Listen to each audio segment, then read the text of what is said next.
Coverage of the 152nd Open Championship begins Monday, July 15th, with play-by-play beginning Thursday, July 18th on Open Radio. He's holding the big one. Brian Harman is the champion golfer of the year. Hear the 2024 Open Championship on Channel 92 when you're in the car and on the SiriusXM app. Nobody covers the National Football League like SiriusXM NFL Radio. Mahomes fires it late for the end zone. Touchdown! Stay updated with the latest news leading up to training camps. We don't care about expectations. Talk doesn't win games. Our panel of experts is getting you ready for the 2024 season. The more I watch this guy, the more I like him. There's a story for every team on SiriusXM NFL Radio Channel 88 in the car and on the all-new SiriusXM app. Slams the ball to right field. Way back. Way gone. Is Toronto Blue Jays baseball. Low rounding and heading for second. The throw. In time. On the Sportsnet Radio Network. Tonight, from a Blue Jays perspective, it's time to wipe the slate clean and forget about the close to the homestand. The 3-game sweep at the hands of the Red Sox, well, it's now in the rear-view mirror as Toronto opens up a 6-game road trip against the AL Central leading Cleveland Guardians. Good evening, everybody. Eric Smith and former Major Leaguer Chris LaRue with you, alongside host and producer Sho Ali, technical director Andrew Adams. Toronto Blue Jays baseball is brought to you by your local family-owned Crown Rust Control Center in Saint-Césaire and Saint-Hyacinthe, Quebec. Protect your vehicle from rust today. Find your local family-owned Crown at crown.com. Canada's #1 rust protection. Yariel Rodriguez gets the start tonight for the Blue Jays, and as much as the spotlight will be on him, many eyes will be focused on, as well, the Major League debut of Orelvis Martinez. It's the Guardians and Blue Jays. The first pitch right around the corner. You're listening to Toronto Blue Jays baseball, streaming on the Sportsnet app, sportsnet.ca, and across the Sportsnet Radio Network.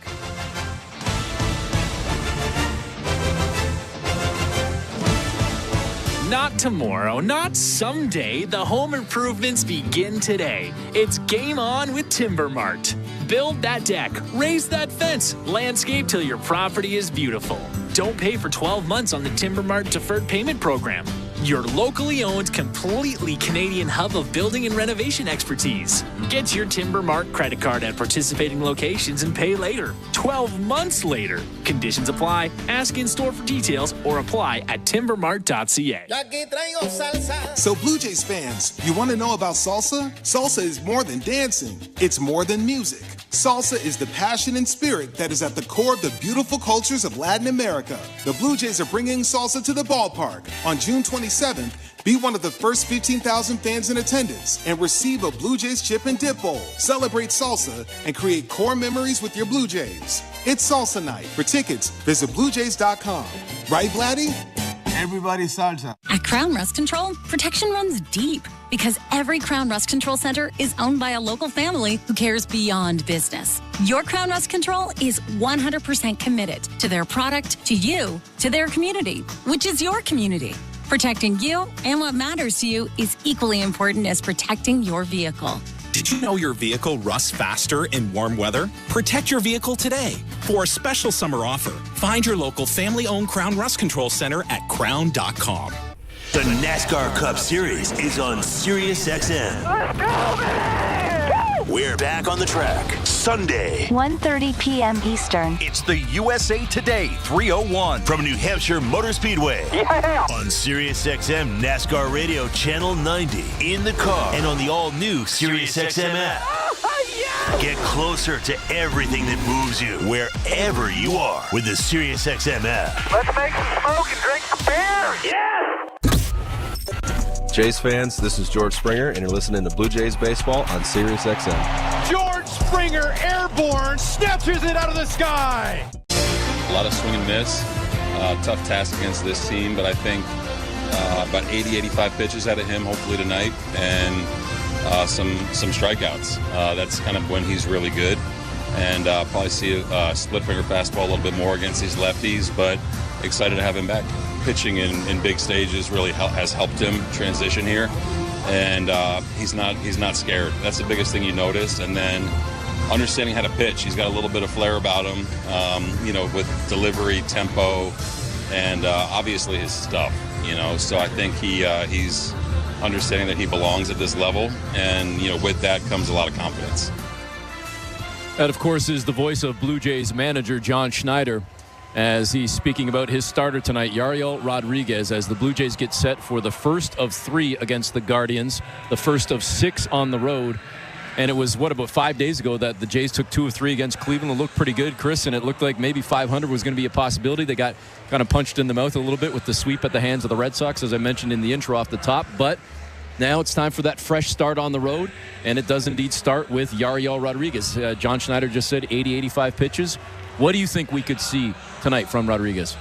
Well, the main thing that I'm looking for is he healthy? I've seen the videos of him in the minor leagues. He does look healthy. The stuff looks like it did in his first 2 starts. In his last 2 starts on April 24th and April 29th, the stuff just wasn't there. The fastball velocity dipped quite a bit. I saw a couple 91s, 92s.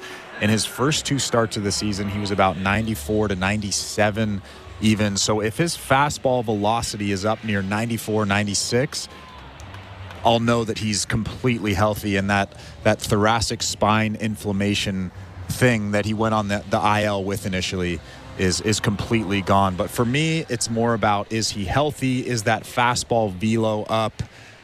And we can go from there. We'll hear more from Chris in a couple of moments, and we will get you set for the first pitch in about 5 minutes as well. But right now, we bring into the conversation your host, Show Ali. Show.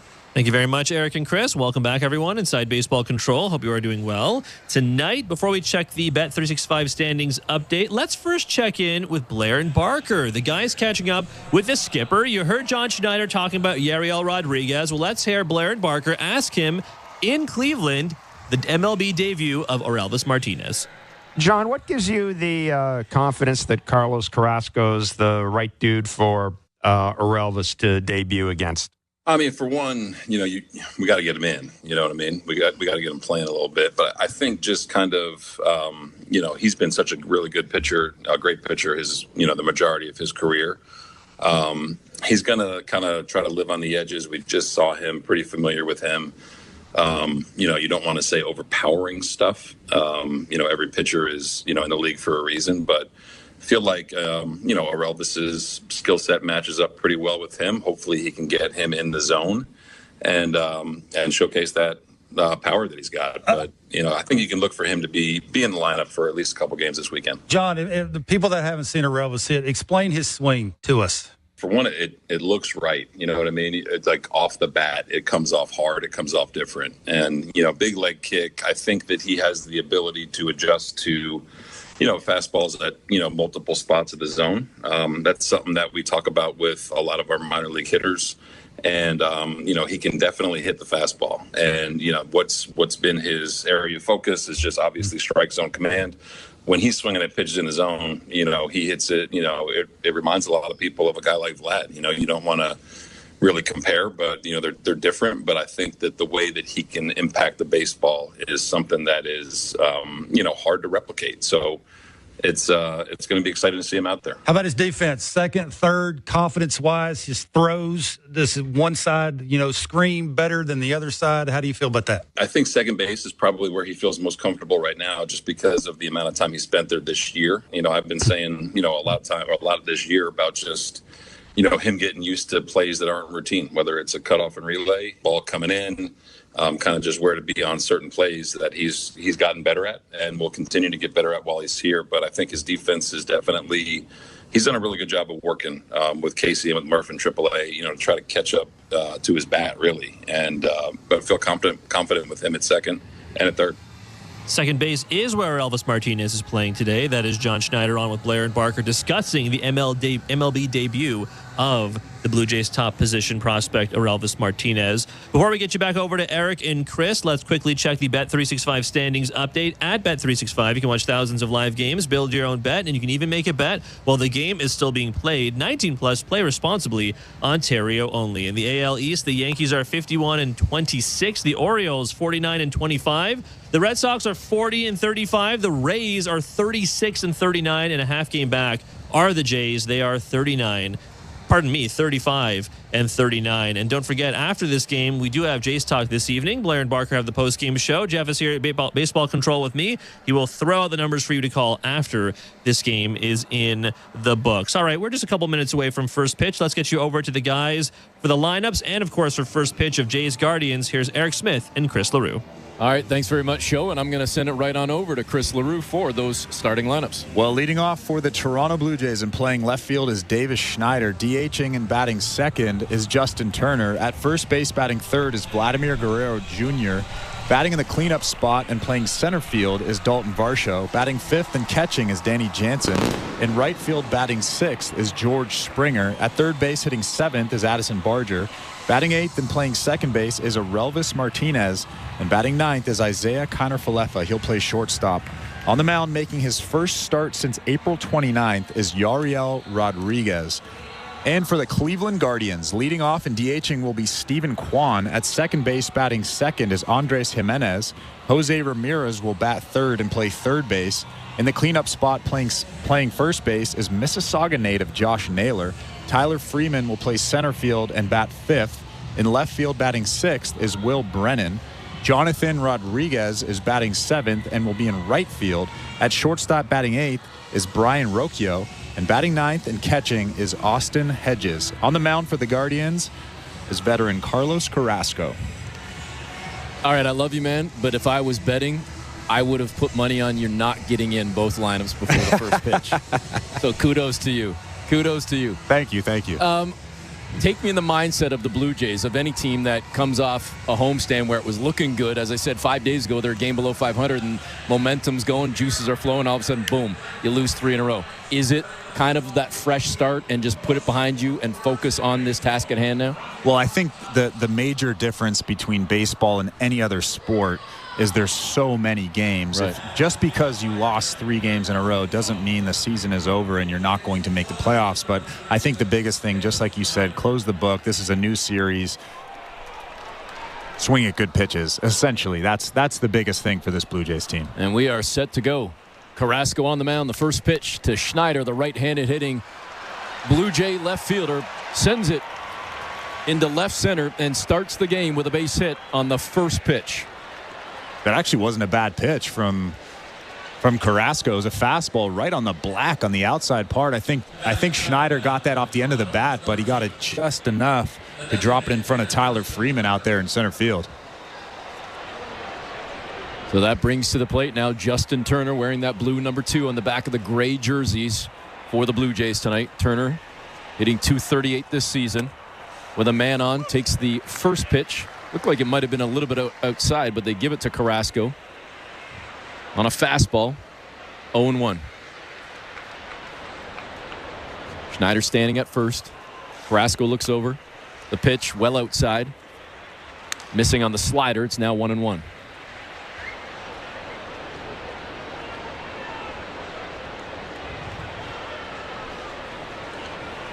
Turner stares down Carrasco. Carrasco with the red glove, the leg kick and the delivery. And it's ripped down the left field side, just past third base into the netting. And Turner now down 1-2.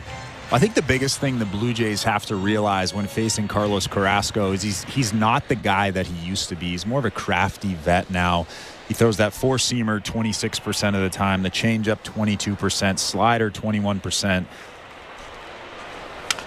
The 1-2 pitch. And Turner sends it to short. It's picked up by Rocchio. They whip it over to second, to first, and the double play is turned, and quickly the Jays have 2 down. And just like that, Turner was out in front of that changeup, that right-on-right changeup from Carrasco, and they turn the double play. You're probably going to have to be a little bit more selective. Carrasco used to throw a lot more fastballs when he was 93 to 95, even 96. He's not that guy anymore. He throws a lot of soft stuff. That brings Vladimir Guerrero Jr. to the plate, and first pitch swinging. It's a fastball for a strike as Vladdy whiffed on that one. 0-1. Guerrero 278, 7 home runs on the season with 30 runs batted in. And he just took a cut at pitch number 2 and fouled it off down into his foot. And he is hobbling right now, feeling the effects of that one. And immediately John Schneider pops off the bench. Well, he has the the top of the foot protection and then the almost half the shin bone, but I believe he got it off the toe. That toe isn't protected, and it hit right off the end of those Air Jordan 1s. Those are some pretty sweet cleats. I think that maybe next time then he's got to get the steel toe Jordan 1s. That might have helped. In fact, Jordan's all around. John Schneider's got the Jordan 3s on, looking sharp. Hopefully Vladdy didn't bust a toe or anything. He's trying to walk it off right now. Either way, when he steps back into the box, he's down 0-2 to Carrasco. Schneider got on to start the game on the first pitch, but then was quickly sat down in the double play that Justin Turner hit into. Vladdy is still being 10-2 right now. And you certainly keep your fingers crossed for Vladimir Guerrero Jr. right now. Still trying to get used to him without the hair as well. It's a different look, isn't it? I think he looked great with the long hair. He looks great with the short hair. Trust me, that's a positive problem. I only wish I had that issue. And they're still taking quite a while here to look at Guerrero and make sure everything's okay. Yeah, he's struggling quite a bit. Hobbling around. You seem to be looking at the big toe on the left foot, not just the tip, but the side as well. Yeah, his foot was kind of turned, finishing his swing, so it hit the side of that big toe. He's looking all right now, still grimacing just a little bit, hobbling a little bit, but he's walking back to that box. This is going to be one of those things, too, where you don't want to take off the shoe. Like, wait till the end of the game and your nail's probably gone and all bloodied, and just leave the shoe on. All right, Vladdy steps back into the box, and we are set to go. Carrasco ahead 0-2 in the count. 2 down, top of the first. The pitch inside, missing on a fastball, high and inside, 1-2.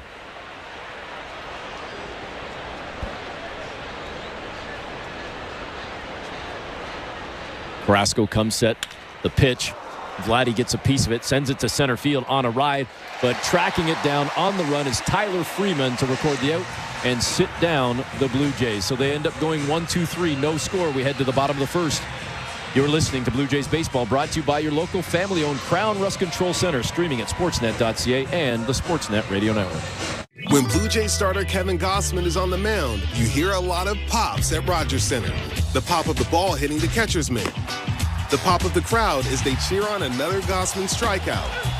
But most importantly for Goss, the pop of his bubble gum. Swing and a miss. Got him on the splitter again. One of the best at his craft. Gausman loves his gum. So be one of the first 15,000 fans on Wednesday, July 3rd and get your Kevin Gausman bubblegum bobblehead. Get your tickets at BlueJays.com. Not tomorrow, not someday. The home improvements begin today. It's game on with Timber Mart. Build that deck, raise that fence, landscape till your property is beautiful. Don't pay for 12 months on the Timber Mart deferred payment program. Your locally owned, completely Canadian hub of building and renovation expertise. Get your Timber Mart credit card at participating locations and pay later. 12 months later. Conditions apply. Ask in store for details or apply at timbermart.ca.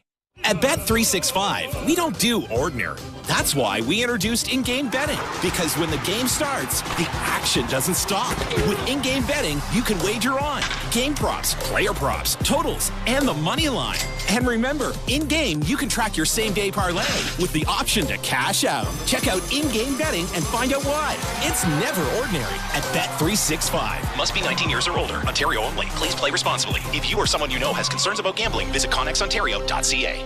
This is Toronto Blue Jays baseball. First pitch swinging, Danny Jansen rocks the ball to left. It's gone! On Sportsnet 590 The Fan and the Sportsnet Radio Network. Welcome back. Eric Smith, Chris LaRue with you, getting set to start the bottom of the first. Jays went 1-2-3 in the top, so there's no score right now as Yariel Rodriguez gets set to pitch to Stephen Kwan, the leadoff hitter for the Guardians. The DH in tonight's ball game, batting left. As he steps into the box, Cleveland wearing their City Connect jerseys. It's a navy blue jersey with the big CLE across the front. Red stripe down the sleeves and down the side. And the first pitch from Rodriguez in for a strike on a fastball clocked at 94. What do you think of those jerseys? I don't mind them. Let's compare them to Toronto City's Connects. Toronto's better. You think? Yeah. Oh, I love these. Yeah. Toronto's is better with that. What you always correct me on this one? The Lake Ontario Sea Monster Blue or whatever they're calling it. I don't remember. It's called Pitch Navy. Pitch Navy. Thank you. Pitch Navy to reflect the dark waters. That's there you go. There you go. Yes, the sea monsters in Lake Ontario. Second pitch to Kwan is a ball. It's now 1-1 as Rodriguez stares in at Danny Jansen. The 1-1 pitch and a swing fouled off down the left field side. And it's now 1-2. Stephen Kwan is such a tough out. Obviously flirting with 400, but he's a lot like Luis Arraez, where he just fights off every tough pitch you throw. The 1-2 pitch. Rodriguez with a little hesitation before delivering. Kwan gets underneath it, sends it out toward left field, and camping underneath it, making the easy grab is Davis Schneider, 1 down. And I know this is early. He's only thrown 4 pitches, but Yariel Rodriguez looks like the Yariel Rodriguez of his first 2 starts. He looks healthy. We talked about that off the top. The only thing I really want to see tonight is that he's healthy. Well, you mentioned it earlier. We haven't seen him since late April, so certainly getting him back is big for the Jays, but keeping him back and healthy, certainly paramount. Jimenez now steps into the box, number 2 hitter for the Guardians. Andres Jimenez takes the first pitch. It's a ball, 1-0. Hitting .257 on the season. Quickly ahead in the count after that fastball miss from Rodriguez. Second pitch, and man, that was a nasty curveball. Big swing and miss, pulling even in the count now at 1-1. Yeah, he's got that big 12-6 curveball working. That one right there, 78 miles an hour, right under the bat of Jimenez. Takes a deep breath, Rodriguez. The pitch, that went in for a strike as well. Caught the outside edge, high in the strike zone. And Jimenez now down 1-2. Before the 2023 season, Jimenez signed a 7-year, $106.5 million contract. Give me the point. You can have the 106. I'll take the 0.5. The 1-2 pitch, it was low in the zone. Jimenez slapped at it, and it fouled it off his leg down back into the dirt, and Jansen picks it up. Rodriguez will get a new ball, and we'll do it again at 1-2. And he signed that contract pretty close to only having 2 years in the big leagues. So that's a big contract for a guy that really only had 2 years in the show.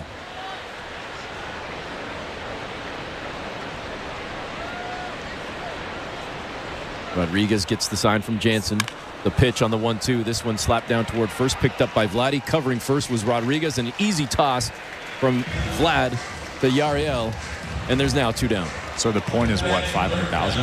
Yeah. $106.5 million. I mean, listen, I'm not going to turn away $106 million, but if I could work out a deal and get the 0.5, get the $500,000, I'll take it. What's a 1.5? I don't know. I don't do that math. Is that half of 500,000? Or is it point plus half, which would be 750? I don't know. No. That's too much I math. I dropped for math me. as fast as I could. That's why I'm working in radio. 2 down for the Guardians as Jose Ramirez comes up. First pitch missing from Rodriguez. It's 1-0. Jose Ramirez with 18 home runs and 64 runs batted in this season. Second pitch, slaps at it, sends it foul down toward the Blue Jay dugout. And it's going to be a souvenir for somebody as the ball boy comes over to pick it up and toss it into the stands. Ramirez now even in the count at 1-1.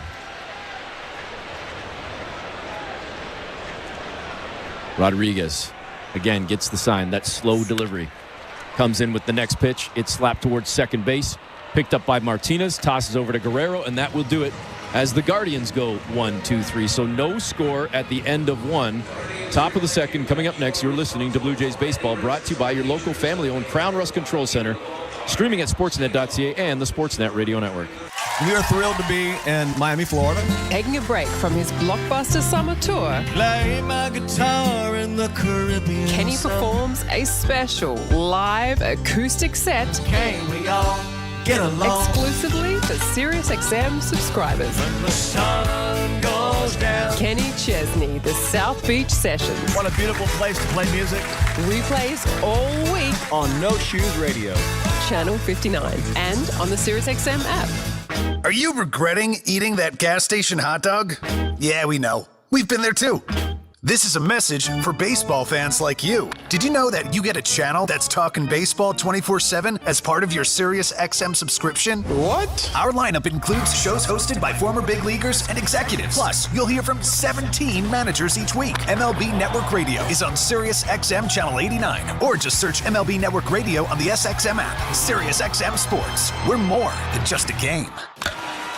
You love listening to baseball. You love talking about baseball, and so do we. That's why SiriusXM has the only channel on the radio dedicated to baseball 24/7. It's MLB Network Radio, SiriusXM Channel 89. News, opinions, passionate baseball talk from former players and GMs, plus interviews with players, managers, and executives, original specials, and much, much, much more. All baseball, every day, on your radio. If you can hear me right now, you've got MLB Network Radio, SiriusXM Channel 89, and on the SiriusXM app. Hey, baseball fans, the 2024 NBA Draft begins on June 26th, and NBA Radio is your home for all the action. Hear every pick on NBA Radio, Channel 86, and the all-new SiriusXM app. Radio Network. Welcome back. Eric Smith, Chris LaRue with you. That first inning was brought to you by Armstrong Bird Food. Bring nature to your backyard with Armstrong, feeding Blue Jays since 1986. Visit ArmstrongBirdFood.com. Dalton Varsho leads off the top of the second for the Blue Jays, and the first pitch coming in from Carrasco, no good. Varsho ahead in the count, 1-0. Varsho batting .213 this season. The left-handed hitting center fielder for the Jays. Second pitch from Carrasco. That one a little bit low and outside, but they give him the call, and now Carrasco pulls even at 1-1. Carrasco's fastball velocity is actually a little bit higher tonight than it has been this season. He's averaging 91, 92. There's already been a few 94s in there. And he came back again with the third pitch on another fastball, clocked at 93. And Varsho down on the count, 1-2. So I guess when I said he's a crafty vet, I was incorrect. At least not tonight. Well, we'll see. It's early. It's early. Varsho swings at the 1-2 pitch, fouls it off, kind of dribbles it down toward the Blue Jay dugout, and he will dig in again at 1-2. Carrasco's thrown 13 pitches thus far. Where's that white 59 on the navy blue City Connect jersey for the Guardians? And Varsho again swings and gets a piece at one, dribbles it down toward the Blue Jay dugout, and will do it again at 1-2. A lot of soft stuff. You have to be patient. You have to wait back, foul off that tough fastball, foul off that tough slow pitch down in the zone. Just be patient. That's the key to success tonight. That pitch outside. Another fastball clocked at 94, just missing, so it's 2-2. And right now the sun that's kind of coming over the stadium in Cleveland has Carrasco in the sun, but the plate and the hitter Varsho in the shade. Yeah, that's so hard for the hitters to have that ball coming out of the sun into the shade, or even if there was the reverse, out of the shade into the sun, it's still really hard to pick up. Varsho fouls off another one at 2-2, and the 2-2 pitch comes in, paints the outside edge. Carrasco gets his first strikeout, and Varsho sits down.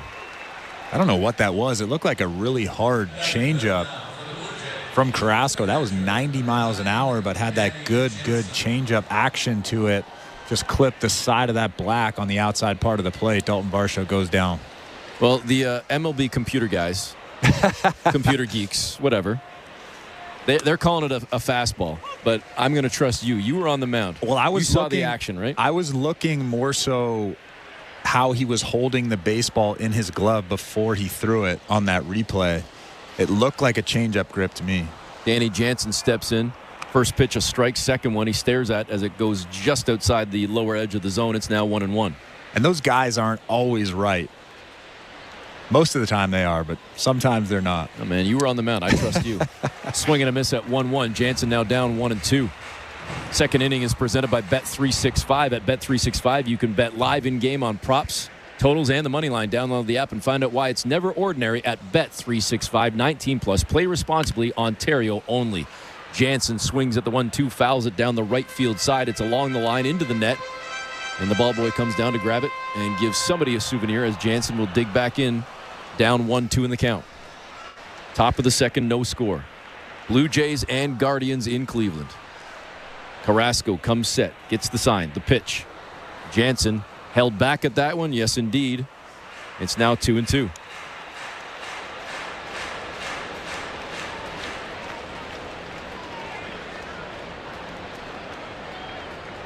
Carrasco again checks the sign.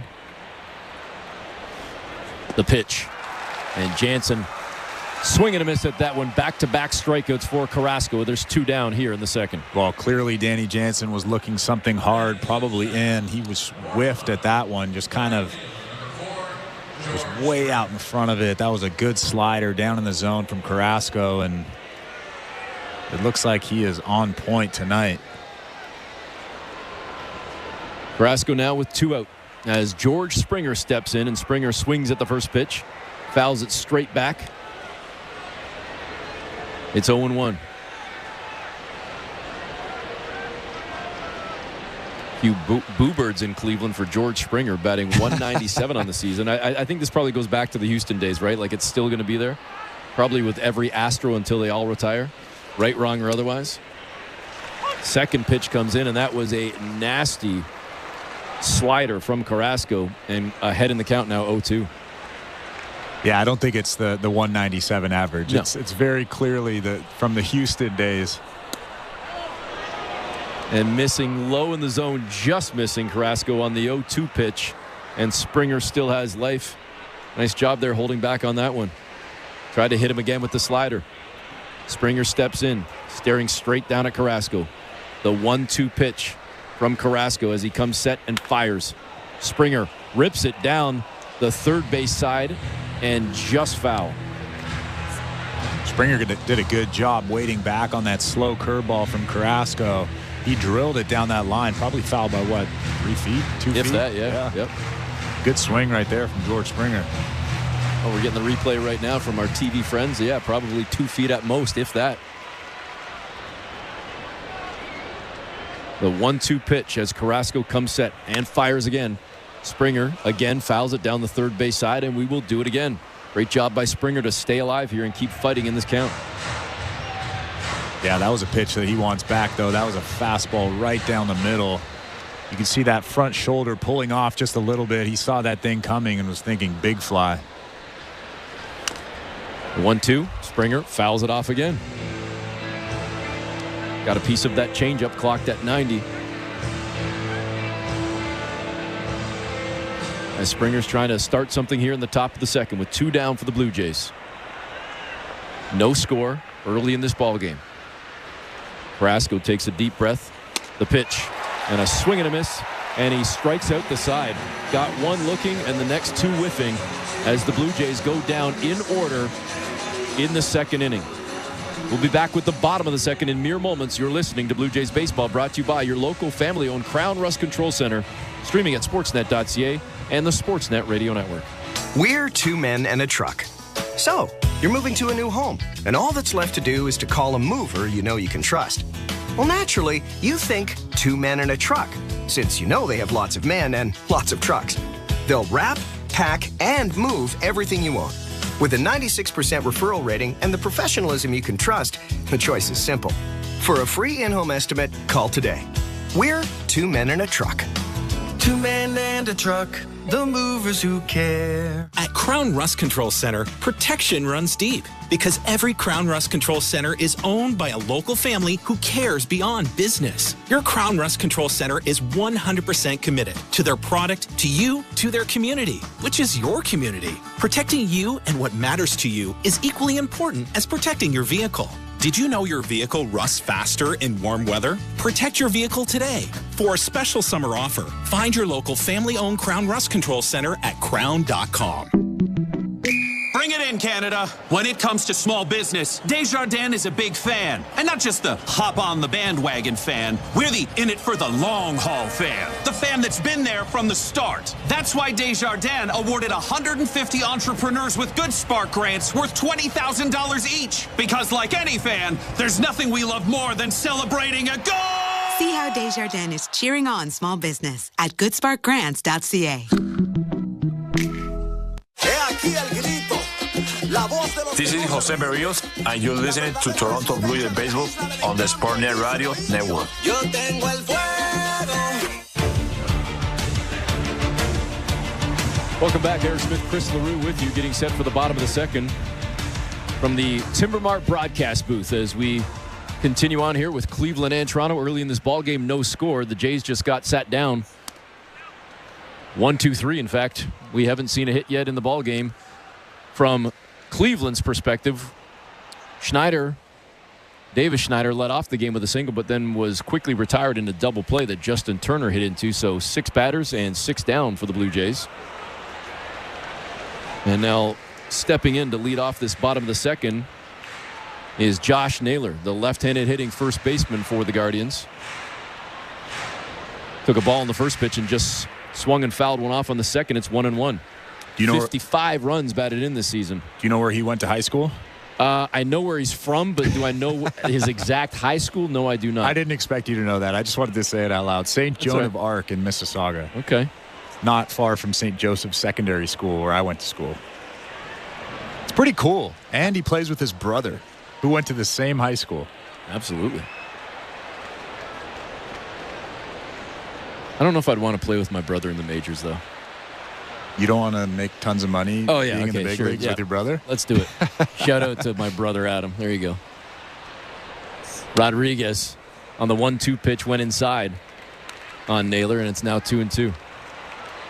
I just feel like the competitive juices would be flowing so much between brothers. I'd almost rather face each other. What about you? Rodriguez with the 2-2 pitch. Again on that slow delivery to Jansen. And he comes inside, and that one fouled off by Naylor, so we will do it again. I'm going to go ahead and respectfully disagree with you. Yeah? You want to play with your brother? Yeah. I think it's just... And their third brother was a first-rounder this year as well, so he's well on... Not with Cleveland, but he's well on his way to being a big leaguer as well. How many big leaguers are from Canada, and then how many big leaguers are from Mississauga, Ontario? And how many big leaguers are brothers and on the same team? Exactly. So now if anybody in my family is listening, from my brother to my parents, I'm going to get grief now because you're making me look worse. Thanks for having my back, LaRue. 2-2. Rodriguez comes to Naylor. And wow, Naylor just sent that one for a ride, but foul. And he got underneath that big time. Yeah, he got jammed, and he got underneath that, and he still hit it home run distance. Quite a bit foul, but this is a guy that has a ton of juice. 19 home runs already this season. The 2-2 from Rodriguez. Naylor kind of slaps at one and flares it down the left field line. It's foul, and again, we'll do it again at 2-2. That fastball right there from Rodriguez was 97 miles an hour. That's more like the first couple of starts of the year. First batter of this second inning. The 2-2 pitch. And again, Naylor sends one for a ride down the right field side. Not as deep as the one a couple of pitches ago.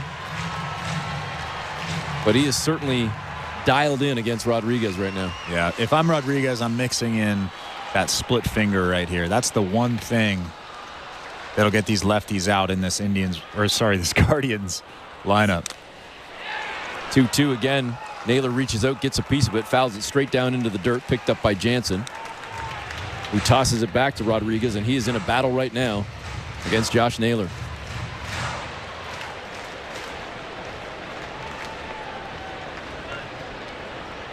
Rodriguez nods at Jansen, gets the sign, comes set, and tried to come low in the zone, and it's fouled off again down the right field side by Naylor. And I saw you out of the corner of my eye calling for it. Chris was on top of that one. They wanted it low in the zone. They went low in the zone. And Naylor still got a piece of it. He continues to foul off pitches and stay alive in this count, in this at-bat. 2-2. 22 pitches thrown now for Rodriguez in the game, and a bunch of them right here against Naylor. The delivery, this time they try and go high. Naylor gets a hold of it, sends it out to left center, and miscommunication between Varsho and Schneider. The ball drops in, and Naylor's going to have a stand-up double. At the last minute, Schneider seemed to hold back, and Varsho wasn't sure what was happening, and the ball dropped in between the two fielders. Well, that's a tough leadoff base hit in this inning for Rodriguez, but yeah, that's an easy catch. That should be caught 100% of the time. Davis Schneider kind of just took a right turn right at the last second, you could see Dalton Varsho saying, I got it, and he saw Davis Schneider coming in, sprinting in. That's a tough leadoff base hit. And that brings up Tyler Freeman to the plate. Rodriguez comes with the first pitch on a slider, caught the outside edge. It's 0-1. Freeman batting 5th for the Guardians. Batting .216 on the season. But the Guardians as a team, second in the AL, just under a whopping 300, about 298 with runners in scoring position. And there's one out there right now. As we mentioned moments ago, Josh Naylor getting on with that leadoff double.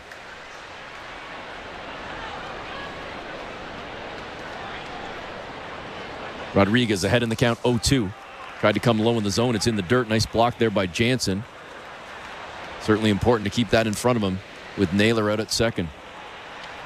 And the biggest issue with letting that ball drop between Varsho and Schneider is Yariel Rodriguez battled to get to that point against a very, very tough hitter in Josh Naylor. Freeman watches the 4th pitch come in low. Rodriguez missing. It was well down in the zone. It's now 2-2. He was ahead 0-2. 2 straight balls now. Rodriguez didn't like the sign from Jansen. Shakes it off.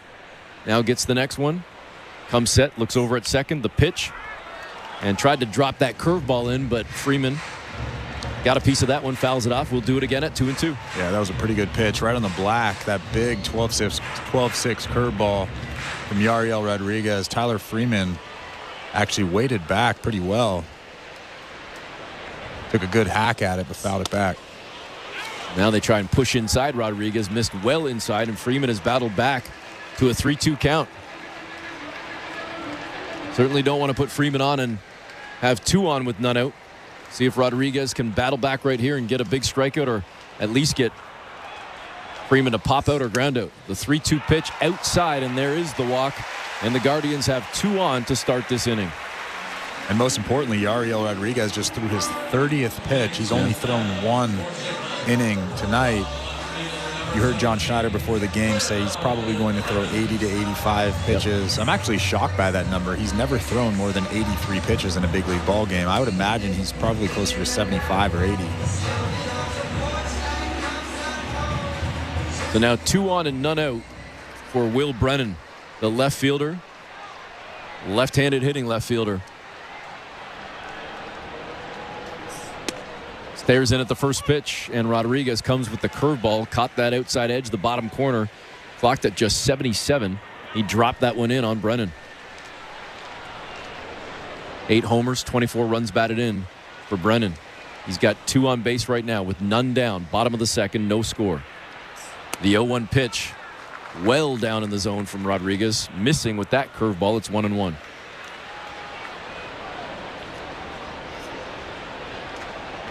Freeman on first, Naylor on second. Bottom of the second inning. Blue Jays and Guardians in Cleveland. Rodriguez takes his time to get the sign from Jansen. Quick look over at second. Naylor with a slight lead. Tried to come back inside with a slider, and that one's fouled toward the third base side. Diving into the camera bay was Addison Barger, just missing. Nice effort there from the youngster. And now it's 1-2. Well, he missed that ball by what, a couple inches maybe? I don't know, man. You keep throwing these feet, inches, numbers, points, half points. Well, in baseball, you don't say centimeters or millimeters. I just said he just missed. Like, sure, 6 inches. Well, the thing that I'm most concerned with is that short wall out there in that camera well. Hit him in about mid-thigh. The 1-2 pitch to Brennan. And Brennan slaps at it, gets a piece of it, and stays alive in this at-bat. Jays Care Split the Pot raffle is getting bigger each day. Just under 3 weeks until the grand prize draw. That will eventually be split between 10 different winners. Head to BlueJays.com/5050 from Ontario or Nova Scotia. The 1-2 pitch from Rodriguez. Way outside and high. It's now 2-2. And even though this is early, I can already tell that Yariel Rodriguez is having a tough time putting hitters away, not because the pitches aren't good enough. It's just the fact that he's trying to nibble. He's trying to pick the corners of the zone. Just throw that pitch down in the zone and let it work. 2-2. That one high and outside. Rodriguez wanted the call, but no doubt it was outside. Missing the zone, and again, a 3-2 count. The Guardians a pitch away from potentially loading the bases here in the bottom of the second with, again, none down. And low in the zone, missing on a fastball clocked at 95, and the bases are indeed loaded. And it's not the stuff so much as trying to do too much with the stuff. And here comes Pete Walker to probably tell him, hey, calm down. Your stuff is good enough. You're getting ahead of guys 0-2, and then you're ending up in a 3-2 count because he's nibbling. That is very obvious to me. He's nibbling. He's trying to do too much when he's ahead in the count. And you're ahead in the count for a reason. It's because your stuff is good enough to get ahead in the count. Just throw that fastball, throw that split finger down in the zone, and let those guys ground out. What did you want to hear from a manager when they came out? Aside from you staying in the game. I wanted to hear nothing. Nothing. From them. Yes. Okay, but they're going to say something. So I think the biggest thing for me, and probably for a lot of pitchers, is just the breather, because there's nothing that they can say that will make me make a better pitch. Right. I know what I have to do as a major leaguer. Exactly. Yep. I think it's just the breather that they're giving you. Bases loaded now for the Guardians as Jonathan Rodriguez steps in, the right-handed hitting right fielder. There is action in the Blue Jay bullpen as Bowden Francis is up and warming. New mustache from Bowden Francis. Yeah, well, Bowden Francis can do whatever he wants if he's going to come in and have success. Because right now, unfortunately, Yariel Rodriguez is struggling again against Jonathan Rodriguez. Playing in just his 11th game this season, but he's ahead in the count, 2-0. And now 3-0 as Rodriguez misses inside. And now a ball away from walking in the first run of the ball game. This is a guy that's hitting 130 with no homers. Ball 4.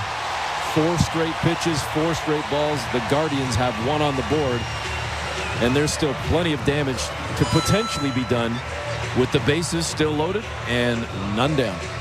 And at this point, you have to be concerned with how many pitches he's thrown in this inning, because he probably didn't throw that many pitches in each inning in his rehab assignments when he was in the minor leagues. So if I'm John Schneider, if I'm Pete Walker, that's something that I have to be concerned with right now.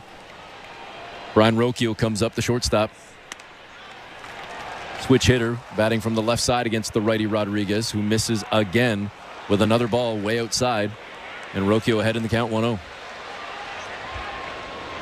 Guardians now leading 1-0 in the bottom of the second. Rodriguez, the pitch outside again. It's 2-0.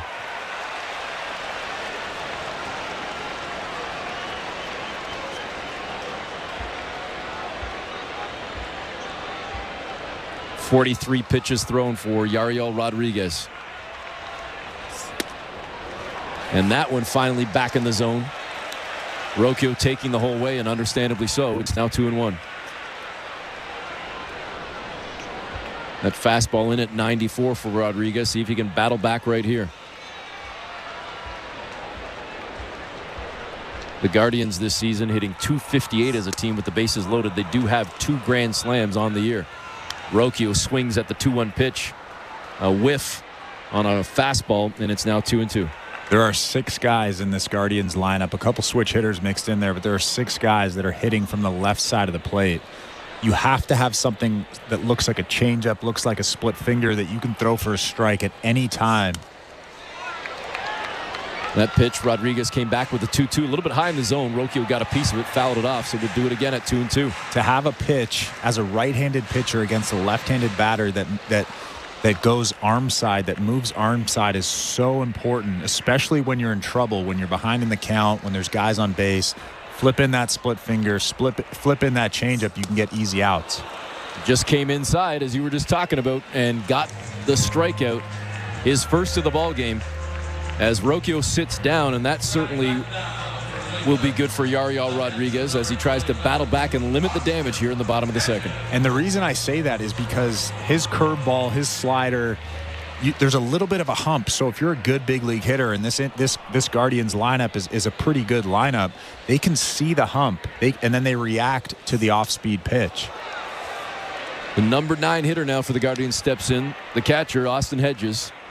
First pitch, way high, way inside. As he steps out of the way, kind of leaned out of the box to get out of the way of that one from Rodriguez. And ahead in the count now, 1-0. In 24 games this season, Hedges hitting just 123. Does have 7 runs batted in and 1 home run. Second pitch, high in the zone, but in the zone. As Rodriguez pulls even now at 1-1.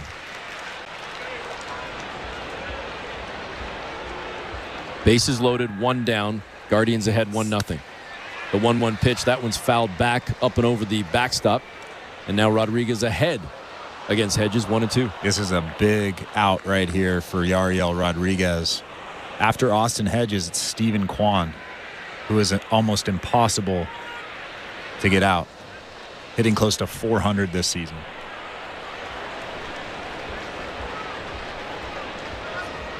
Hedges steps out of the box for a moment, takes a deep breath, then steps back in, digs that right foot in, and getting set for Rodriguez.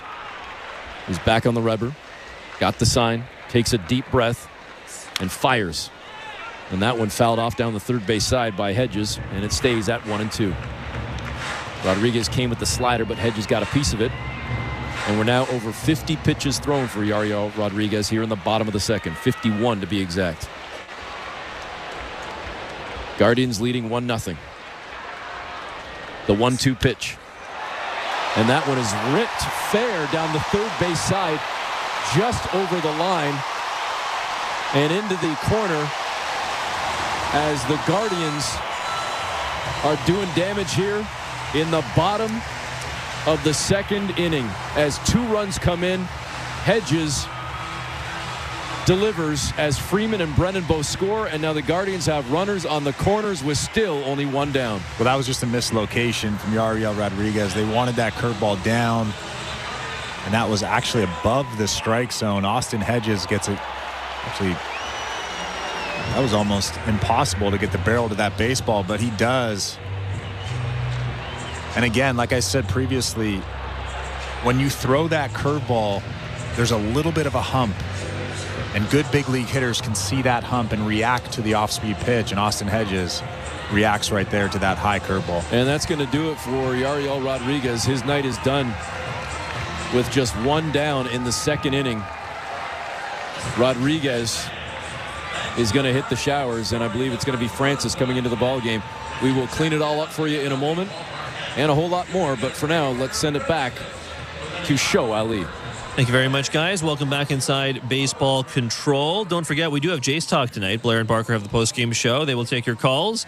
Jeff is here at Baseball Control with me. He will throw out the numbers for you to call after the final out. Let's check the out-of-town scoreboard, brought to you by St. Louis Bar and Grill. Devilishly good since Toronto first raised this trophy in 1992. Join them for wings, ribs, beer, cocktails, and catch every play at your local St. Louis Bar and Grill. Download the app or visit stlouiswings.com for more details. Always devilishly good. The early returns for MLB All-Star voting are in. Vladimir Guerrero Jr. and his new due leading all AL first baseman in votes. Orioles' Ryan Mountcastle is in second place right now. The gap's pretty close, all things considered, so if you do want to ensure he or any other Blue Jays make it to the All-Star game in Texas next month, you can vote at bluejays.com/vote. The Stanley Cup playoffs are continuing this evening. The Oilers, having successfully forced another game twice, can they do it a third time at home in Edmonton?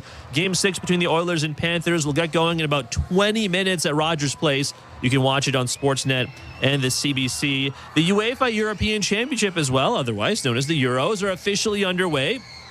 So today, Ukraine beat Slovakia 2-1. Austria beat Poland 3-1. And the Netherlands and France played to a 0-0 draw. Tomorrow, we'll get Georgia, Czechia, Turkey, Portugal, and Belgium, Romania. Blue Jays baseball is brought to you by Crown Rust Protection. Bowden Francis on the mound in relief of Yariel Rodriguez. With the call of the game, here's Eric Smith and Chris LaRue. All right, thanks very much, Joe. So Francis comes in, and certainly not the night that you were hoping for from Yariel Rodriguez, Chris, you or many Blue Jay fans, as the Jays now trail 3-0, and there's still plenty of damage to potentially be done by the Guardians with runners on the corners and just one down. First pitch from Francis catches that outside edge high in the zone, and it's good for a strike. Ahead in the count, 0-1. Stephen Kwan, top of the order, you mentioned, hitting close to 400, 394 to be exact. He flew out in the first inning to start this ball game.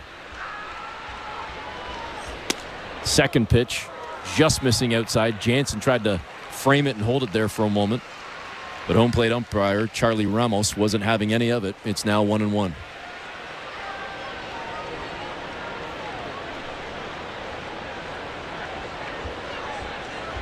Francis looks over his shoulder at first, then fires the pitch high and outside.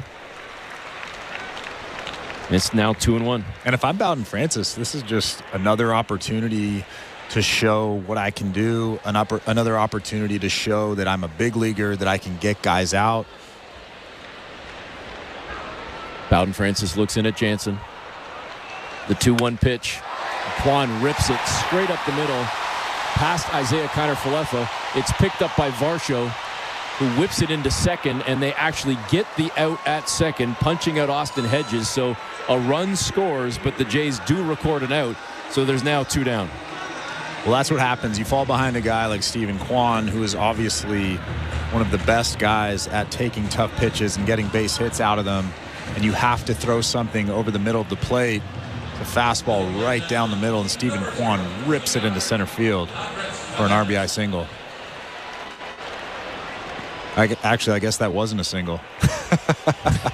That's tough luck for Stephen Kwan. That's a good point. I was about to say the same thing and say that average could be hitting 400 now, but we might have to wait a little later in the game to see that, if it happens. Andres Jimenez comes up now with 2 down and a man on first, and that is Kwan that we were just talking about.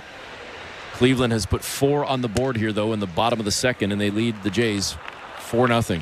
I actually have no idea what Austin Hedges was doing.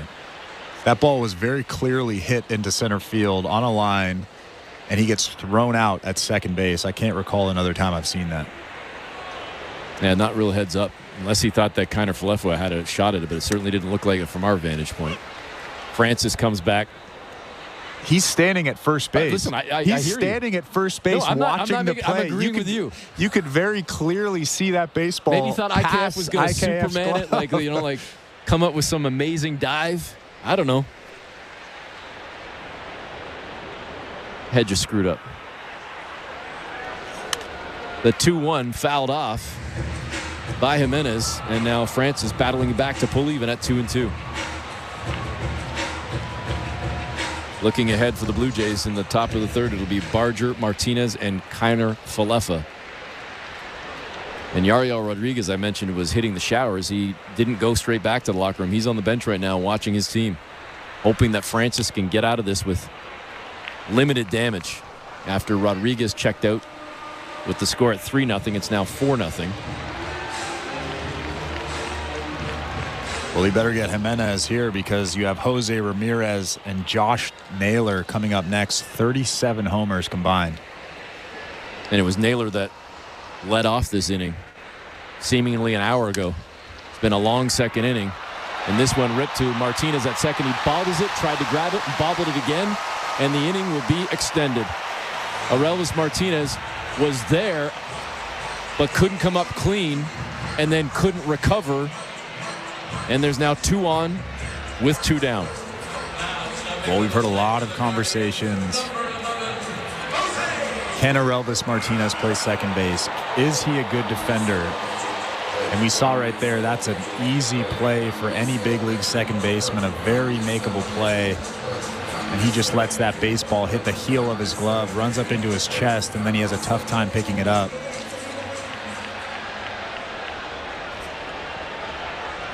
So Jose Ramirez comes up now with 2 on, first and second, 2 down. Guardians ahead 4-0. Ramirez sees the first pitch come up in the zone, but catching the zone as Francis got it to go, and it's 0-1. Caught him with the curveball, clocked at 72. Ramirez grounding out in his first at-bat, looking to get in on the run party right here. 18 homers on the season, 60-plus runs batted in. He's trying to slap in at least 1 or 2 right here, but he just fouled one off, and he's down in the count 0-2.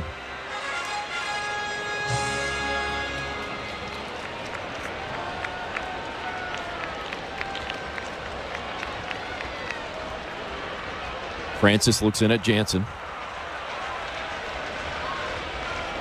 And then steps off, whips one over to second. IKF is there. The Cleveland fans don't like it. They never like it. No fans in any city ever do. As Francis now takes a deep breath and steps onto the rubber. Looks in at Jansen. Checks out second again. It's Quan at second base. The pitch from Francis. They tried to go high. Jansen set up there. And a nice job there by Ramirez to hold off. What do you think? What do you think gets more boos? The inside move or just a straight pick to second base? The inside move is a tough one. Yeah, I'd say the inside move. Yeah. Francis again looks at Quan at second. The 1-2 pitch tried to come inside on that one. Fouled off by Ramirez. And we'll do it again at 1-2. I don't know how long this inning has been, but it has been a grind for the Jays. This is the 9th batter for the Guardians. If they can extend the inning, Josh Naylor will be up for the 2nd time in the 2nd inning. Toronto trying to avoid that. 2 on, 2 out, 1-2 pitch. Francis, leg kick, delivery. And that one is ripped into right field on a base hit. It's picked up by Springer. Turning the corner at third and coming in to score is Quan. And the inning does indeed continue for the Guardians as they lead 5-0. And like I said, you wanted to get Andres Jimenez because now you have Jose Ramirez, who's Cleveland's best hitter. He comes up and rips a single into right field on a fastball at the top of that strike zone. Such a tough out. Now you have Josh Naylor, who has 19 homers this season. Who had about a 42 pitch at bat to start off this inning and ultimately ended up getting a double. He was the one that started this whole thing quite a while ago. Again, I don't have the clock on how long this top half of the 2nd inning has been, bottom half, but it has been very long. With Cleveland now putting 5 on the board and looking for more. Runners on the corners, but not for long. As Ramirez takes off, slides into second. And now it's 2nd and 3rd with 2 down. Jose Ramirez just swiped his 14th bag of the year. I know looking at him that you probably wouldn't think that. You look at the amount of homers that he has. He doesn't look like a base stealer, but. And now Naylor fouls one down the first base side, and he's quickly down 0-2. You're right. He doesn't look like a guy that's blazing the base paths. You know what I think it is? I think it's the baggy pants. The baggy pants are never. Yeah, I guess. Yeah. Oh, the base stealers always have the tight pants on. 0-2 to Naylor as he stares down Francis. Slaps at that one. Dribbles it out toward first. Picked up by Vladdy, who throws to Francis at first. Can't make the clean grab. And around third and scoring was Ramirez. So 2 come in. We were just talking about his speed. And Ramirez was hustling from second to get in there and score behind Jimenez. Well, the part that I didn't like about that play, and that's a very tough play to make. That was kind of hit in that Bermuda Triangle spot. Vlad bare hands it, throwing across his body to the moving Bowden Francis. It's almost an impossible play, but Bowden Francis drops this baseball and kind of just wanders after it. I know he didn't have a play at home plate. Jose Ramirez would have beat it home anyways. But if you drop that baseball, you have to get after it. You have to pick up that baseball with some urgency. Well, this has turned into a disastrous 2nd inning now for the Blue Jays. They've given up 7 runs. Tyler Freeman steps in, the right-handed hitting center fielder, with the Guardians leading 7-0. 2 down, man on first, way outside in the dirt was Francis, and Jansen had to slide on over and put the body in front of that one to block it. Well, you have let's go back in this inning. You have the leadoff double from Josh Naylor that should have been caught. You have the Orelvis Martinez ground ball that should have been an easy out. You have that play there that, yes, that's a tough play, but that could have very easily been an out as well.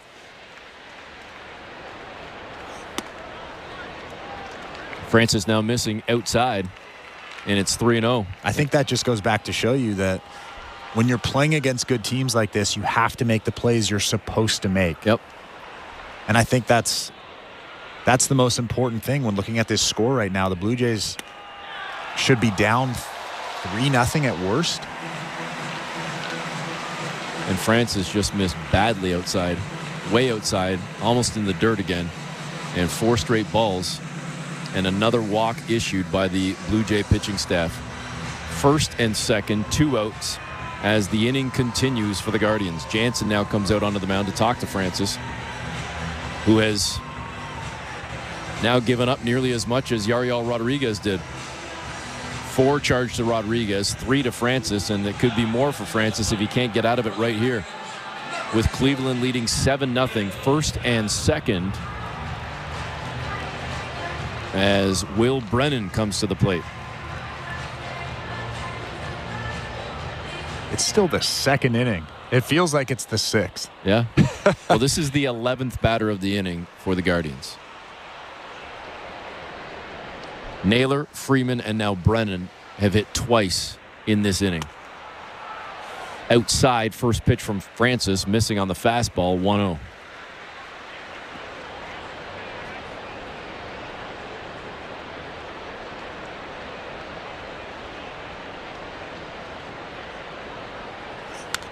The 1-0 pitch, this one slapped foul by Brennan. It's now 1-1. Well, I guess we have Orelvis Martinez's major league debut at bat to look forward to this coming top of the inning. Sure. Hey, man, I'm trying to think of the positives here. Well, it's not like there's a Stanley Cup game on tonight as well or something. And we will keep you updated on that, folks, as the puck will drop in just a couple of minutes, I believe. Francis down on the count, 2-1. Brennan staring down Francis as Francis comes way high, about 2 feet out of the zone. It's now 3-1. Yariel had 3 walks. Bowden Francis already has a walk. That's 4 walks already. That's to go along with the errors. And that Josh Naylor double isn't an error. And now another walk from Francis, so give him 2. As he puts Brennan on base, and the Guardians yet again have the bases loaded. And now Jonathan Rodriguez is coming to the plate, who's hitting 130, no homers, only 3 RBIs. This is a guy that you have to attack. No nibbling, just attack this guy with a good fastball down in the zone to get ahead in the count.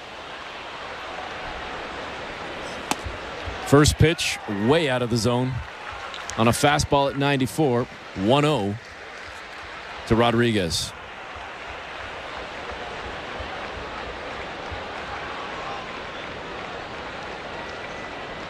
Rodriguez stands in, stares down Francis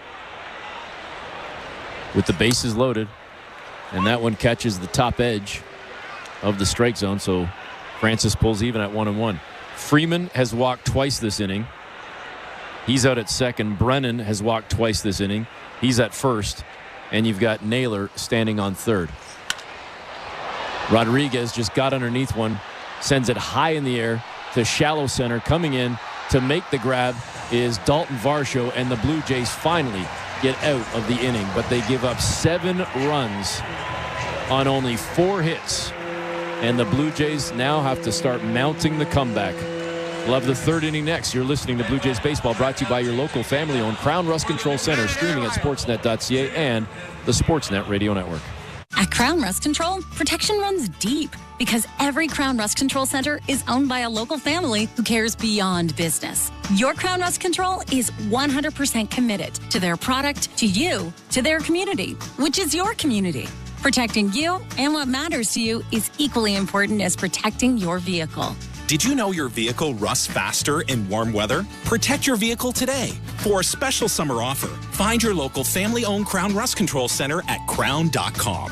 Hi, I'm Buck Martinez, live from the showdown between pizza, and inflation. First to the plate, with over 2 million sold, it's Fixed Rate Pizza, a hot and fresh extra-large 4-topping pizza for a fixed price of $17.99 until the end of 2024. Here's the delivery. And inflation strikes out. That's a swing and a drive for Fixed Rate Pizza. Lock in yours today. Order pizza.ca. At Bet365, we don't do ordinary. That's why we introduced in-game betting. Because when the game starts, the action doesn't stop. With in-game betting, you can wager on game props, player props, totals, and the money line. And remember, in-game, you can track your same-day parlay with the option to cash out. Check out in-game betting and find out why. It's never ordinary at Bet365. Must be 19 years or older. Ontario only. Please play responsibly. If you or someone you know has concerns about gambling, visit connexontario.ca. This is Toronto Blue Jays baseball. Swing and a miss, strike 3. Jordan Romano saves the game for the Blue Jays. On Sportsnet 590 The Fan and the Sportsnet Radio Network. Welcome back, Eric Smith, Chris LaRue with you. Third inning is brought to you by the local family-owned Crown Rust Control Centers in Saint-Césaire and Saint-Hyacinthe, Quebec. Protect your vehicle from rust today. Find your local family-owned at crown.com. Canada's #1 rust protection. Addison Barger steps in and very quickly down 0-2 in the count. Slapped at the first one, then stared at the second one. And ahead in the count, Carrasco 0-2. So you can't get 7 at once, but you just got to plug away now. It's still very early in the ball game for the Blue Jays, just the top of the third, but they have spotted the Guardians 7 runs. Yeah, the game isn't over. You can still come back in this ball game, but I think the biggest thing is you just get a, like you said, get a running inning. You get a guy on base, steal second base, move him over. And Barger just swung and missed at a pitch way down in the zone, and he sits down. There's one out here in the top of the third. And here comes Orelvis Martinez. There you go, the major league debut for Orelvis Martinez. Defensively, not the greatest start for him, but we knew that coming in, though. Exactly. Shake the cobwebs, and let's see if you can do some damage at the plate now. Redeem yourself right here. Wearing that blue 13 on the back of that gray Blue Jay jersey. And the first pitch to Martinez catches the top edge of the zone. It's good for a strike. It's 0-1. And remember, he's a fastball hitter, so I don't love this matchup against Carlos Carrasco. And Carrasco got him with a fastball on the first one, hit him with a slider on the second, and a quick 0-2 count to Martinez. And if I'm Carrasco, I come back with something off speed again, down in the zone, probably bury that thing behind home plate. The 0-2 pitch, that one fouled off by Martinez. Staying alive here in the bottom. Check that, top of the third. Jays down 7-0.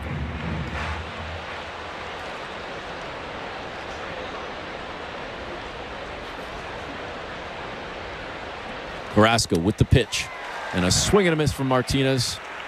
He sits down, caught on the slider, and there's 2 down. Well, he knew that. Carrasco knew that. They had the scouting report before the game. He threw one fastball early in the count, and then the next 3 pitches were all off speeds. Orelvis Martinez is a fastball hitter. He's going to have to make an adjustment if he's going to have success in this league. Well, we heard from John Schneider in some of the pregame comments that Show Ali played for us that we're going to see Martinez at least a couple of games this weekend, according to the manager. And he said it was the right time to get him in there. We got to start playing him. Isaiah Kiner-Falefa comes to the plate and sends one to short. Beautiful grab there by Rocchio. Throws it from his knees, from his hips essentially, on the ground and gets the out at first. The Blue Jays might be having a look at this one. It was close. But what a grab by Brian Rocchio, sliding, then skipping up from his hips, throwing to first, and just beating, we think, Isaiah Kiner-Falefa. He's out. We just saw the slow motion replay. I'm pretty sure he's out. I mean, you've been bang on your replays all year, so I'm going to trust you and call it a third out. We'll head to the bottom of the third with the Jays down 7-zip. You're listening to Blue Jays Baseball, brought to you by your local family-owned Crown Rust Control Center, streaming at sportsnet.ca and the Sportsnet Radio Network. Embrace the power and speed of the NTT IndyCar Series on SiriusXM. Joseph Newgarden wins the Indy 500. The season rolls on Sunday evening at 6 Eastern at the Firestone Grand Prix of Monterey. That was sweet. Nice job, guys. From the green to the checkers. Flies under the twin checkers. Hear every thrilling lap live on IndyCar Nation Channel 218, NBC Sports Audio Channel 85. Alex Palou. Thank you so much. And on the all-new SiriusXM app. Hey everyone, it's Brian Geltzeiler from SiriusXM NBA Radio. The NBA draft begins on June 26th, and we're your home for all the action. Hear non-stop coverage on all our shows. Mark it down. That guy is going to be a star in this league. Exclusive interviews. We are now joined by Bronny James. I just found happiness in what I'm doing right now, and I feel like that's where I want myself to be at. And every pick on the big night. With the first pick. Your home for the 2024 draft is NBA Radio, Channel 86, and the all-new SiriusXM app. Just search NBA Radio. You love listening to baseball. You love talking about baseball, and so do we. That's why SiriusXM has the only channel on the radio dedicated to baseball 24/7. It's MLB Network Radio, SiriusXM Channel 89. News, opinions, passionate baseball talk from former players and GMs, plus interviews with players, managers, and executives, original specials, and much, much, much more. All baseball, every day, on your radio. If you can hear me right now, you've got MLB Network Radio, SiriusXM Channel 89, and on the SiriusXM app. Hey, baseball fans, the 2024 NBA draft begins on June 26th, and NBA Radio is your home for all the action. Hear every pick on NBA Radio, Channel 86, and the all-new SiriusXM app. Sportsnet Radio Network. Welcome back. Bottom of the third, first pitch in to Brian Rocchio. He fouls it off up and over the backstop and quickly down on the count 0-1. He just made that fantastic play to close out the top of the third, making that sliding grab at short and throwing out Isaiah Kiner-Falefa at first. He now pulls even in the count at 1-1 as Francis misses with the splitter.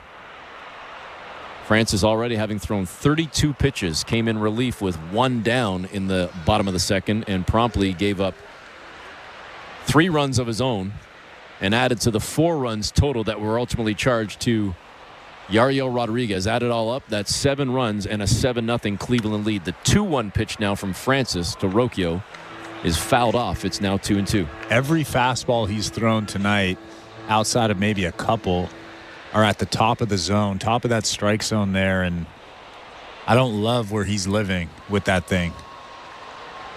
The 2-2 pitch, way high again, 3-2.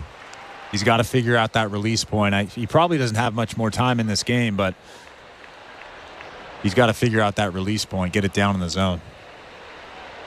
Francis gets the sign from Jansen, and that one was high again, but Rocchio slapped at it, sends it out to left field right along the line. Coming in to make the grab is Davis Schneider, and there's one down. Again, a pitch out of the strike zone. That was probably ball 4 right there. Rocchio swings at it, hits a little weak fly ball to Davis Schneider out in left field. Speaking of Davis Schneider, what do you think about the new beard that he has? It's almost like a week long maybe? I guess they're all trying guy, something, you're a facial right? hair guy. Well, so are you. He's got the hair cut, but now he's sporting like the thick mustache with the, it's not quite 5 o'clock shadow. It's, as you say, 5-day shadow. I think at this point, man, whatever it takes. I don't think the Blue Jays anticipated being at the bottom of the division at this point. And as I say, again, I've referenced for like the 3rd, 4th time. It was 5 days ago that I think a lot of people were thinking, okay, here we go. It's time that they're making their move, and maybe they'll stay above 500 the rest of the year. And then, boom, the Red Sox strike. And so now it's, put your socks on, different order. And now it's a different kind of here we go. Yeah, maybe, unfortunately. Grow your facial hair, cut your hair, chop off your locks if you're Vladdy. Get a Fu Manchu like Francis, whatever it's going to take. 1-1 in the count. Francis, the 3rd pitch comes in, and Hedges holds back on that one. It was low in the zone, and he kind of tightened up those wrists and make sure he didn't offer at it. 2-1 now, ahead in the count as Francis, drenched in sweat, stares at the sign from Jansen. He's looking for it high. It came high, and it's fouled off by Hedges, now 2-2.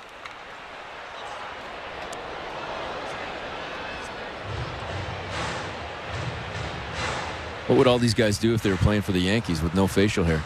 They would be bored. Yeah, you got to come up with some sort of other way to try and bust out of your funk. 2-2 pitch outside, and now Hedges pulling ahead at 3-2. Well, I guess with the Yankees, you can have a mustache. You can have a little bit longer, not quite the Fu Manchu that Bowden Francis has, but you can have different variations of the mustache, I guess. It's not as strict as it used to be. Hedges fires one over to IKF at short, throws to first on a bounce, and records the out.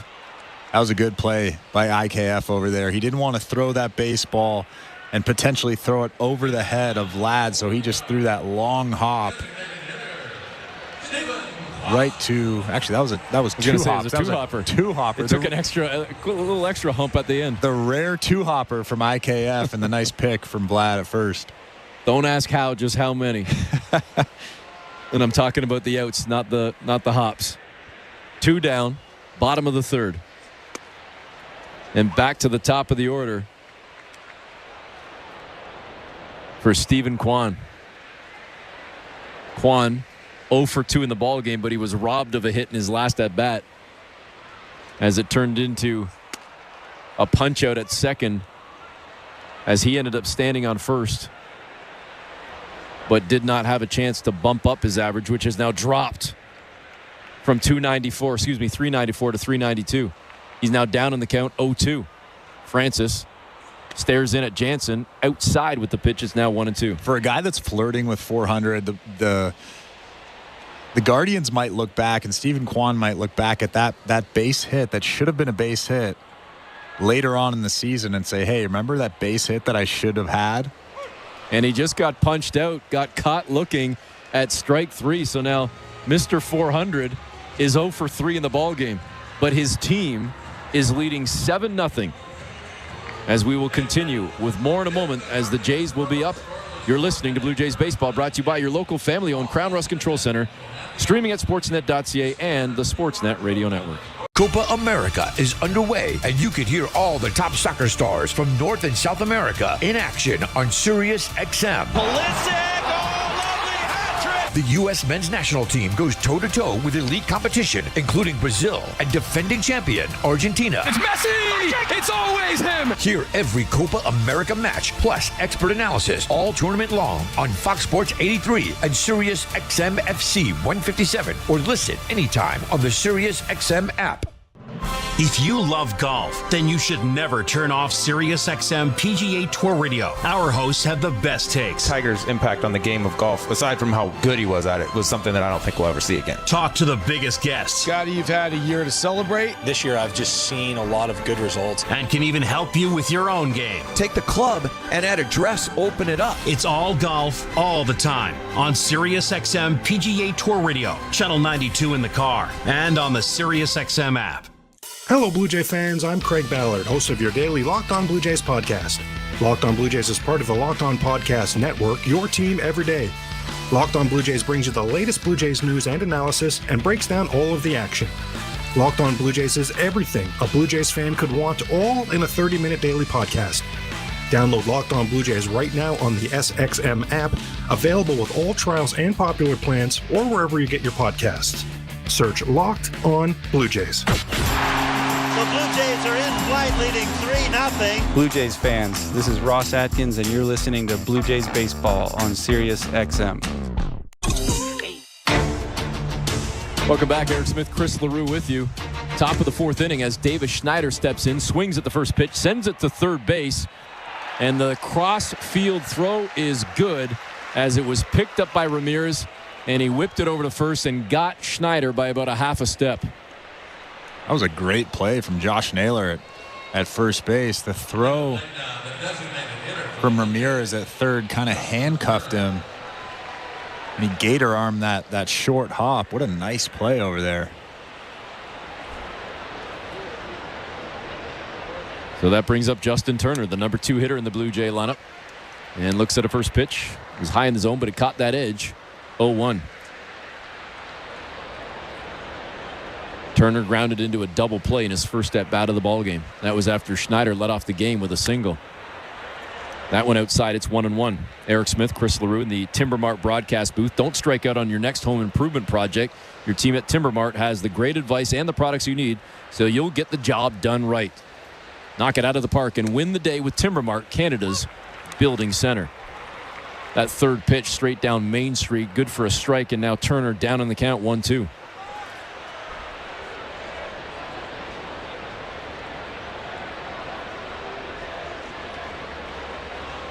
Turner asks for time for a moment, steps out, readjusts that left elbow pad, and now digs back in the box. Again, down in the count, 1-2. As Carrasco comes set. The right-hander delivers. Outside, it's now 2-2. Toronto trailing 7-0 here in the top of the fourth. The second inning, the bottom half at least, took forever, and we just breezed through the third. And Turner just got underneath one. A bloop. Fly ball out to shallow left. Underneath it to make the grab is Will Brennan, and there's 2 down. And like I said before the broadcast, Carlos Carrasco is going to try to flip in breaking balls, mix in that changeup, mix in the slider, and he's doing it to perfection so far. Such a crafty vet. I know his fastball is a little bit harder right now than it has been this season, but he is throwing those off-speed pitches and fastball counts, and he's doing a perfect job right now. Vladimir Guerrero Jr. steps in now, flew it to center field in his first at bat, back in the first inning, and he just takes the entire way. First pitch way outside, and ahead in the count. Vladdy 1-0.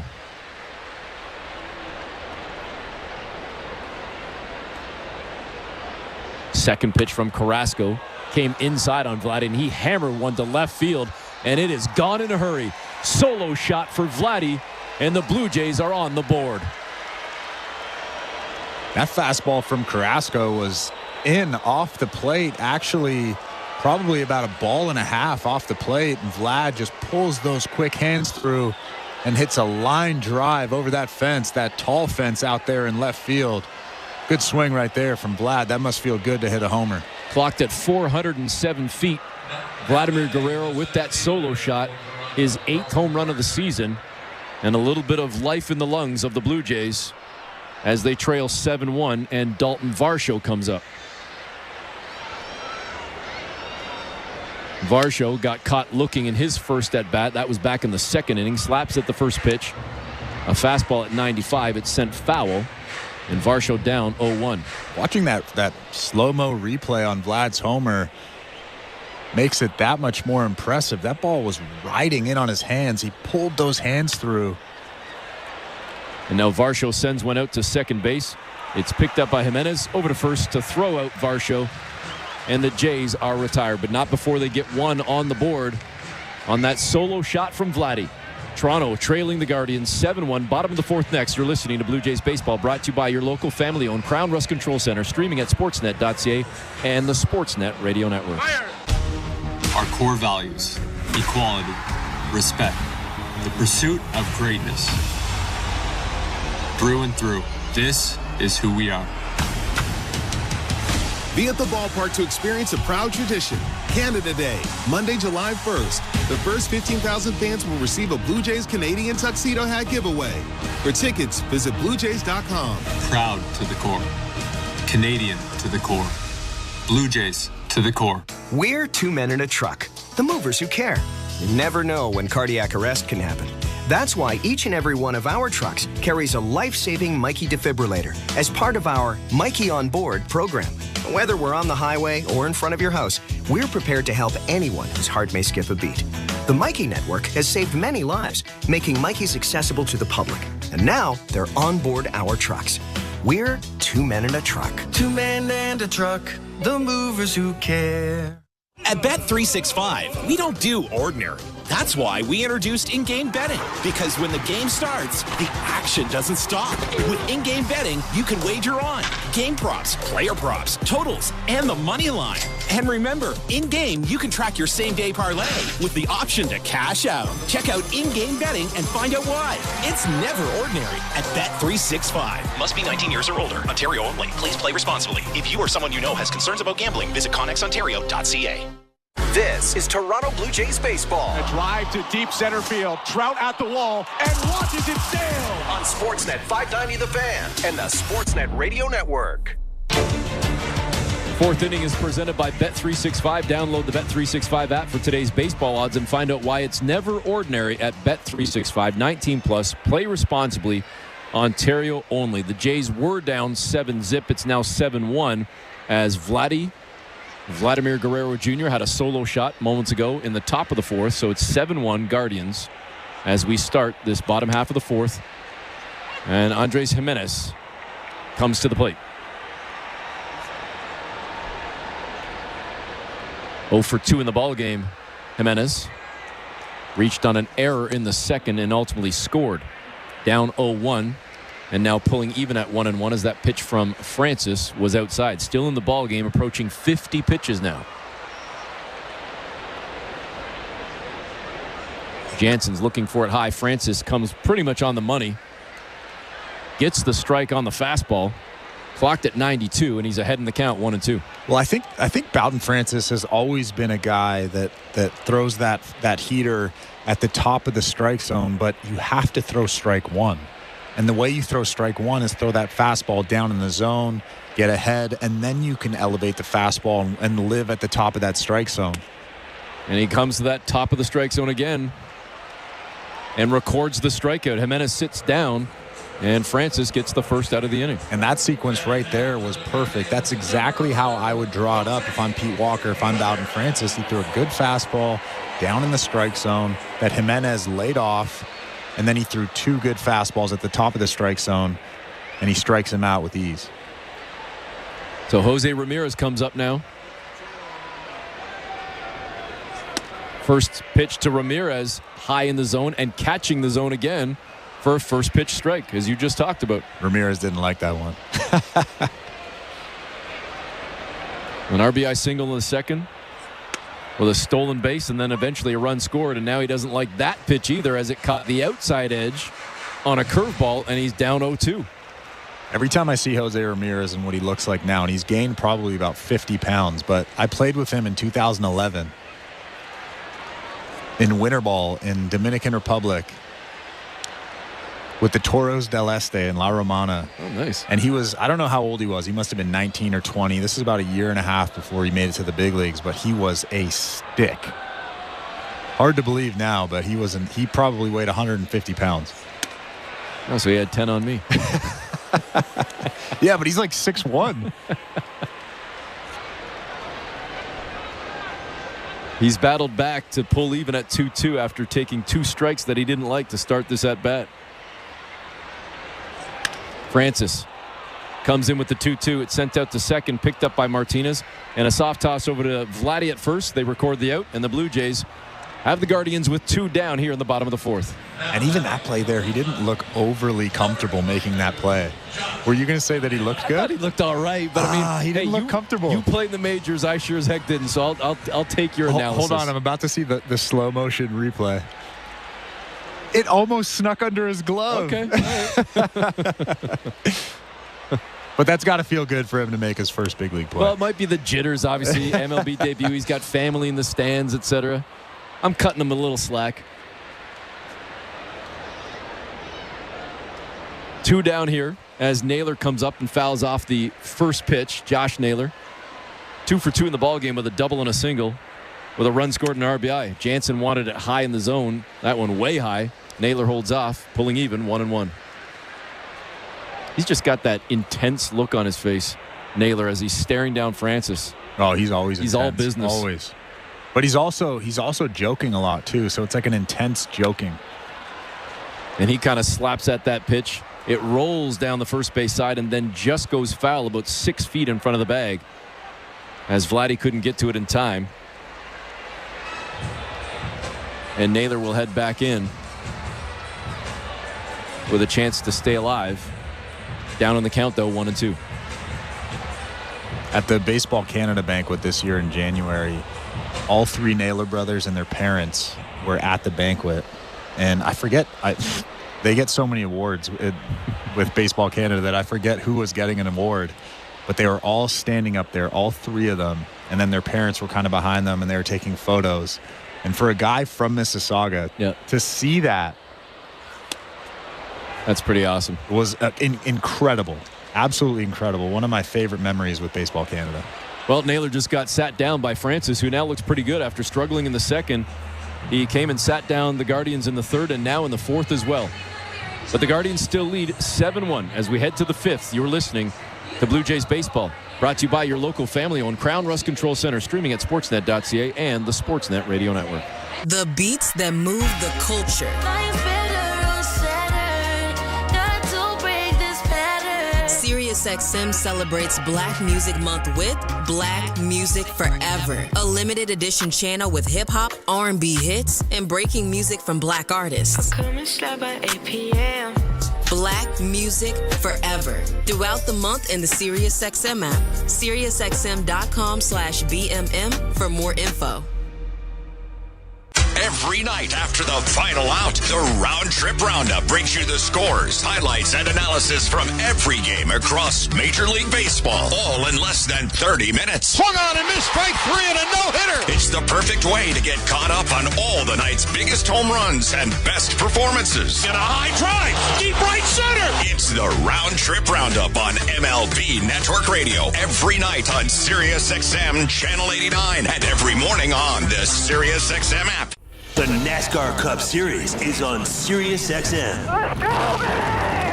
We're back on the track Sunday, 1:30 p.m. Eastern. It's the USA Today 301 from New Hampshire Motor Speedway. Yeah. On SiriusXM NASCAR Radio Channel 90, in the car, and on the all-new SiriusXM app.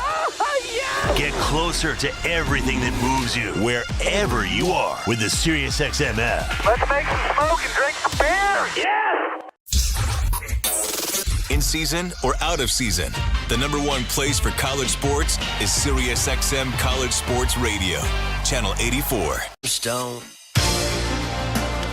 Top of the fifth, Danny Jansen steps in. First pitch swinging, fouls it off into the net down the right field side and quickly down in the count 0-1. Blue Jays trailing 7-1 to the Guardians, who scored all 7 of their runs back in the second inning. Carlos Carrasco still on the bump for Cleveland as Jansen gets underneath. Pitch number 2, sends it into center, and running in to make the grab is Tyler Freeman, the center fielder, and there's one down. Fifth inning is brought to you by Desjardins Financial Group. Desjardins awarded another 150 grants worth $20,000 each to entrepreneurs across Canada. See how Desjardins cheered on small biz at goodsparkgrants.ca. George Springer now comes up.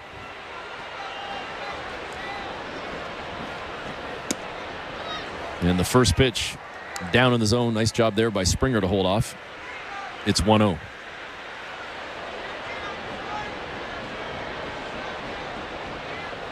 Springer now hitting 196 on the season. Second pitch, he fouls that one down the third base side. It's 1-1. And just to update folks as well, we're about 8.5 minutes into the first period. Florida and Edmonton, Game 6, and the Oilers have scored. They've got the early lead on the Panthers. It's 1-0. We will keep you updated on that game throughout the evening. Jays down 7-1. Springer rips one to short. Picked up by Rocchio, who whips it over to first, and the Jays with 2 down. And that was a beautiful goal. I have no idea who scored it, but that was a beautiful goal. Do you have any idea? I didn't see it. I only saw the highlight quick. Kind of doing 1,000 things here. So, no, I don't know who scored it. Maybe we'll get it. Who was it again, Show? Or was that Andrew? Either way. Oh, Vogel scored. All right. Well, Addison Barger didn't score right there. He just sent one to second and very quickly is sat down as Jimenez throws to first to get Barger, and 3 up, 3 down, and the Jays retired relatively quickly here in the fifth as we go to the bottom of the fifth. With the Blue Jays trailing 7-1, it's Blue Jays Baseball, brought to you by your local family-owned Crown Rust Control Center, streaming at sportsnet.ca and the Sportsnet Radio Network. The NASCAR Cup Series is on SiriusXM. We're back on the track. Sunday, 1:30 p.m. Eastern. it's the USA Today 301 from New Hampshire Motor Speedway. Yeah. On SiriusXM NASCAR Radio Channel 90, in the car, and on the all-new SiriusXM app. Get closer to everything that moves you, wherever you are, with the SiriusXM app. Let's make some smoke and drink some beer. Yeah. Fantasy Sports Radio is helping you win your fantasy leagues right now on Channel 87. Aaron Judge drills a 3-run home run. From in-season fantasy baseball management to our all-time fantasy baseball draft to helping you prepare for your fantasy football drafts. Fantasy Sports Radio is here to help you dominate. Don't ever take a player that you don't intend to keep all year. Don't do it. It's terrible management. Fantasy Sports Radio, your home for fantasy sports. Channel 87 and on the all-new SiriusXM app. You love listening to baseball. You love talking about baseball. You love yelling at your buddies about baseball because they love baseball, and so do we. That's why SiriusXM has the only channel on the radio dedicated to baseball 24/7. It's MLB Network Radio, SiriusXM Channel 89. News, opinions, passionate baseball talk from former players and GMs, plus interviews with players, managers, and executives, and much, much, much more. If you can hear me right now, you've got MLB Network Radio, SiriusXM Channel 89, and on the SiriusXM app. 24/7, 365 coverage of all things NASCAR. All things NASCAR happens exclusively on SiriusXM NASCAR Radio, Channel 90. Net Radio Network. Bottom of the fifth inning, Eric Smith and Chris LaRue with you from the Timber Mart broadcast booth as Francis still in the ballgame for Toronto. The right-hander has pitched well the last couple of innings after getting some damage done to him in the second when he came in relief of Yariel Rodriguez. And the first pitch missing to Freeman as Tyler Freeman with 2 walks on the night is looking to earn maybe a third or get on base at least for a third time. Second pitch, that one high, and now 2-0.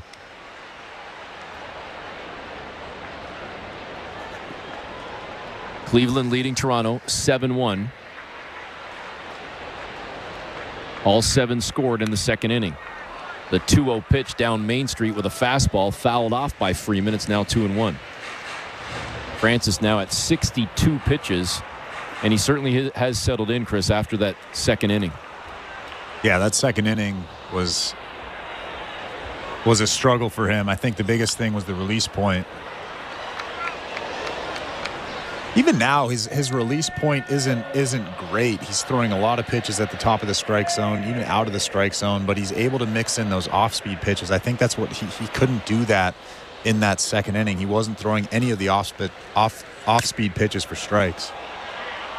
And this one on a 2-2 pitch sent out to right field. Freeman gave it a bit of a ride, but an easy grab for George Springer, and there's one down. This injury report is brought to you by Bergmanis Pereira Personal Injury Lawyers. If life has thrown you a curveball and you're striking out with your insurance company, get ahead of the count and call Bergmanis Pereira Personal Injury Lawyers. You focus on getting better, and Bergmanis Pereira will take care of the rest. Visit bplawyers.ca. Let's take a look at Jordan Romano. How about that? Let's do that. As Brennan steps in. First pitch from Francis, low in the zone, ball 1. Who is moving along nicely from his elbow inflammation. As of today, he's progressed to the point of throwing on flat ground at a distance of 120 feet. Brennan slaps at the second pitch, sends it foul up and over the backstop. It's now 1-1. And he's expected to throw from a mound this weekend in Cleveland. His expected return is potentially late June. I find that hard to believe, but we'll see. Technically, are we in late June? I would call this late June. Yeah. Late-ish June. So that's why I have it hard. I find it hard to believe that he'll be back late June. I mean, there's only 9 days left, right?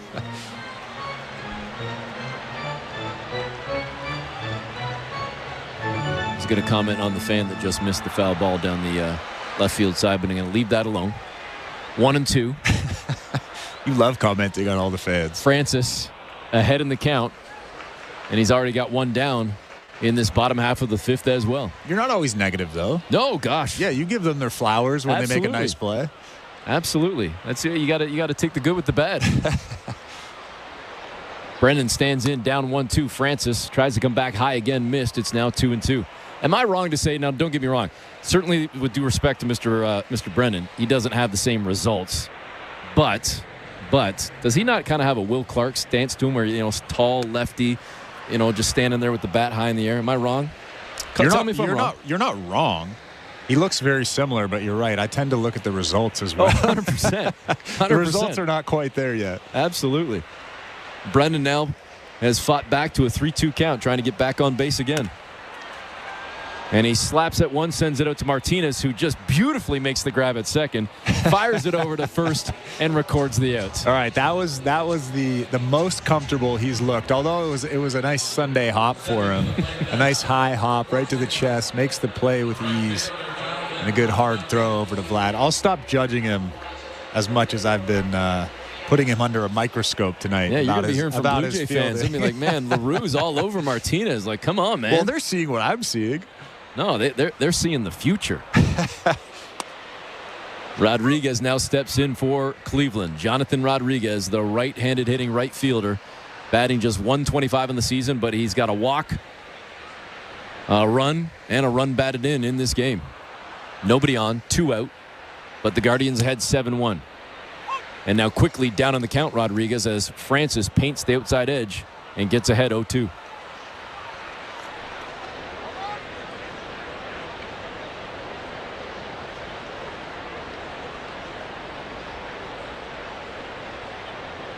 Rodriguez stepped out of the box for a moment. Now gets back in, digs into the dirt. Francis gets the sign from Jansen. He wants it low.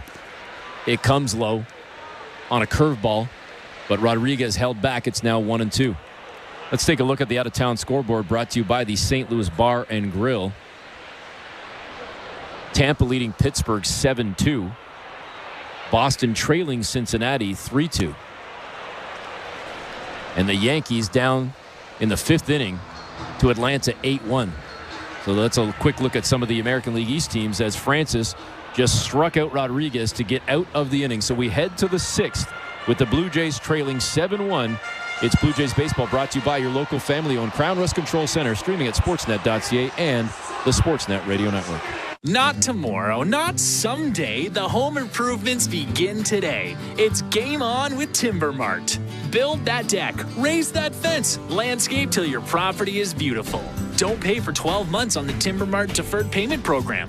Your locally owned, completely Canadian hub of building and renovation expertise. Get your Timber Mart credit card at participating locations and pay later. 12 months later. Conditions apply. Ask in store for details or apply at timbermart.ca. At Crown Rust Control Center, protection runs deep because every Crown Rust Control Center is owned by a local family who cares beyond business. Your Crown Rust Control Center is 100% committed to their product, to you, to their community, which is your community. Protecting you and what matters to you is equally important as protecting your vehicle. Did you know your vehicle rusts faster in warm weather? Protect your vehicle today. For a special summer offer, find your local family-owned Crown Rust Control Center at crown.com. The hardest work should lead to the best quality of life.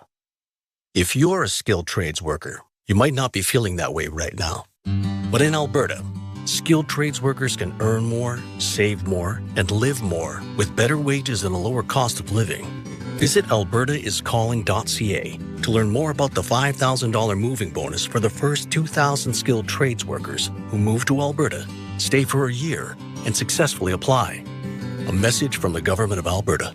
This is Toronto Blue Jays baseball. Bases loaded. The 0-2 swung on and missed. Strike 3. On Sportsnet 590 The Fan and the Sportsnet Radio Network. Top of the 6th inning, Orelvis Martinez steps in for his second at-bat of the ballgame. Struck out in his first at-bat. This, of course, his Major League debut.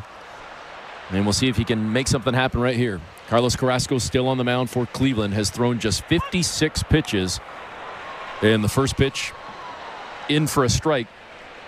Martinez down on the count, 0-1.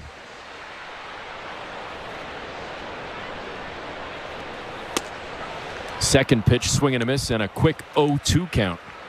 Martinez has seen 6 big league pitches, and he's seen 5 sliders from Carlos Carrasco. And he was tearing up AAA, but obviously going to be much more difficult to replicate those numbers at the big league level. And that pitch way outside in the dirt. Missing on that slider. Martinez now 1-2 in the count. Well, if we know that Orelvis Martinez struggles with the off-speed pitches and he's a fastball hitter, you can only imagine what these teams know and how much information they have. Well, Martinez just fought one off, came inside, and he sends it out into center field. And the first hit of the career for Orelvis Martinez. Yeah, that's got to feel good. It was actually on a slider, too. It was a backup slider from Carlos Carrasco. You can see his family jumping up and down there. It must feel good to get that out of the way nice and early, especially on an off-speed pitch. And at least one person standing and cheering in appreciation in the stands, and that's Martinez's father. The friends and family in attendance in Cleveland to see the debut of Orelvis Martinez, who now stands on first with none down here in the 6th inning. I wonder if they were in Toronto when he didn't play. Isaiah Kiner-Falefa punches one into right field past a diving Jimenez, and now the Jays trying to do something here in the 6th inning with 2 on and none out. Yeah, we were so caught up about talking about that was his first hit. We forgot to mention that there's nobody out. And now the Blue Jays have runners at first and second, nobody out. Look, there's a big hill to climb here, but this game isn't over yet. They can string together a couple of hits, and Carlos Carrasco is a guy that, especially this season, has given up a bunch of hits in a row. He came into the ball game with an ERA at 5.80. It has dropped to 5.48, but the Jays would like to jack it up a little higher again here and put a few on the board. Top of the order now for Davis Schneider. Singled to start the ball game.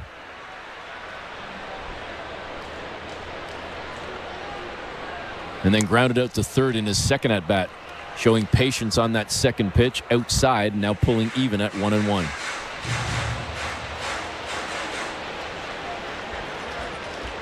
Cleveland ahead 7-1 here in the top of the 6th, but the Jays trying to get a rally going here with first and second and none out. Martinez, after his first major league hit, standing at second, IKF at first. That third pitch, another ball, it's 2-1. Schneider ahead in the count. Carrasco checks second, the pitch, and it's good for a strike. It's now 2-2. Schneider didn't like that call, kind of tilts his head, grimaces just a little bit. Unfortunately for him, that thing caught the outside black. Good pitch from Carrasco. Carrasco comes set, looks over at second. The 2-2 pitch and a swing and a miss from Schneider. He chased it. There's one down. Let's take a look again at that out-of-town scoreboard brought to you by St. Louis Bar and Grill. Devilishly good since Toronto first raised the trophy in '92. Join them for wings, ribs, beer, cocktails, and catch every play at your local St. Louis Bar and Grill. Download the app or visit stlouiswings.com for more details. Always devilishly good. KC with a 1-0 lead over Texas. Bottom of the third. Houston leading Baltimore 2-0. That one in the top of the third. Bottom of the first, no score in Colorado between Washington and the Rockies. Justin Turner comes up now, number 2 hitter in the Blue Jay lineup. First pitch was a ball, so quickly ahead in the count with 2 on, 1 out. Turner, second pitch, taking. It's now 1-1. Carlos Rodon tonight for the Yankees pitched just 3 2/3, 11 hits, 8 runs, 7 earned. Gave up 3 homers to the Braves. Well, this would be a night that you want to get a win then, with the Yankees getting knocked around. The Jays are going to have to do it from a big-time comeback as they spotted Cleveland 7 runs in the second inning. They've gotten 1 back, and this is their best chance that they've had thus far. The first 2 batters of the inning got on with singles, Martinez and Kiner-Falefa. Schneider just struck out, and now Turner, battling as he is now even in the count at 2-2 after fouling that one off down the right field side. Carrasco now over 70 pitches thrown here in the top of the 6th. Eric Smith and Chris LaRue in the Timber Mart broadcast booth on a Friday night. And that pitch just came inside. Turner swung at it, sends it high in the air and up and over the backstop. That one certainly handcuffed him and more. But he's got life as that ball made it into the stands. and he will dig in again at 2-2. Still 1-0 Edmonton in Game 6 between the Oilers and Panthers with less than 3 minutes to go in the opening period. Carrasco gets the sign, looks at second. The 2-2 pitch. And Turner fouls another one off. We'll do it again. Yeah, he's doing a good job fighting off some tough pitches. That was a tough slider down in the zone there. Not one that he wanted, but was able to get the bat to it and foul it just back a little bit. He'll get something in the heart of the plate. The 2-2 again. Turner reaches out, slaps at that one, sends it high into the stands, made it about 10 rows deep down that right field side. Takes a big bounce, and a fan finally secures that one. But again, life for Justin Turner. A couple Blue Jays fans sprinkled in amongst the navy blue. It's an easy drive. Real easy drive. About 4 hours, roughly, from the GTA. Turner gets underneath one again, fouls it up and over the backstop.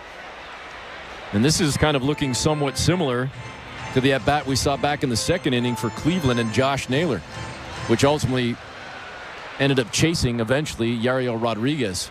So hopefully for Turner and the Blue Jays, they could have a similar success and outcome. Naylor ended up getting a double and helped start a rally for the Guardians.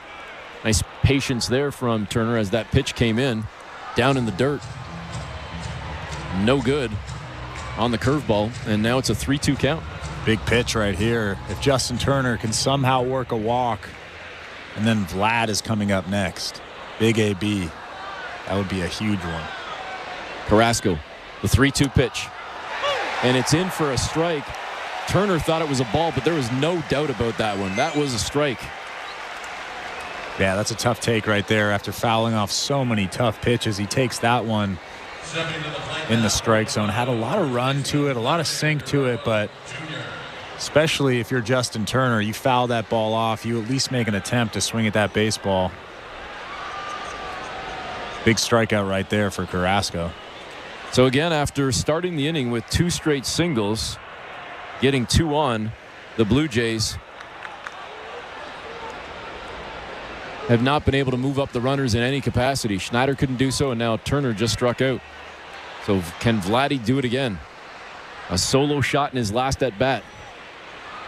A home run would be great, but you'll take anything right now if it means Vladdy on base and hopefully a run coming in. Martinez out at second. Vladdy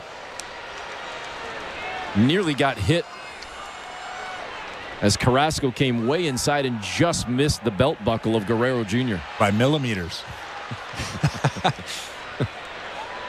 Vladdy's average up to 280 now after that home run. And he just got underneath another one. Gives it a ride, though, but nowhere near enough, as it's going to be right into the glove out in left field of Will Brennan, and the Jays sit down. So they waste the opening 2 runners that got on, and the Jays can't get anything on the board. They still trail 7-1 to the bottom of the 6th we go. You're listening to Blue Jays Baseball, brought to you by your local family-owned Crown Rust Control Center, streaming at sportsnet.ca and the Sportsnet Radio Network. The top soccer stars from across Europe clash in UEFA Euro 2024. Hear the action on Sirius XM from Icons Ronaldo, unbelievable goal! to international powerhouses. 4-1 Germany. This is a statement. The best of the best battle for the chance to be called champions of Europe. UEFA Euro 2024. Hear live matches and expert analysis in the car on Fox Sports Channel 83 and Sirius XM FC 157, or listen on the all-new Sirius XM app. The most important person in sports is you, the fan. Let me tell you something. I'm a real fan. And your place for sports talk is Mad Dog Sports Radio, where your voice is heard all day long. I couldn't wait to get into the truck, turn on 82. Sharing the thrill of victory. The joy, the jubilation. I can't stop smiling. And the agony of defeat. When is this franchise going to realize people really care about this? Passionate sports fans call 888-MAD-DOG-6. You gotta love sports. Mad Dog Sports Radio, Channel 82, or anytime on the Sirius XM app. Wake up! Wake up, everybody! This is Steve Phillips from the leadoff spot on MLB Network Radio. Join me and former Major League Baseball players Eduardo Perez and Xavier Scruggs as we react to all the latest news and scores across baseball and have plenty of fun along the way. Steve, you were so right about that. I don't know if anybody else thinks we're funny, but I think we're funny. Why are you putting us or we into this? The leadoff spot, weekdays at 7 a.m. Eastern on MLB Network Radio, Channel 89, and on the SiriusXM app. Hey, baseball fans, the 2024 NBA Draft begins on June 26th, and NBA Radio is your home for all the action. Hear every pick on NBA Radio, Channel 86, and the all-new SiriusXM app. Network. Welcome back, bottom of the sixth from the Timber Mart broadcast booth. Chris LaRue, Eric Smith with you. Blue Jays trailing 7-1. Cleveland got 7 in the second. Jays came back with a solo shot in the fourth from Vladdy. But otherwise, there hasn't been a whole lot of action on either side. It's been a relatively quick last 3.5 innings after a ridiculously long bottom half of the second. And again, that's when all of the damage was done for Cleveland. Both teams with only 4 hits, but Cleveland with 7 runs. Well, Blue Jays had a big chance last inning. They got the first 2 guys on. Orelvis Martinez hit his first big league hit. And then IKF got a base hit. And then you had 2 quick strikeouts and Vlad flied out, and that was the end of that. But if you're going to get the first 2 guys on, you have to at least score 1 run. Ryan Rocchio now steps in. First pitch, a ball. Second one, no good as well, as Tim Mason is into the ballgame for the Jays. This will be his 33rd game of the season, and he comes in with 2 balls to start the inning, to start his outing. Rocchio well ahead in the count. The 2-0 pitch. Swing and a miss. It's 2-1. Got him on the sinker. Mesa, the left-handed hurler.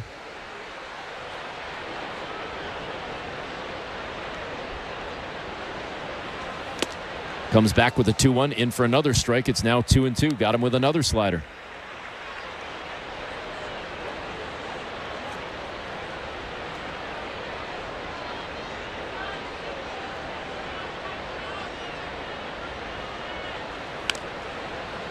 And now that one fouled off on the 2-2 pitch.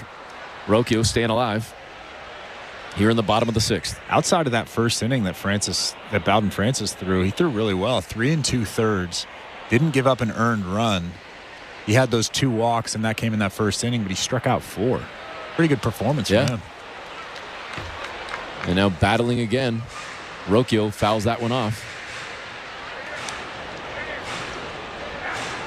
Well, I think it maybe, I don't know, maybe I'm wrong, but the way you were explaining it earlier about him needing to get ahead in the count, I think getting ahead in general, right? He came in with guys on, and then he fell behind, and he just couldn't kind of catch up. But when he had a chance to start fresh in his own inning with nobody on and whatever else, he was real good. Well, I think you kind of hit the nail on the head. He came into a game where he felt like he had to be perfect. And when you feel like you have to be perfect and you're not really in that comfort zone, that's when you try to do too much. And we've seen this with Nate Pearson a lot this season.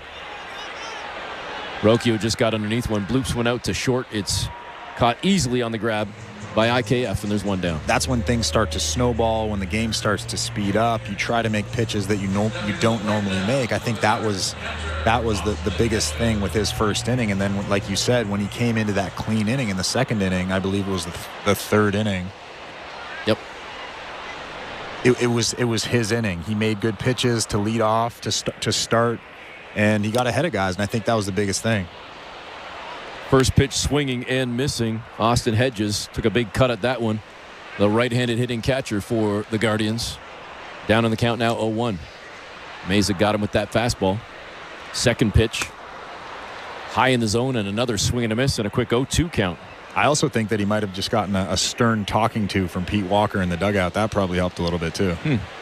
I would imagine. That's what I would have done if I was Pete Walker. I would have went right up to him and I would have said, "Hey man, throw strike 1. And then see what you can do." And he certainly did a lot of that.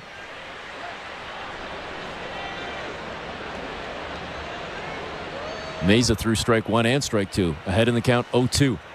Third pitch, low inside. Hedges held off on that one on the slider. It's now 1-2.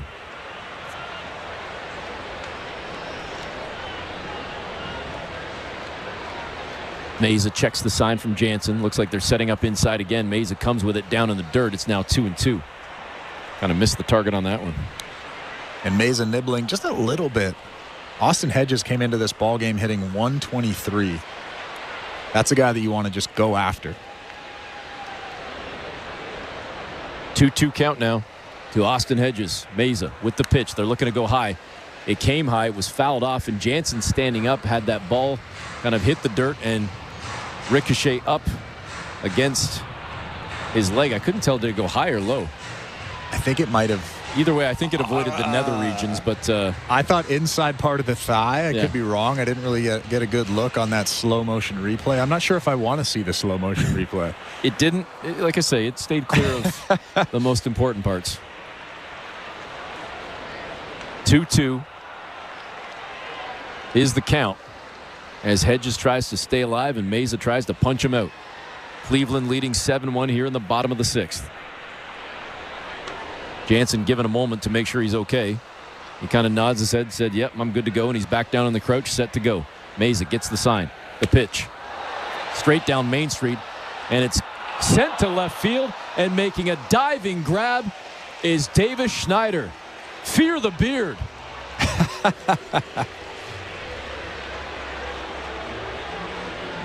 That was a great play right there from Davis Schneider. I think he had a beat on that the whole way. You could tell that he was going to attempt a dive, and he did, and he caught that baseball. That's a big out for Tim Meza, especially with the top of the order coming up for the Guardians. And we're here right now. Top of the order with Stephen Kwan. 0 for 3 in the ball game. If you're looking for any positive out of tonight, it's a guy that was hovering near 400 who's 0 for 3. Well, he kind of has a hit. Kind of. Kind of. Down in the count now, 0-2 after the first pitch strike and the second one fouled off. So Meza doing his job against Kwan. That said, I'm sure the Blue Jays would say, hey, let Kwan go 4 for 4 and be hitting over 400. Just give us the win. It's going to take some time to try and do that, or at least it's take a challenge with the Jays down 7-1. Kwan slaps at one, sends it to left field, right on the money, straight at Schneider, who makes back-to-back grabs to close out the 6th. The Jays still trail 7-1, though. We head to the 7th. You're listening to Blue Jays Baseball, brought to you by your local family-owned Crown Rust Control Center, streaming at sportsnet.ca and the Sportsnet Radio Network. We're 2menintruck.ca. We've got lots of men and lots of trucks, so get ready to be moved. Think 2menintruck.ca. So when you gotta move, all moving day. Think 2menintruck.ca. Cause all of us movers are not the same. So that's our company name, 2menintruck.ca. We're lots of men with lots of trucks, so give us a call today. Not tomorrow, not someday. The home improvements begin today. It's game on with Timber Mart. Build that deck, raise that fence, landscape till your property is beautiful. Don't pay for 12 months on the Timber Mart Deferred Payment Program. Your locally owned, completely Canadian hub of building and renovation expertise. Get your Timber Mart credit card at participating locations and pay later. 12 months later. Conditions apply. Ask in store for details or apply at timbermart.ca. At Crown Rust Control, protection runs deep because every Crown Rust Control Center is owned by a local family who cares beyond business. Your Crown Rust Control is 100% committed to their product, to you, to their community, which is your community. Protecting you and what matters to you is equally important as protecting your vehicle. Did you know your vehicle rusts faster in warm weather? Protect your vehicle today. For a special summer offer, find your local family-owned Crown Rust Control Center at crown.com. Hey, this is Danny Jansen. You're listening to Toronto Blue Jays Baseball on the Sportsnet Radio Network. Getting set to start the 7th inning. It's 7-1 Cleveland, and Carlos Carrasco's night is done. And he certainly pitched well for Cleveland. And he hands it off to the bullpen with a 6-run lead, Chris. Yeah, he was great. I said this off the top of the broadcast that he's probably going to mix in a lot of off-speed pitches. He doesn't have the same fastball velocity that he used to, although I did see some 94s. I saw a 95, so he can still get it up there if he really wants to, but he did such a good job of mixing in the slider, mixing in that big curveball that he hasn't really thrown that much this season, just 6% of the time. But a great outing from Carlos Carrasco. And Pedro Avila comes in from the bullpen now for the Guardians. Another right-handed thrower. First batter he faces, Dalton Varsho. First pitch is a ball. Second pitch comes in, and Varsho got underneath it and sends it straight up in the air. Charging in from third to make the grab is Jose Ramirez, and Varsho sits down. There's one out here in the 7th. Kevin Gausman has a signature move by tossing his gum aside as he comes off the field after each inning. And on Wednesday, July 3rd, the Blue Jays are giving away a Kevin Gausman bobblehead, a bubblegum bobblehead. Make sure you're one of the first 15,000 at the ballpark. Get your tickets today at bluejays.com/promotions. I think that's my favorite one of the season, the Kevin Gausman, although it's kind of gross. It is kind of gross, but you got this big pink pile of gum sitting beside Gausman. Yeah, it looks like a pile of leaves that you would see in the fall, but it's pink, and it's obviously bubble gum. Can I trade the pile of gum for a pile of wins? Get this team back on track? I don't think you can do that. No? No. All right. Well, see if the Jays can mount a rally here in the 7th. The first batter got sat down moments ago. But now Danny Jansen trying to get on, and he's well ahead in the count, 3-0. After 2 came in as balls, and the third one seconds ago, high in the zone. And again, 3-0 to Danny Jansen. Varsho popped out. But Jansen, trying to get on, was taking the whole way at the 3-0. It was good for a strike catch in the outside edge. It's now 3-1.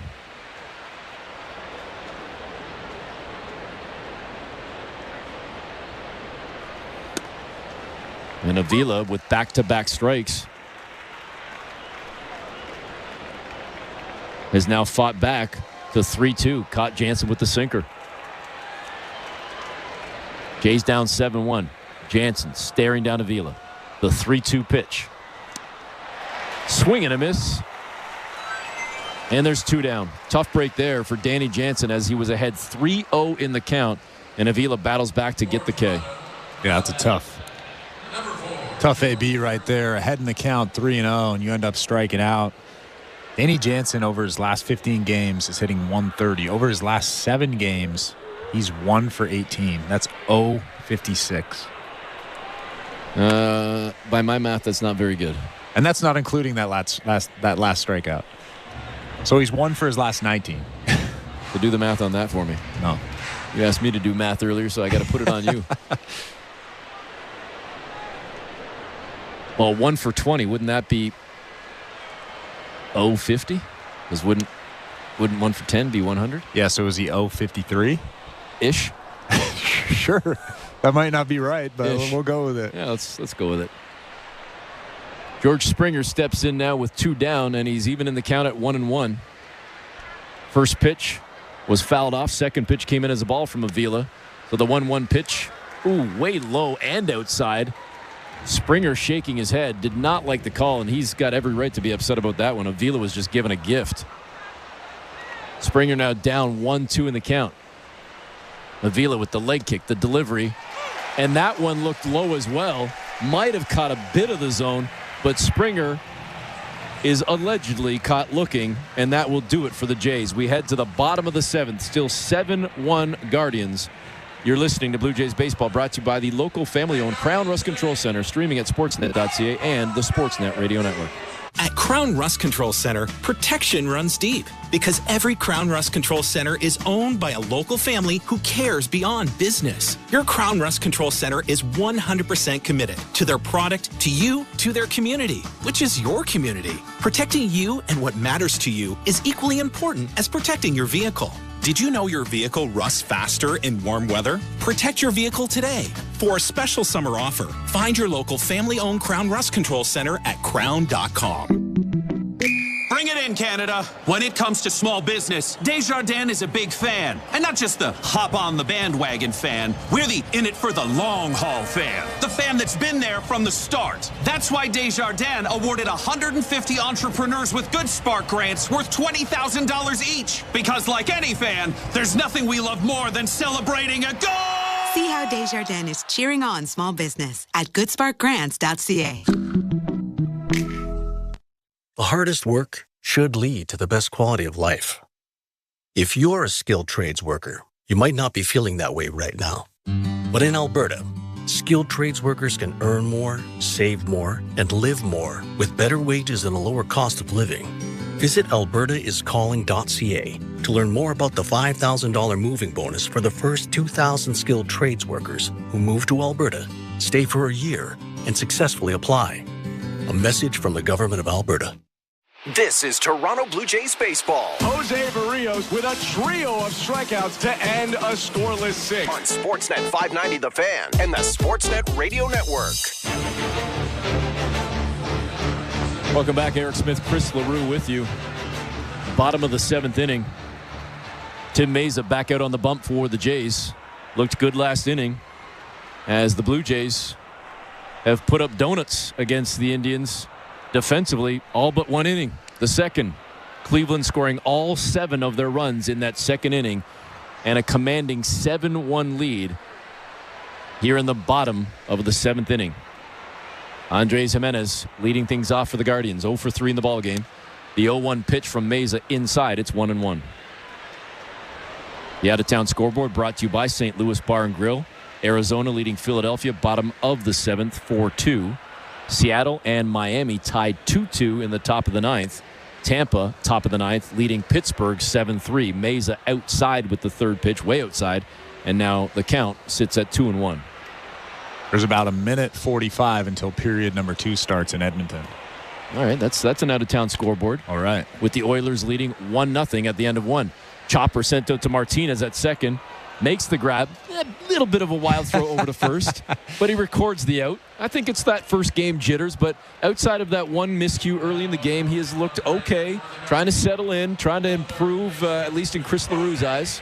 No, I'm not going to be so hard on him anymore. I think the last couple of plays, he's shown me that he's pretty comfortable. Although those last couple of hops have been pretty easy. Almost right to the belly, to the chest. You could make that play. You didn't see me play second short back in the day, dude. Come on now. Better put some respect on that name. Notre Dame High School in Burlington, Ontario, about 47 years ago. Are you doing that just because I mentioned my high school earlier? Yeah, come on. Of course, one of us, went on to play at a level higher than high school baseball, and one of us, let's just say, didn't.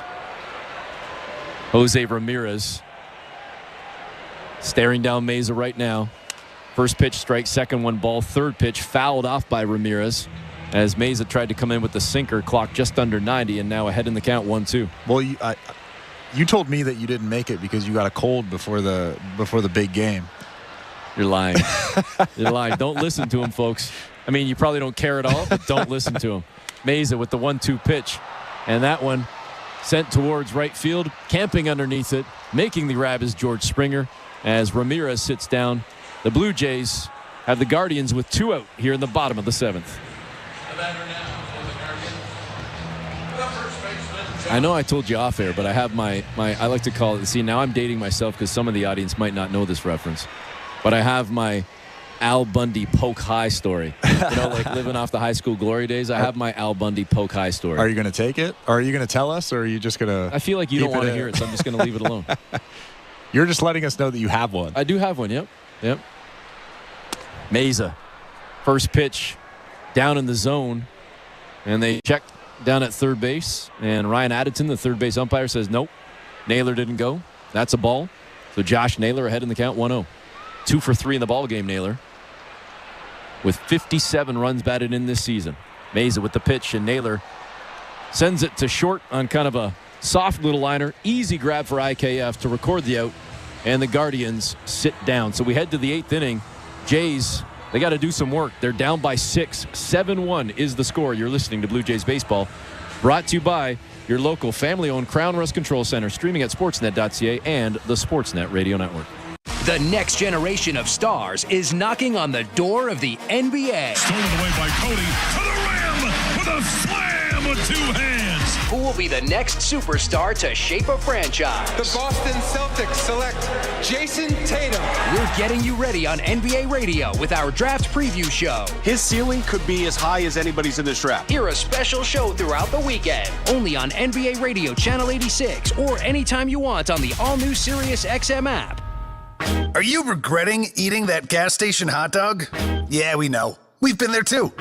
This is a message for baseball fans like you. Did you know that you get a channel that's talking baseball 24/7 as part of your Sirius XM subscription? What? Our lineup includes shows hosted by former big leaguers and executives. Plus, you'll hear from 17 managers each week. MLB Network Radio is on Sirius XM Channel 89, or just search MLB Network Radio on the SXM app. Sirius XM Sports. We're more than just a game. While you're listening to this game on Sirius XM, we're talking about the latest odds and prop bets for this and every game on Sports Grid Radio. The under's minus 125. Heavy juice to the under. Every home run hit and every strikeout thrown can change the line. I can't for the life of me figure out how you can favor a team that never wins, ever. If you're looking for sports talk centered around the latest odds and prop bets for games, races, tournaments, or any sporting event, Sports Grid Radio, Sirius XM, Channel 159. Hi, this is Ray Hudson, and for all the biggest matches from club soccer's holy grail, the UEFA Champions League, tune in to Sirius XM FC 157.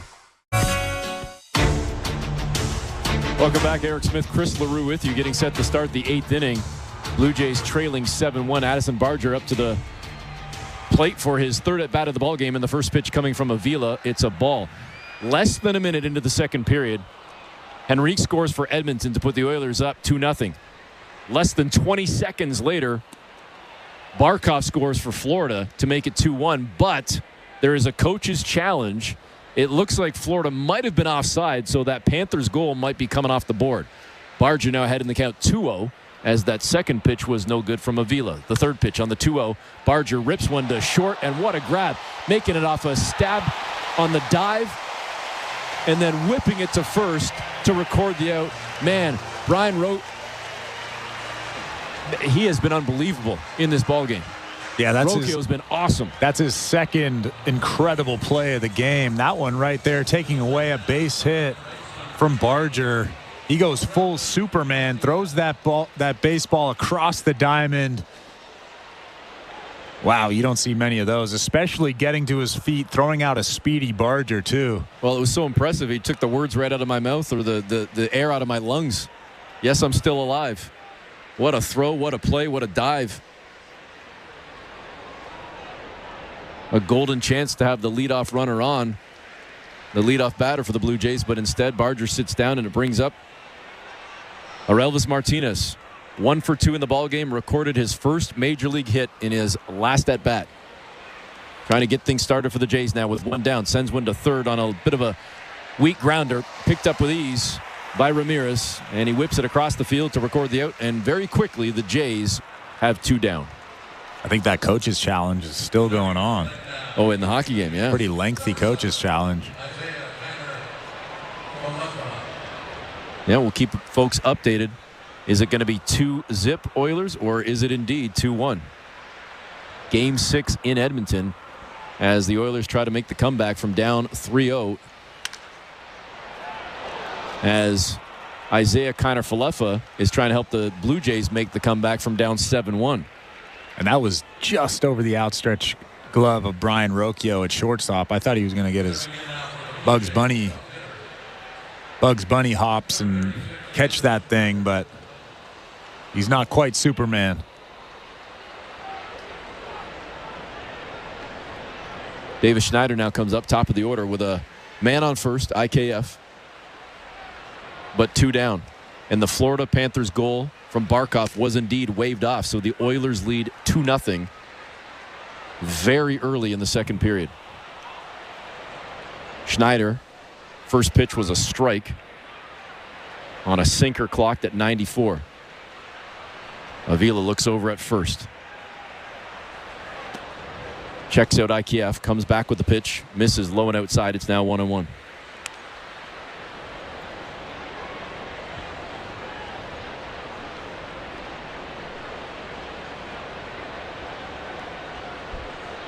Kiner-Falefa with a bit of a lead. Schneider 1 for 3 in the ballgame, awaiting the 1-1 pitch. Avila delivers outside, missing on the curveball. It's now 2-1.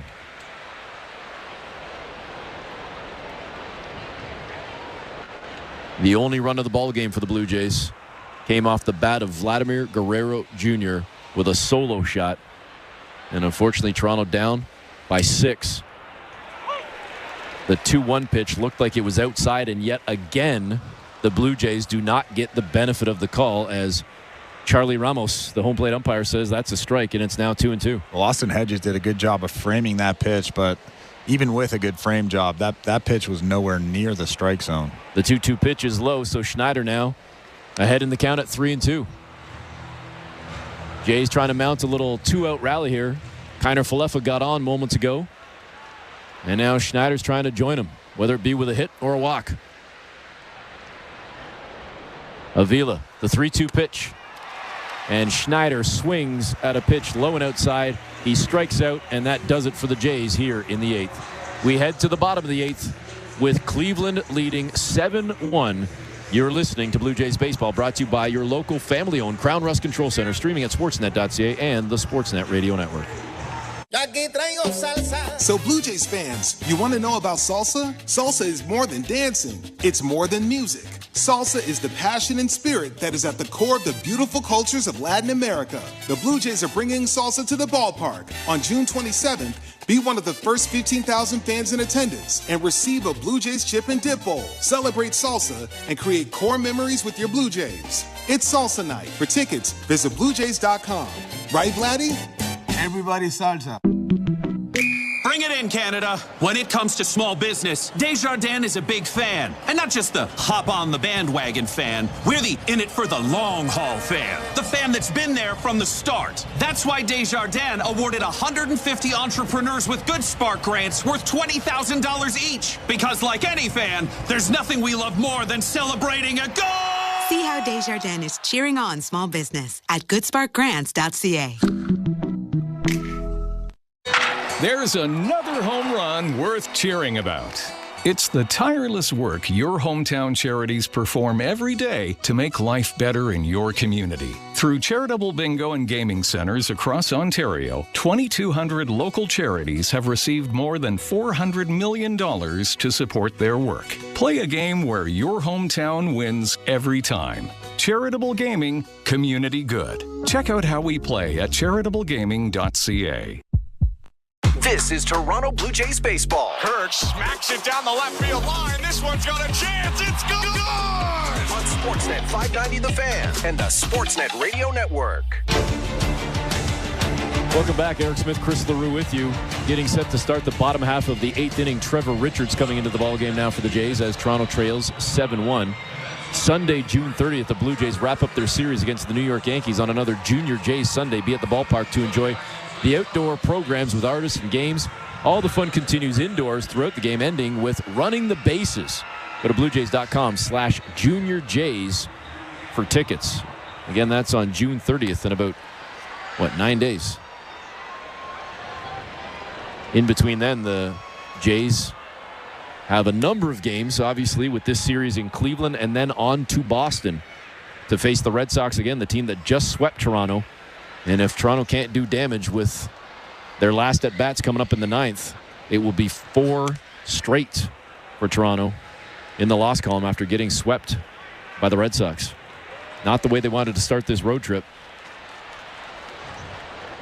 And as Richards now, not the way he wanted to start this inning, falling behind 2-0 to Freeman. The 2-0 pitch, though, is ripped on a ground ball to IKF at shortstop, picks it up, whips it over to first, records the out, and there's one down. And you just mentioned the series against Boston where they got swept. Guess who they're playing again? Boston. Yes, sir. And, of course, Captain Obvious, but those games against division opponents, especially that are ahead of you in the standings, well, everybody is at this point with Toronto at the bottom of the division, is only further salt in the wounds for the Jays as a team collectively. So after Freeman just grounded out to short moments ago, this brings up Will Brennan. 0 for 1 in the ballgame with a run scored and a couple of walks. Richards with the pitch. The 0-1 is good for a strike and a quickly ahead in the count 0-2.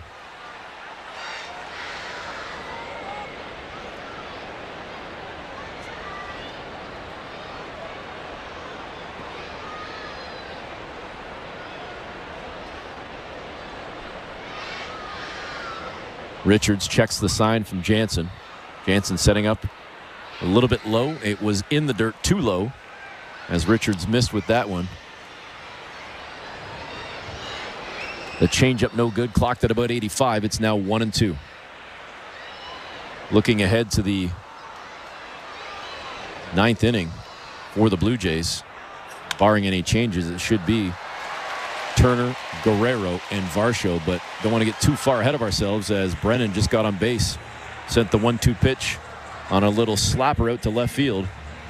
So Cleveland will try and tack on a couple more here if they can. They've got a man on with just 1 out here in the bottom of the 8th inning.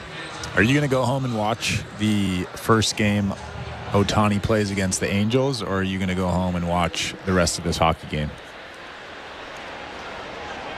I'm not sure if I'm going to be going home to watch anything.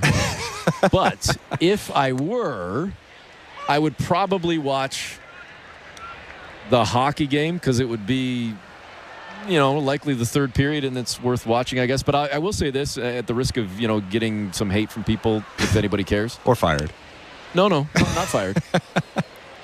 I really I'm not rooting against Edmonton, but I'm not rooting for them either. Like I find it weird that it's not like there's 1 or 2 Canadian teams. So you have this pull, like say the Raptors or even the Jays, where it's like it's the the country rallies. There's 7 Canadian teams. I don't think you have to cheer for a Canadian team just because they're a Canadian team. I don't know. I think listen, if the Montreal Canadiens are in the Cup, are Leaf fans cheering for the Habs? No. Are Hab fans cheering for the Leafs if they're back in the Cup? No. Is Calgary cheering for Edmonton right now? No. Now, from a business perspective for our company, is it good? Absolutely. So, yes, I hope Edmonton forces a Game 7. Absolutely. So we get more pizza parties. Yeah, exactly. And not empty boxes down at the garbage cans for when the baseball guys come in. We talk so much about hockey and about the Oilers and free pizza that we missed out on that we just missed the strikeout as Jonathan Rodriguez sits down. But I think folks understand we don't have to give you every single pitch right now with the Jays trailing 7-1.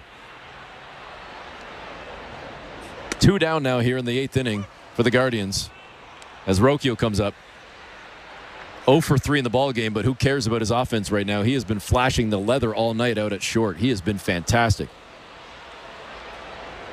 Brian Rocchio down in the count 0-1. Richards comes with the 0-1 pitch, paints that outside edge. It's 0-2. But I think you're right, though. If I was invested, like most Toronto Maple Leafs fans are, in the Toronto Maple Leafs, as much as they are, why would I want the Oilers to win? I don't understand that. Yeah, you want Toronto to be the next Canadian team. I just don't understand that. First of all, I'm not that invested in any team in hockey. I'm a Canadiens fan. I was born in Montreal, but if the Canadiens were a team that I followed very, very closely, I don't think that I would want the Oilers specifically to win the Cup just because they're Canadian. I hear you. They are ahead though, 2-0 in their Game 6 against the Panthers. In fact, they've outshot the Panthers, 13-4. With about 14 minutes left in the second period. Rocchio just got sat down, struck out as Richards does his job. And we go to the 9th inning now. And the Blue Jays need 6 to tie, 7 to pull ahead. Flip your caps inside out, folks. Do whatever it takes. If you're superstitious, let's start the rally for the Blue Jays. You're listening to Blue Jays Baseball, brought to you by your local family-owned Crown Rust Control Center, streaming at sportsnet.ca and the Sportsnet Radio Network. Summer sounds like poolside party starters, red hot hip-hop mixes, and backyard barbecue classics. with exclusive specials and mixes. Plus, over 200 extra channels. Your sun-soaked soundtrack awaits. Just tap into the SiriusXM app and search Summer Sounds. Hey everyone, it's Brian Geltzeiler from SiriusXM NBA Radio. The NBA draft begins on June 26th, and we're your home for all the action. Hear non-stop coverage on all our shows. Mark it down. That guy is going to be a star in this league. Exclusive interviews. We are now joined by Bronny James. I just found happiness in what I'm doing right now, and I feel like that's where I want myself to be at. At every pick on the big night. With the first pick, your home for the 2024 draft is NBA Radio, Channel 86, and the all-new SiriusXM app. Just search NBA Radio. This is Bob Kendrick, president of the Negro Leagues Baseball Museum and host of the SiriusXM original podcast, Black Diamonds. Hear stories about the legends of the Negro Leagues and conversations with the all-time greats they've influenced, like 5-time World Series champion Derek Jeter. I don't care what race you are. You need to know your past. This is U.S. history. It's not just baseball history. Hear over 70 episodes of the award-winning Black Diamonds podcast, available now on the SiriusXM app or wherever you get your podcasts. Fantasy Sports Radio is helping you win whichever fantasy sport you play. Right now on Channel 87 and on the all-new SiriusXM app.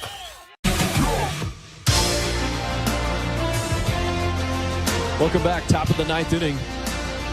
Eric Smith and Chris LaRue with you from the Timber Mart broadcast booth as the Blue Jays trail 7-1. And I told you to get those rally caps on. The Blue Jays certainly will need them here in the ninth inning. Down by 6. And into the ball game, pinch hitting for Justin Turner is Spencer Horwitz, the left-handed hitter against the right-handed pitcher, as Avila has pitched well for Cleveland since coming in replacement of Carrasco.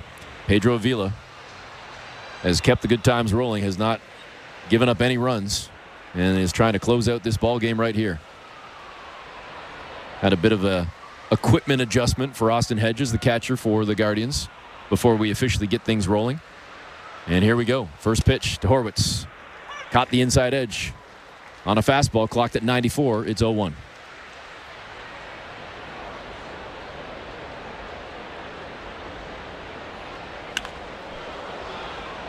And Horwitz jumped on that second pitch, rips one way foul down into the right field stands. And it's an 0-2 count. In 10 games this season, Horwitz is hitting .353. Still no homers, but he gave that one a ride. Big time. 0-2, fouled that one off. And it ricochets off the glove of Hedges. So we'll take a pause for a moment as Avila gets a new ball. Horwitz stepping out of the box for a moment to adjust his gloves and his bat. And he's ready to go. Digs back in. Avila stares in at the sign from Hedges. Shakes off the first one. Nods at the second. The 0-2 pitch. And that one fouled off again by Horwitz. He stays alive here. First batter of the ninth inning in Cleveland with the Guardians leading 7-1. I think the Dodgers scored 7 in the ninth the other day. I forget who it was against. So you're saying there's a chance. They came back. Yeah, they scored 7 and won the game. Outside, Avila missing on that one. A curveball looping down at about 76 miles an hour. It's now 1-2.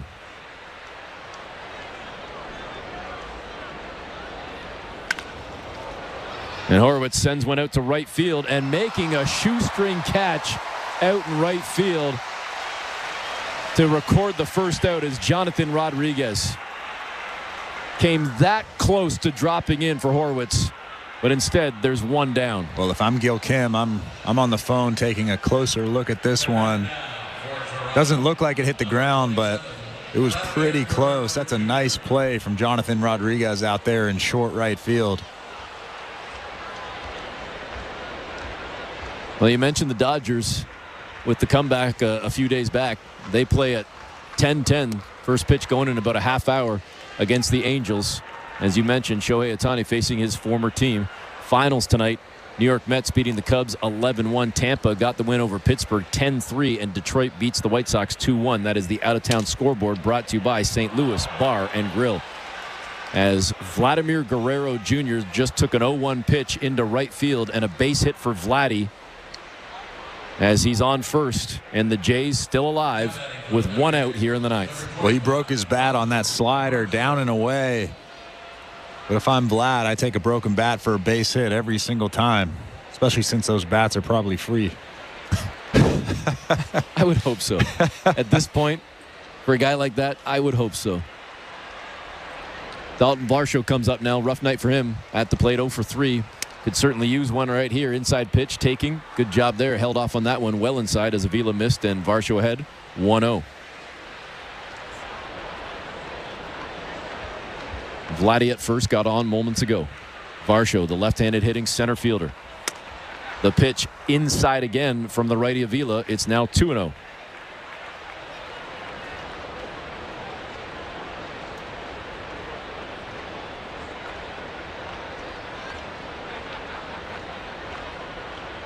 Avila with a quick look over at first, just over his shoulder. Sends in the 2-0 pitch way high, missing on a fastball. And now Varsho ahead 3-0. And look at this. Runner on first, only one out. Varsho ahead in the count. Here we go. I'm feeling the positive vibes from you, LaRue. I'm digging it. Varsho staring in. Avila, the 3-0 pitch. High again. And 4 pitches, 4 balls. Varsho takes the trot down to first. Vladdy moves up to second. And 2 men on with 1 out here in the ninth for the Blue Jays. This copyrighted broadcast is presented by authority of Rogers Blue Jays Baseball Partnership and may not be reproduced or retransmitted in any form. And the accounts and descriptions of this game may not be disseminated without the express written consent of Rogers Blue Jays Baseball Partnership or the Sportsnet Radio Network. Got a visit to the mound for the Guardians with some action in the bullpen. And do you think that Avila's night is done or no? I would imagine not, especially with a 6-run lead. I don't think Cleveland wants to use any of their higher leverage guys, but I mean, they're having a nice chuckle out there. They're having a long conversation. That might be to give the guy in the bullpen a little bit more time.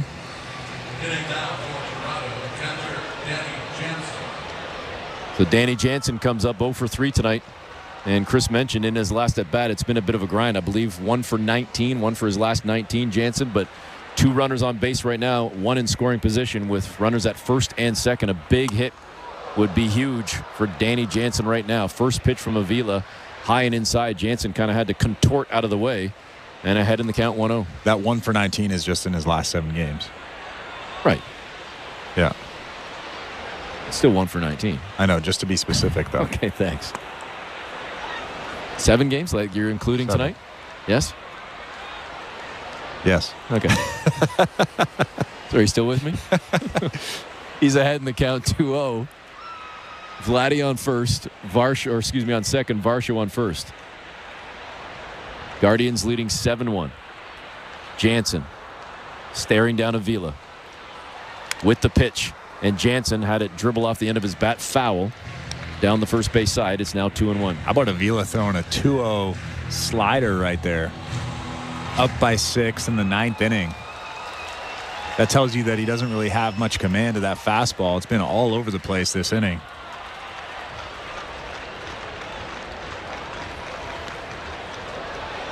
The 2-1 pitch is down in the dirt. It bounces high and gets away from the catcher Hedges. So the runners move up. You now have Vladdy at third, Varsho at second.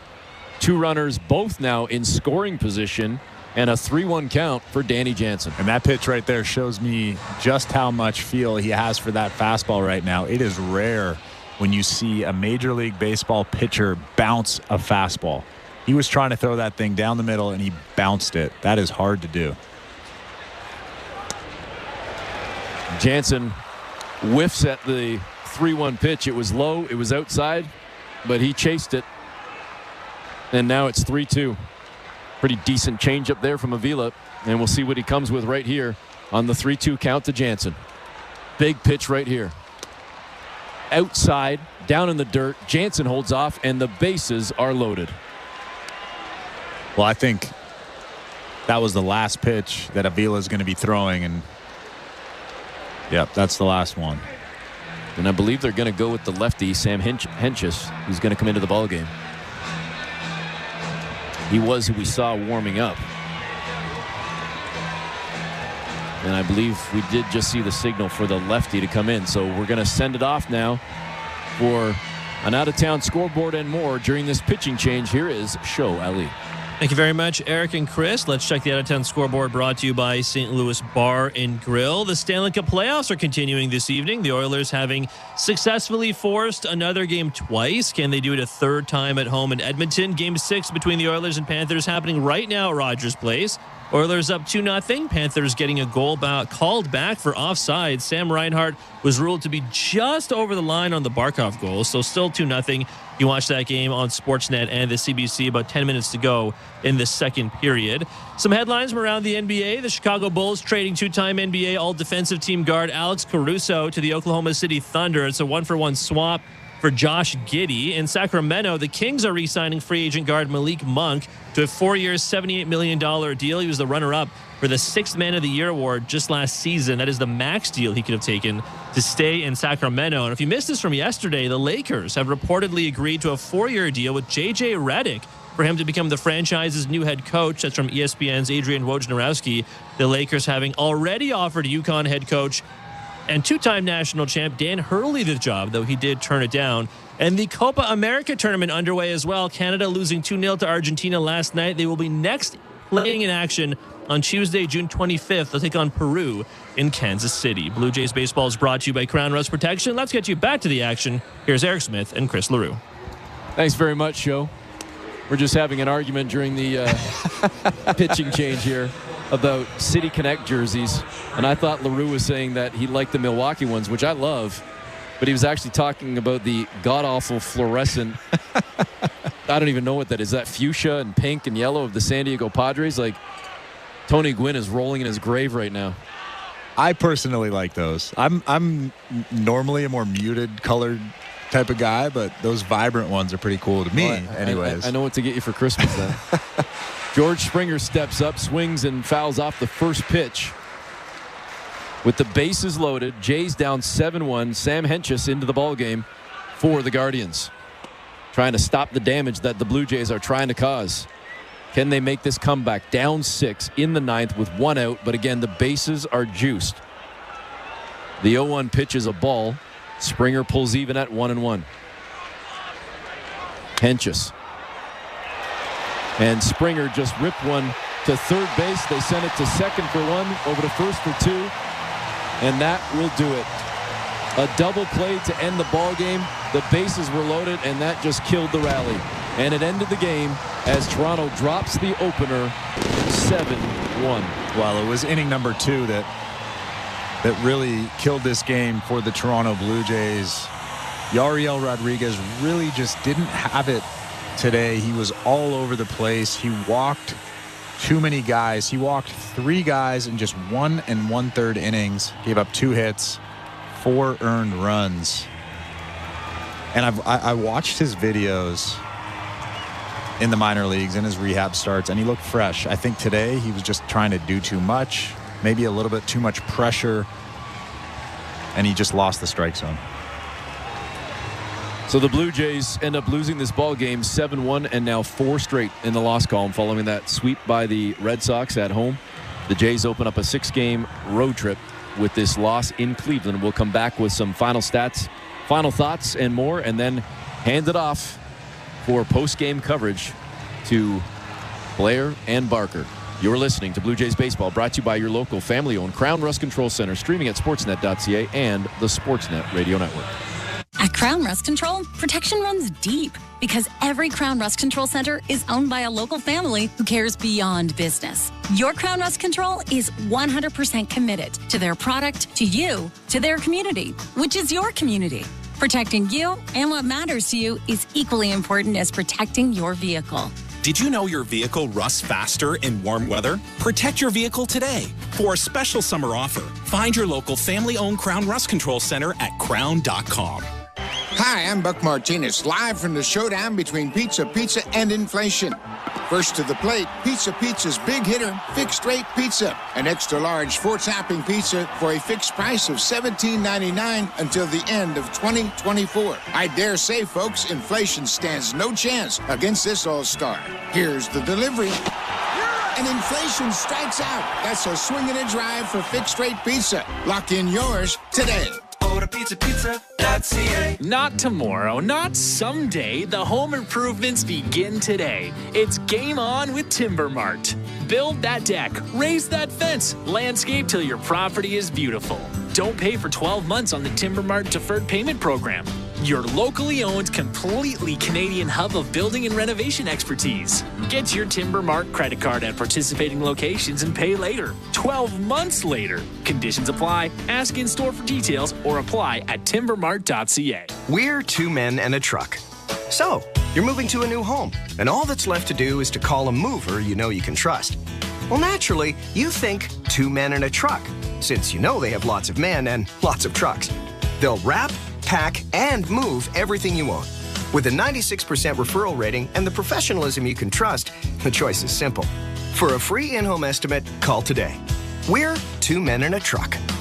Two men and a truck, the movers who care. This is Toronto Blue Jays baseball. Vladdy rocks the ball to left field. The Blue Jays have gone back-to-back. On Sportsnet 590 The Fan and the Sportsnet Radio Network. Welcome back, Eric Smith, Chris LaRue with you. 7-1. The Blue Jays lose to the Guardians. Again, 4 straight now, Chris, in the loss column for Toronto, and they're going to have to lick their wounds and get back at it tomorrow and try and snap out of this skid in Game 2 in Cleveland.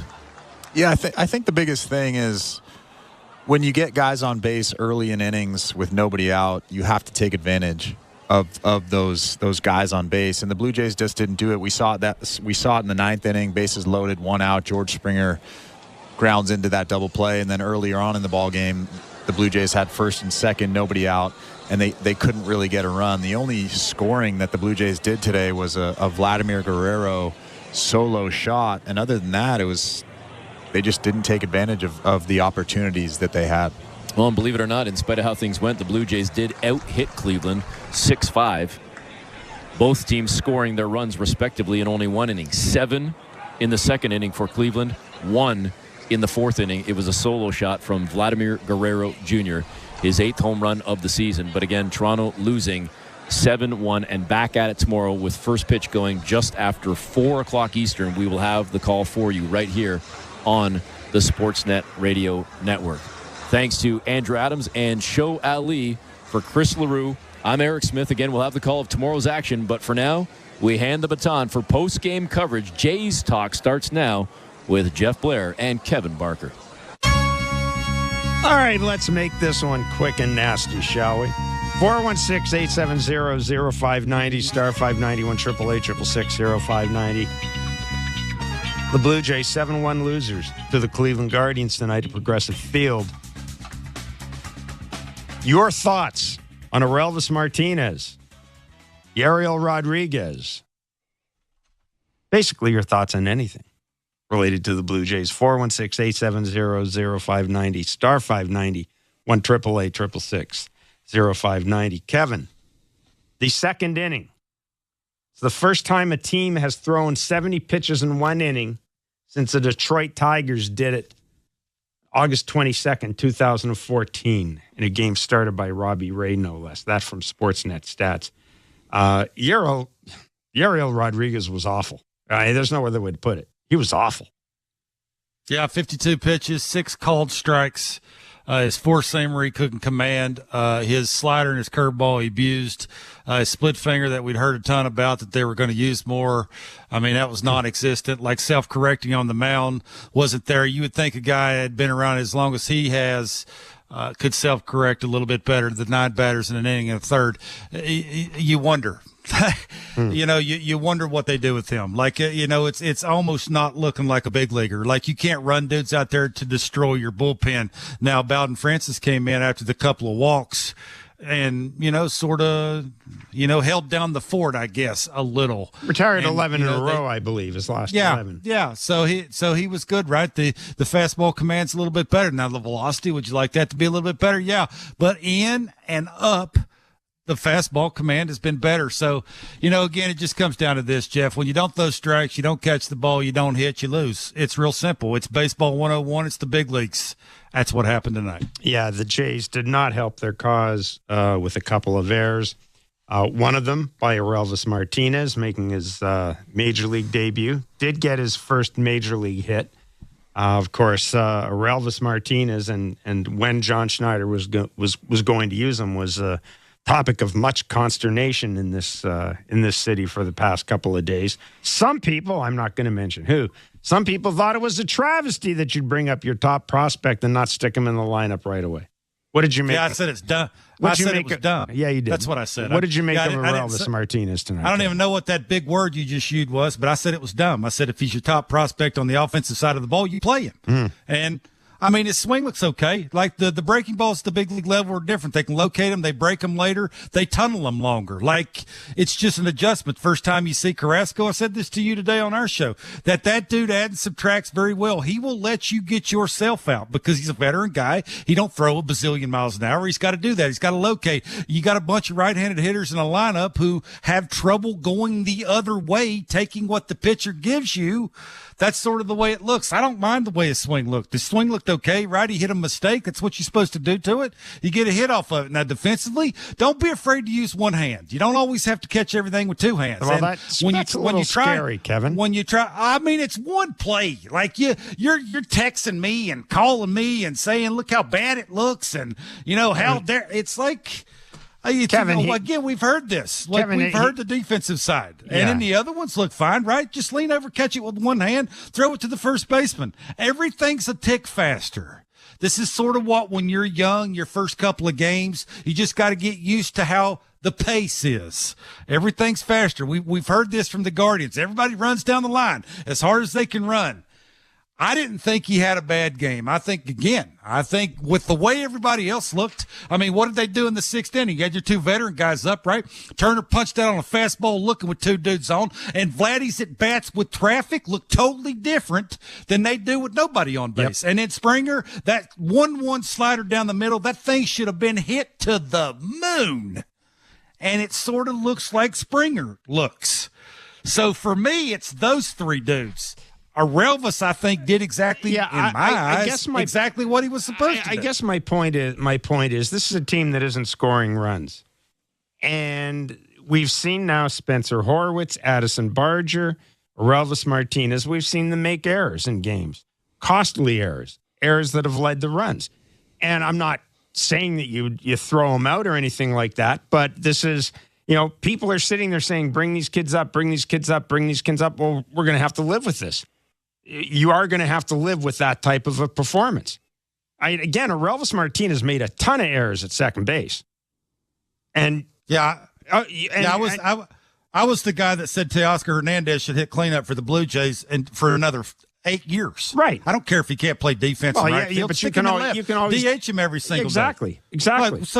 As long as you can get the foot down and hit velocity. Who else does that in their lineup? Like that right now is what they need. The run preventing thing only works for so long, and you're starting to see it, right? Well, I'll tell you what, the run prevention, if you're going to score 1 or 2 runs a game, you're going to need a little bit of run prevention. Yeah, this is my point. This is what people are going to have to put up with. Because quite frankly, you've got right now in this lineup, you probably got 3 or 4 guys who should still be in AAA. Let's be honest. They should still be. Schneider's a great story. Davis Schneider probably should still be in AAA. I think you're arguing against the wrong people. You're poking the finger at a 22-year-old in his first game who is trying to use 2 hands to catch a ground ball instead of using one. Instead of picking on the Turners, the Vladdies, and the Springers. No, I'm not. That you misunderstand what I'm saying. I'm saying that if this is what everybody wants, they want to see all these young guys in the lineup, well, then be prepared to live with those errors. That doesn't take anything away from what Turner needs to do, Guerrero or Springer needs to do. Kevin, we've talked every night about how bad they've been. You can't sit there and say that, you haven't been hard on those guys. We've talked every night about those three guys. I'm just saying that everybody's all gung-ho about seeing the kids and all this. Well, keep in mind that we're not talking about, unlike when Bo and Vladdy came up here, they were sort of finished products or close to finished products. You're not getting that with these guys. You're not getting that with these guys. And that's just a simple fact. I'm not sure. That's a simple fact. Not real sure. You know Addison Barger's still a AAA player. You know Orelvis Martinez is still a AAA player. I don't understand what your point is. My point is that this is what we're going to have to live with. You're going to have to live with a lot of mistakes in the field if you run out a lineup full of these guys. Yeah. That's all. Yeah, I think you're trying to blame the players instead of blaming the front office. Like, again, they're probably a year too soon. Yeah. And why is that? Why are they a year too soon? Do you think, Kevin? Again, you're completely missing the point here. I'm not blaming those players, and I've certainly blamed the front office more than just about anybody around this city.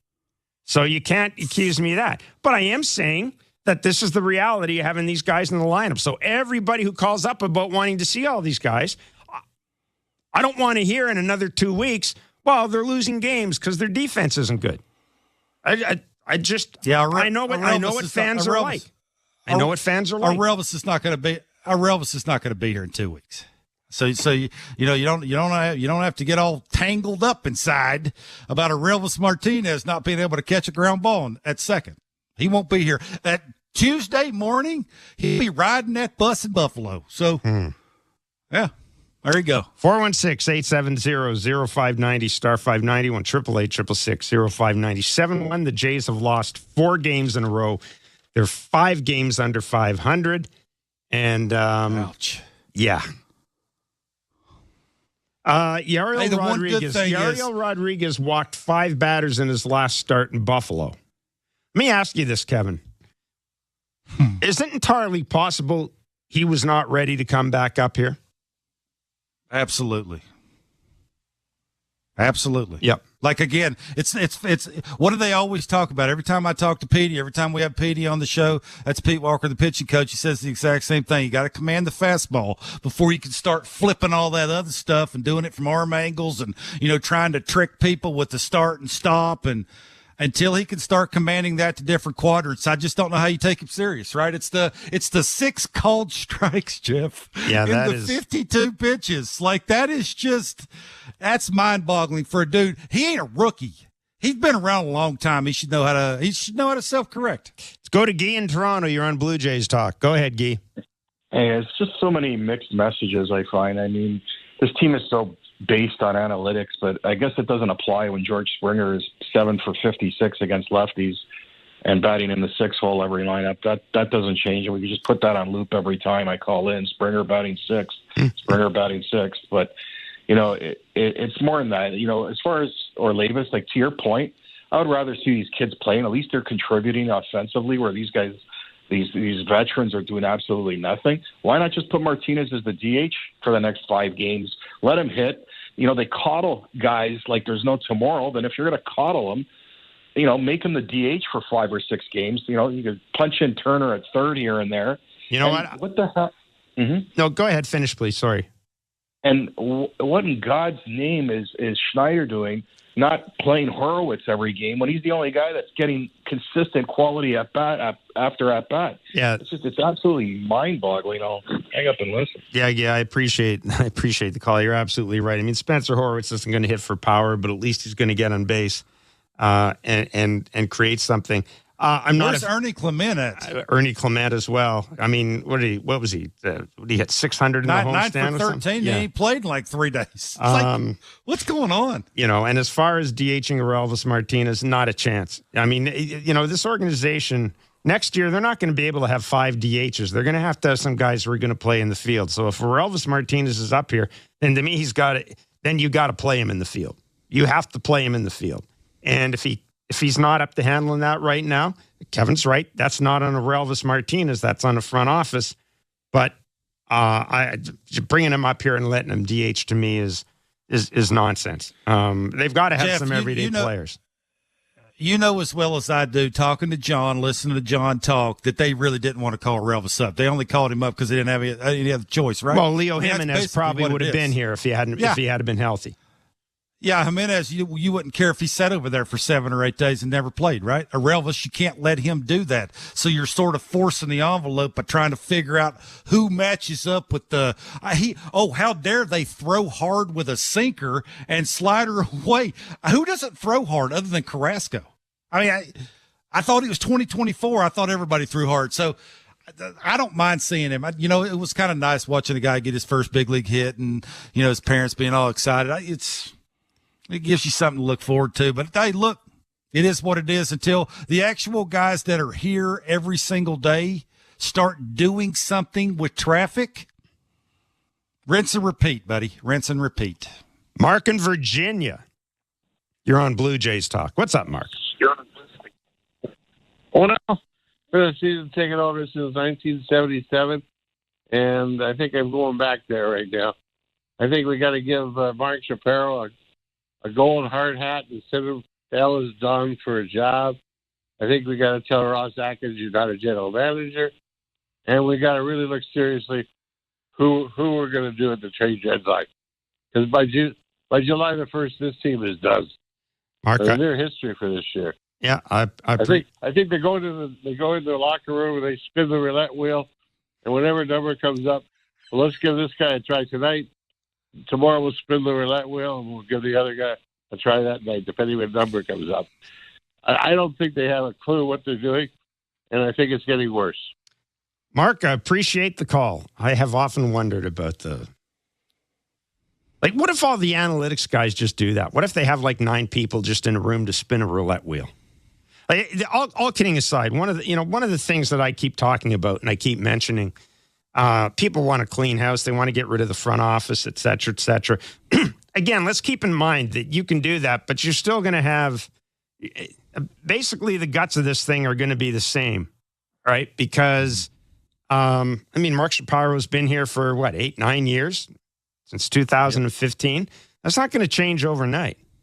And I think that's, and I'm not saying that as a result of that, you don't do anything, but I just think we need to be, it's not like the 90s where you get rid of the manager and the general manager and everything starts over again. Doesn't work that way. Doesn't work that way. There's a lot of stuff that's been done to this organization internally, a lot of the way they gather information and process information that I'm just, other than changing the guy making the personnel decisions, I just don't know what else, what else changes here. What else changes in terms of game management? If they're going to use the same analytics, if they're going to put out the same message, you better make sure you have good players because clearly it's not working with players who aren't good. That's kind of the way that's the way I look at this thing, Kevin. I don't know how you are, but that's the way I look at it. That's perfectly said. You can't say it any better. Yeah. And I think and it's not just this organization, it's a lot of other organizations around baseball. Firing the general manager or the president doesn't mean that everything changes 48 hours later. It's a process of changing how you go about collecting and analyzing information. And then how you go about taking that information and giving it out, hopefully to better players. And I guess I think it's what you gave up and what you added. It's what you brought in just wasn't as good as what you got rid of. No. That's the issue, you right? got rid of 3. Whatever we may say about Teoscar and Lourdes and Gabriel Moreno, you got rid of 3 everyday players. You got rid of a third of a major league lineup, and you have failed to replace them. Yep. Period. Point. You have failed to replace the third of the lineup you got rid of. 416-870-0590, star 590, 1-888-666-0590. Got a lot of phone calls to get to. We'll take a break. Come back and hear from the manager, John Schneider, and go back to the phone lines. It's Blue Jays Talk on the Sportsnet Radio Network. When Blue Jays starter Kevin Gausman is on the mound, you hear a lot of pops at Rogers Center. The pop of the ball hitting the catcher's mitt. The pop of the crowd as they cheer on another Gausman strikeout. But most importantly for Goss, the pop of his bubble gum. Swing and a miss. Got him on the splitter again. One of the best at his craft. Gausman loves his gum. So be one of the first 15,000 fans on Wednesday, July 3rd and get your Kevin Gausman bubblegum bobblehead. Get your tickets at BlueJays.com. We're two men in a truck, the movers who care. You never know when cardiac arrest can happen. That's why each and every one of our trucks carries a life-saving Mikey defibrillator as part of our Mikey on Board program. Whether we're on the highway or in front of your house, we're prepared to help anyone whose heart may skip a beat. The Mikey Network has saved many lives, making Mikeys accessible to the public. And now they're on board our trucks. We're two men in a truck. Two men and a truck, the movers who care. Hi, I'm Buck Martinez, live from the showdown between pizza and inflation. First to the plate, with over 2 million sold, it's Fixed Rate Pizza, a hot and fresh extra-large 4-topping pizza for a fixed price of $17.99 until the end of 2024. Here's the delivery. And inflation strikes out. That's a swing and a drive for Fixed Rate Pizza. Lock in yours today. Pizza.ca. Not tomorrow, not someday. The home improvements begin today. It's game on with Timber Mart. Build that deck, raise that fence, landscape till your property is beautiful. Don't pay for 12 months on the Timber Mart deferred payment program. Your locally owned, completely Canadian hub of building and renovation expertise. Get your Timber Mart credit card at participating locations and pay later. 12 months later. Conditions apply. Ask in store for details or apply at timbermart.ca.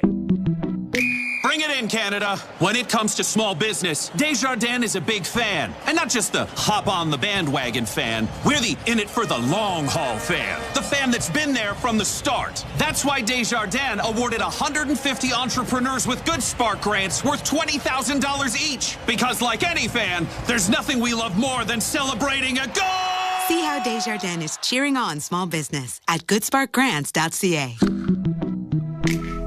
At Crown Rust Control Center, protection runs deep because every Crown Rust Control Center is owned by a local family who cares beyond business. Your Crown Rust Control Center is 100% committed to their product, to you, to their community, which is your community. Protecting you and what matters to you is equally important as protecting your vehicle. Did you know your vehicle rusts faster in warm weather? Protect your vehicle today. For a special summer offer, find your local family-owned Crown Rust Control Center at crown.com. This is Toronto Blue Jays baseball. Swing and a miss, strike three. He keeps this game tied On Sportsnet 590 The Fan and the Sportsnet Radio Network.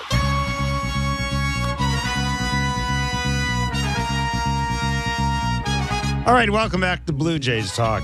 7-1, the Cleveland Guardians have beaten the Toronto Blue Jays in the first game of a 3-game series in Cleveland. A 70-pitch. How many runs did they get in that inning? 1, 2, 7. 70-pitch, 7-run second inning for the Cleveland Guardians.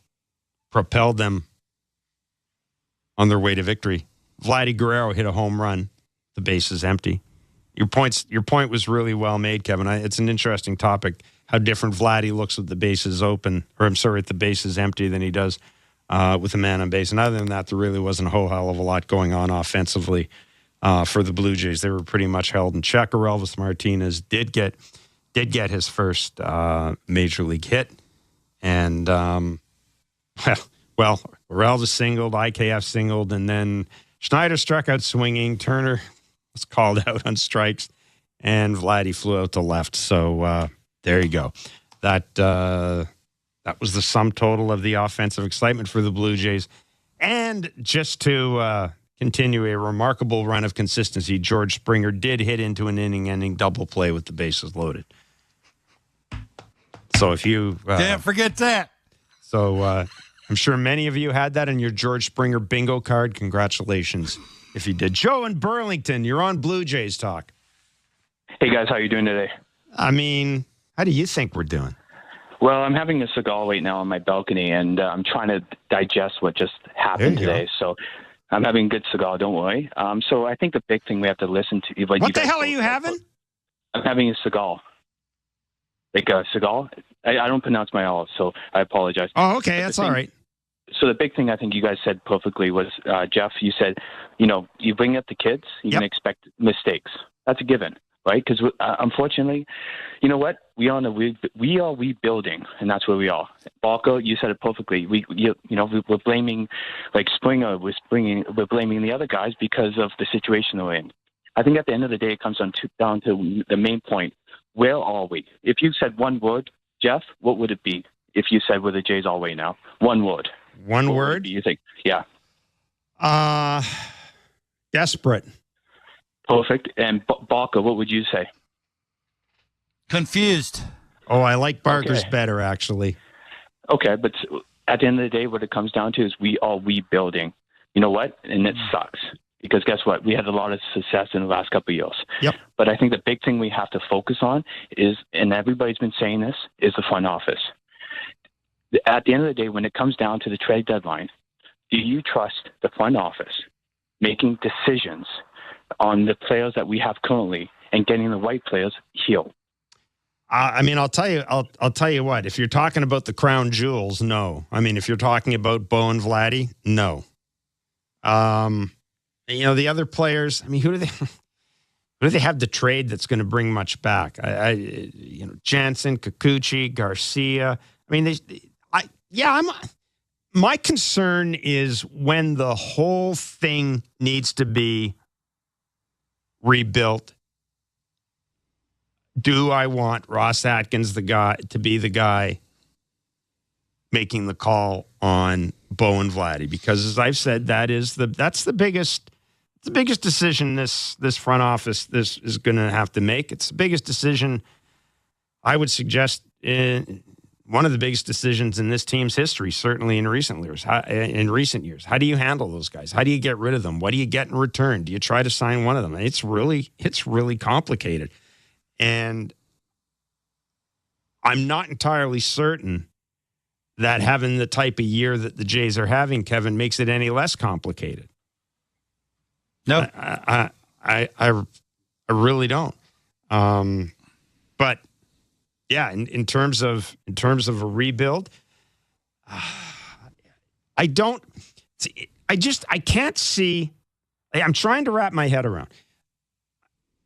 This is a team that has a $235 million payroll. You know what? I'm not certain it's an easy rebuild when you have a payroll like that. No. Especially when you've got all that money invested in pitching, older pitching. Like this is the wrong time for this team to be as bad as it is, I guess is the way I'd put it. It really is. Yeah. I mean, you could throw Barrios in there too. I mean, what if they ever thought about trading Barrios? I mean, they can't. I mean, they can't. They can't. Like that's the thing too. I'm just trying to do the fringe trades, like all the names you just mentioned. I just don't know what that does. Like, you got to have a couple of those guys because they're cheap, right? Well, I will also say this though, and if you're going to move those guys, then those are the guys that if you move earlier, you might get a little bit for. Like if somebody a little bit more for them. I mean, if somebody, the Philadelphia Phillies want a catcher. If you trade Danny Jansen to the Philadelphia Phillies right now, you're probably going to get more than if you wait until the trade deadline. Because the trade deadline, they're going to go, well, you know what? We're probably going to get JT Realmuto back in a month. We're not going to give you as much for an everyday catcher as we would have, say, 6 weeks July before 1st. the trade deadline. Yeah. So, but I mean, listen, Joe's point is well made. I mean, if you put 100 Jays fans in a room right now and said to them, ask them if they trust Ross Atkins in the front office to rebuild this team, how many do you think would say yes that aren't related to the front office? You know what the answer is. Adam in Toronto, you're on Blue Jays Talk. Hey, guys, thanks for taking my call. It's evident to me what needs to happen. I can't agonize about what's happened in the past because I'll be here all night and you'll kick me off the line. What has to happen is, obviously, Ross Atkins has to go. It's not common for a general manager to be replaced mid-season. What I would suggest is that Mark Shapiro take on the role for just the remainder of this season.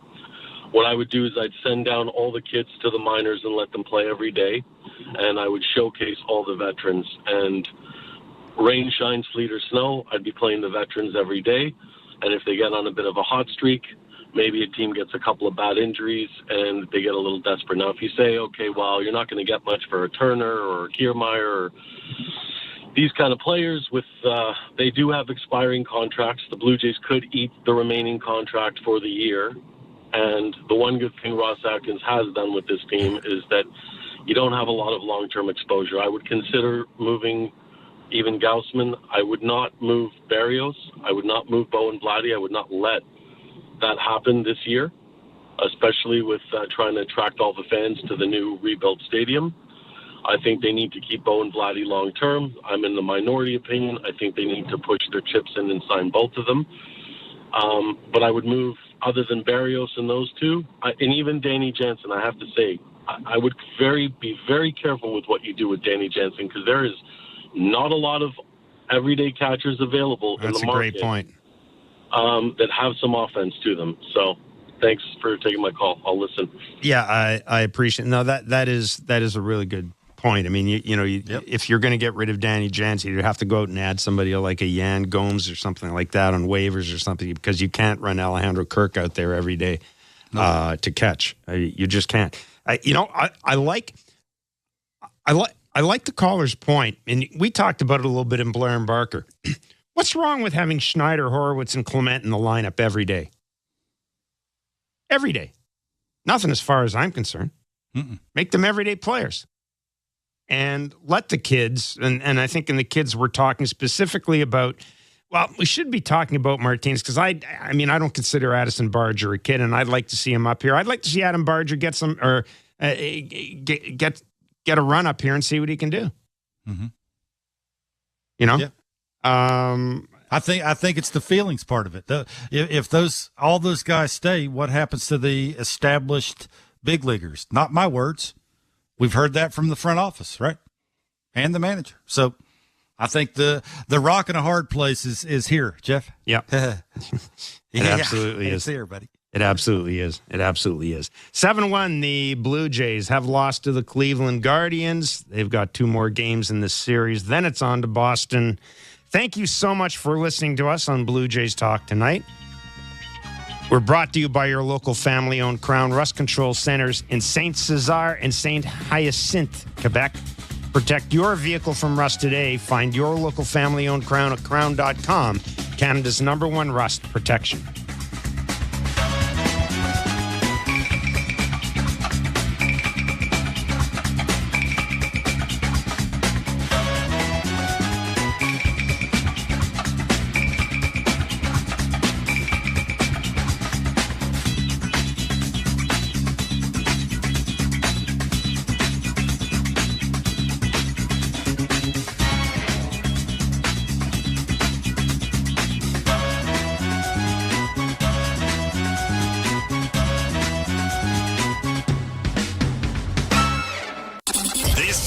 Major League Baseball play-by-play on SiriusXM and the SiriusXM app. Why do I love calling this game? Calling this game. Calling this game. Calling this game. Why do I love calling this game? It's because I get a chance to bring some joy into people's lives. Anything can happen on a baseball field. We've got a new game. It's perfectly unscripted theater. Everybody on their feet. Because you never know what you're going to see on a given day. It is bedlam at the bank as Bryce Harper has put the Phillies on top. There's just something about baseball on the radio. Something about the way wood hits leather. A swing and a drive to deep left center. The way leather hits dirt. And he made the play. Oh, my. The way a deep fly ball sounds like it's about to change history. High fly ball to center field. It's hit pretty well toward the wall. Until the cleats hit the grass, hit the crushed brick, and then nothing but sky and a silent crowd. That ball's high. Until leather hits leather and 40,000 fans lose their collective minds. In a perfect symphony of chaos. He jumped up on top of the wall, balanced himself, and caught it. The way nothing triumphs a perfectly honest call. I don't believe what I just saw. And the way the right voice can make a moment live forever. Touch 'em all, Joe. You'll never hit a bigger home run in your life. Outsiders may think this is just two teams. A ball, a bat, and a microphone, but no. For over 100 years, this has been the soundtrack of the American pastime. He struck it out looking. It's over. It's over. The Rangers have won the World Series. The soundtrack of summer. This is Major League Baseball on the radio. Right now on Sirius XM. All rise. Coming in 5. Get ready to play. 4. Get up. Get up. 3. Can you believe it? Put your seatbelt on. Wow. Talk about the game and all the stories on MLB Network Radio, Sirius XM 89, and the Sirius XM app. MLB Network Radio on Sirius XM Channel 89 to discuss how Justin Henry Malloy offers power and on-base skills to the Tigers lineup. He smoked the first ball you saw from Nathan Eovaldi last night for the warning track. He's unafraid to hit early and count. This is not a guy who goes up there looking to walk. So he does have a pretty good, strong knowledge of the strike zone. Our players in AAA last year called him like the human ABS. Like he's the dude that swings at strikes and takes balls. And so, that he'll get challenged. And part of the strikeout numbers are gonna come from those long at bats. He's unafraid to get to 2 strikes. That does get you closer and closer to punch outs. And it gets harder and harder as you get to the big leagues. But he's not going to be try to go generate walks. He's trying to generate offensive production. And if they throw him strikes, he's an aggressive hitter. If they don't, then he's going to get into good counts and may result in some walks. So I'm looking forward to giving him consistent at bats. He DH'd last night. He's going to DH again tonight and tomorrow on the Goodman in the outfield this weekend against Milwaukee. But his offensive profile, his offensive performance, what he's dominated in AAA warrants a call-up probably long before now, but it's been a work in progress for him to get to this level, and now let's let him settle in and see how he does. On the court and off, your home for the NBA is Sirius XM. Follow all the drama as your favorite team vies for it all. Sirius XM NBA Radio. Sirius XM 86. I'm Frank Trachtenberg with your Sirius XM MLB schedule for Friday, June the 21st. All times are Eastern, and please remember, all games, times, and channels are subject to change. Check SiriusXM.com for the latest updates. In Major League Baseball, 2:20 p.m. Chicago Cubs take on the New York Mets. Cubs on Sirius 208, XM 175, and Internet 844. Mets on Internet 857. 6:40 p.m. Philadelphia Phillies take on the Arizona Diamondbacks. Phillies on Sirius 210, XM 177, and Internet 860. Diamondbacks on Internet 840. 6:40 p.m. Detroit Tigers face the Chicago White Sox. Tigers on Sirius 209, XM 176, and Internet 849. White Sox on Internet 845. 6:40 p.m. Pittsburgh Pirates take on the Tampa Bay Rays. Pirates on Sirius 211, XM 178, and Internet 861. Rays on Internet 866. 7:05 p.m. New York Yankees take on the Atlanta Braves. Yankees on Sirius 106, XM 179, and Internet 858. Braves on Internet 841. 7:10 p.m. Miami Marlins take on the Seattle Mariners. Marlins on Sirius 138, XM 182, and Internet 854. Mariners on Internet 864. 7:10 p.m. Cincinnati Reds take on the Boston Red Sox. Reds on Sirius 119, XM 180, and Internet 846. Red Sox on Internet 843. 7:10 p.m. Cleveland Guardians take on the Toronto Blue Jays. Guardians on Sirius 137, XM 181, and Internet 847. Jays on Internet 868. 8:05 p.m. Texas Rangers take on the Kansas City Royals. Rangers on Sirius 139, XM 183, and Internet 867. Royals on Internet 851. Spanish feed on Internet 870. 8:10 p.m. Houston Astros take on the Baltimore Orioles. Astros on Sirius 162, XM 184, and Internet 850. Orioles on Internet 842. 8:40 p.m. Colorado Rockies take on the Washington Nationals. Rockies on Sirius and XM channels 89, Internet 848. Nationals on Internet 869. 9:40 p.m. San Diego Padres take on the Milwaukee Brewers. Padres on Sirius 158, XM 187, and Internet 862. Brewers on Internet 855. 9:40 p.m. Oakland A's take on the Minnesota Twins. A's on Sirius 160, XM 186, and Internet 859. Twins on Internet 856. 10:10 p.m. LA Dodgers take on the LA Angels. Dodgers on Sirius 161, XM 185, and Internet 853.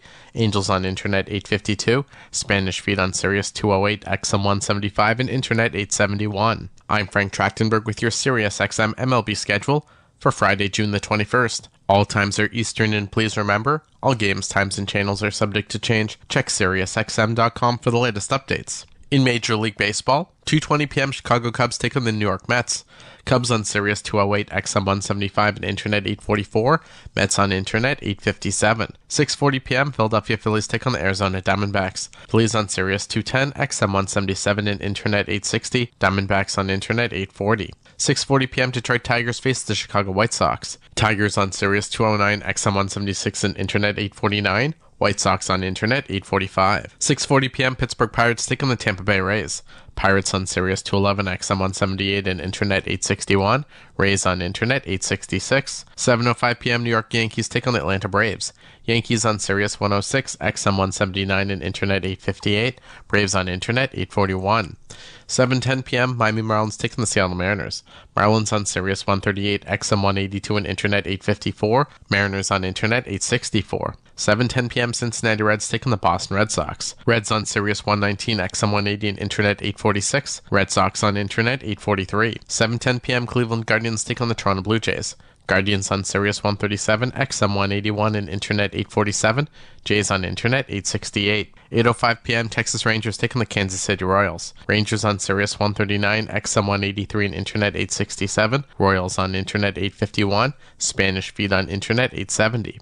SiriusXM NFL Radio Channel 88 brings you expert analysis from former players, coaches, and executives, plus reaction to all the latest news on the only 24/7 station dedicated to the National Football League. Toronto Blue Jays general manager Ross Atkins joined SiriusXM MLB Network Radio on SiriusXM Channel 89 to address the reports that Bo Bichette and Vladimir Guerrero Jr. could be traded. Both of them, especially the month of May, have been very solid. Vladdy's been exceptional in May. He had a slow start, some swing adjustments for him, but he is in a really, really strong place. And as I mentioned, Bo had a strong May, and that's going to continue.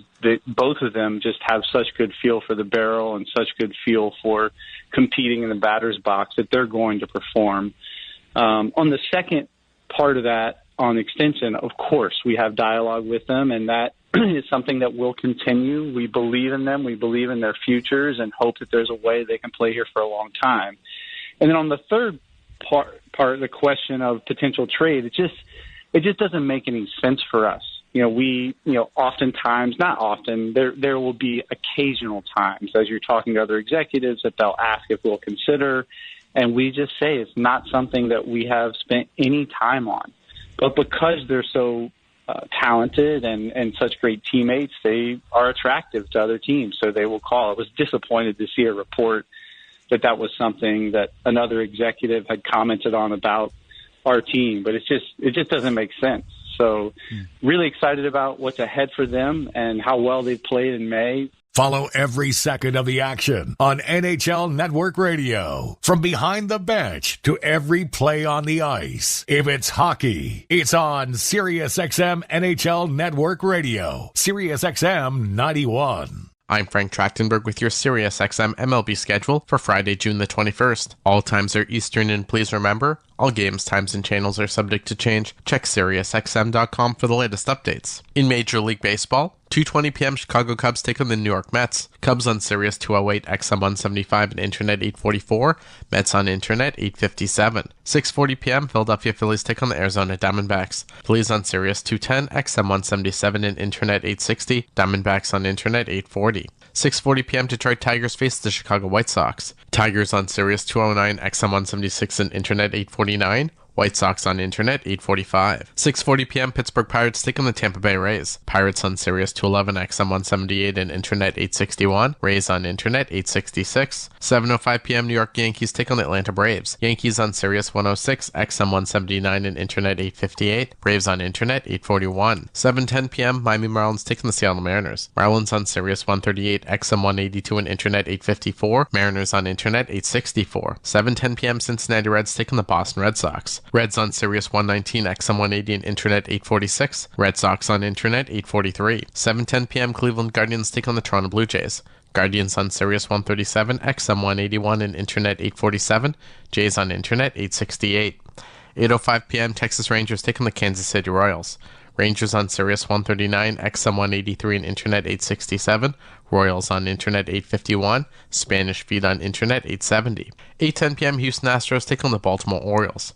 Astros on Sirius 162, XM 184 and Internet 850. Orioles on Internet 842.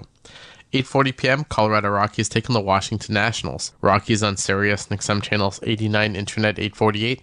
Nationals on Internet 869. 9:40 p.m. San Diego Padres take on the Milwaukee Brewers. Padres on Sirius 158, XM 187 and Internet 862. Brewers on Internet 855. 9:40 p.m. Oakland A's take on the Minnesota Twins. A's on Sirius 160, XM 186 and Internet 859. Twins on Internet 856. 10:10 p.m. LA Dodgers take on the LA Angels. Dodgers on Sirius 161, XM 185 and Internet 853. Angels on Internet 852. Spanish feed on Sirius 208, XM 175 and Internet 871. I'm Frank Trachtenberg with your Sirius XM MLB schedule for Friday, June the 21st. All times are Eastern, and please remember, all games, times, and channels are subject to change. Check SiriusXM.com for the latest updates. In Major League Baseball, 2:20 p.m. Chicago Cubs take on the New York Mets. Cubs on Sirius 208, XM 175 and Internet 844. Mets on Internet 857. 6:40 p.m. Philadelphia Phillies take on the Arizona Diamondbacks. Phillies on Sirius 210, XM 177 and Internet 860. Diamondbacks on Internet 840. 6:40 p.m. Detroit Tigers face the Chicago White Sox. Tigers on Sirius 209, XM 176 and Internet 849. White Sox on Internet 845. 6:40 p.m. Pittsburgh Pirates take on the Tampa Bay Rays. Pirates on Sirius 211, XM 178 and Internet 861. Rays on Internet 866. 7:05 p.m. New York Yankees take on the Atlanta Braves. Yankees on Sirius 106, XM 179 and Internet 858. Braves on Internet 841. 7:10 p.m. Miami Marlins take on the Seattle Mariners. Marlins on Sirius 138, XM 182 and Internet 854. Mariners on Internet 864. 7:10 p.m. Cincinnati Reds take on the Boston Red Sox. Reds on Sirius 119, XM 180 and Internet 846. Red Sox on Internet 843. 7:10 p.m. Cleveland Guardians take on the Toronto Blue Jays. Guardians on Sirius 137, XM 181 and Internet 847. Jays on Internet 868. 8:05 p.m. Texas Rangers take on the Kansas City Royals. Rangers on Sirius 139, XM 183 and Internet 867. Royals on Internet 851. Spanish feed on Internet 870. Hear it all on demand. Your favorite shows, your favorite games. Don't miss a second of your favorite SiriusXM programming on demand with the SiriusXM app. Download it now for free. Toronto Blue Jays general manager Ross Atkins stopped by SiriusXM MLB Network Radio on SiriusXM Channel 89 to share that he isn't ready to hit the panic button just yet for the Blue Jays this season, and that he still believes in manager John Schneider. I totally understand why, people have to ask questions and do ask questions, but they're not for a second. John has been incredible. He is at the forefront of our environment and has worked tirelessly over the off season on our players understanding that they are the most crucial part of this environment and how we can support them in a better way and lead them, of course, in the most effective way for them to be great. And the support and that he has created with our staff, their process for preparing, and their consistency that they have with our players has been phenomenal. And I just don't believe in change to change and change to, for the sake of trying something different. We have to be better. I do not feel that John Schneider has been anything but a part of the solution, and will continue to be. So understand that you have to ask those questions, but it's just not something that we spent any energy on. The PGA Tour comes to life on SiriusXM. It's your destination for everything on the tour. Hear live hole-by-hole coverage and expert analysis. PGA Tour Radio, SiriusXM 92. I'm Frank Trachtenberg with your SiriusXM MLB schedule for Friday, June the 21st. All times are Eastern, and please remember, all games, times, and channels are subject to change. Check SiriusXM.com for the latest updates. In Major League Baseball, 2:20 p.m. Chicago Cubs take on the New York Mets. Cubs on Sirius 208, XM 175, and Internet 844. Mets on Internet 857. 6:40 p.m. Philadelphia Phillies take on the Arizona Diamondbacks. Phillies on Sirius 210, XM 177, and Internet 860. Diamondbacks on Internet 840. 6:40 p.m. Detroit Tigers face the Chicago White Sox. Tigers on Sirius 209, XM 176, and Internet 849. White Sox on Internet 845. 6:40 p.m. Pittsburgh Pirates take on the Tampa Bay Rays. Pirates on Sirius 211, XM 178, and Internet 861. Rays on Internet 866. 7:05 p.m. New York Yankees take on the Atlanta Braves. Yankees on Sirius 106, XM 179, and Internet 858. Braves on Internet 841. 7:10 p.m. Miami Marlins take on the Seattle Mariners. Marlins on Sirius 138, XM 182, and Internet 854. Mariners on Internet 864. 7:10 p.m. Cincinnati Reds take on the Boston Red Sox. Reds on Sirius 119, XM 180, and Internet 846. Red Sox on Internet 843. 7:10 p.m. Cleveland Guardians take on the Toronto Blue Jays. Guardians on Sirius 137, XM 181, and Internet 847. Jays on Internet 868. 8:05 p.m. Texas Rangers take on the Kansas City Royals. Rangers on Sirius 139, XM 183, and Internet 867. Royals on Internet 851. Spanish feed on Internet 870. 8:10 p.m. Houston Astros take on the Baltimore Orioles. Astros on Sirius 162, XM 184, and Internet 850. Orioles on Internet 842. 8:40 p.m. Colorado Rockies take on the Washington Nationals. Rockies on Sirius and XM channels 89, Internet 848. Nationals on Internet 869. 9:40 p.m. San Diego Padres take on the Milwaukee Brewers. Padres on Sirius 158, XM 187, and Internet 862. Brewers on Internet 855. 9:40 p.m. Oakland A's take on the Minnesota Twins. A's on Sirius 160, XM 186, and Internet 859. Twins on Internet 856. 10:10 p.m. LA Dodgers take on the LA Angels. Dodgers on Sirius 161, XM 185, and Internet 853. Angels on Internet 852. Spanish feed on Sirius 208, XM 175, and Internet 871. I'm Frank Trachtenberg with your Sirius XM MLB schedule for Friday, June the 21st. All times are Eastern, and please remember, all games, times, and channels are subject to change. Check SiriusXM.com for the latest updates. In Major League Baseball, 2:20 p.m. Chicago Cubs take on the New York Mets. Cubs on Sirius 208, XM 175, and Internet 844. Mets on Internet 857. 6:40 p.m. Philadelphia Phillies take on the Arizona Diamondbacks. Phillies on Sirius 210, XM 177, and Internet 860. Diamondbacks on Internet 840. 6:40 p.m. Detroit Tigers face the Chicago White Sox. Tigers on Sirius 209, XM 176, and Internet 849. White Sox on Internet 845. 6:40 p.m. Pittsburgh Pirates take on the Tampa Bay Rays. Pirates on Sirius 211, XM 178, and Internet 861. Rays on Internet 866. 7:05 p.m. New York Yankees take on the Atlanta Braves. Yankees on Sirius 106, XM 179, and Internet 858. Braves on Internet 841. 7:10 p.m. Miami Marlins take on the Seattle Mariners.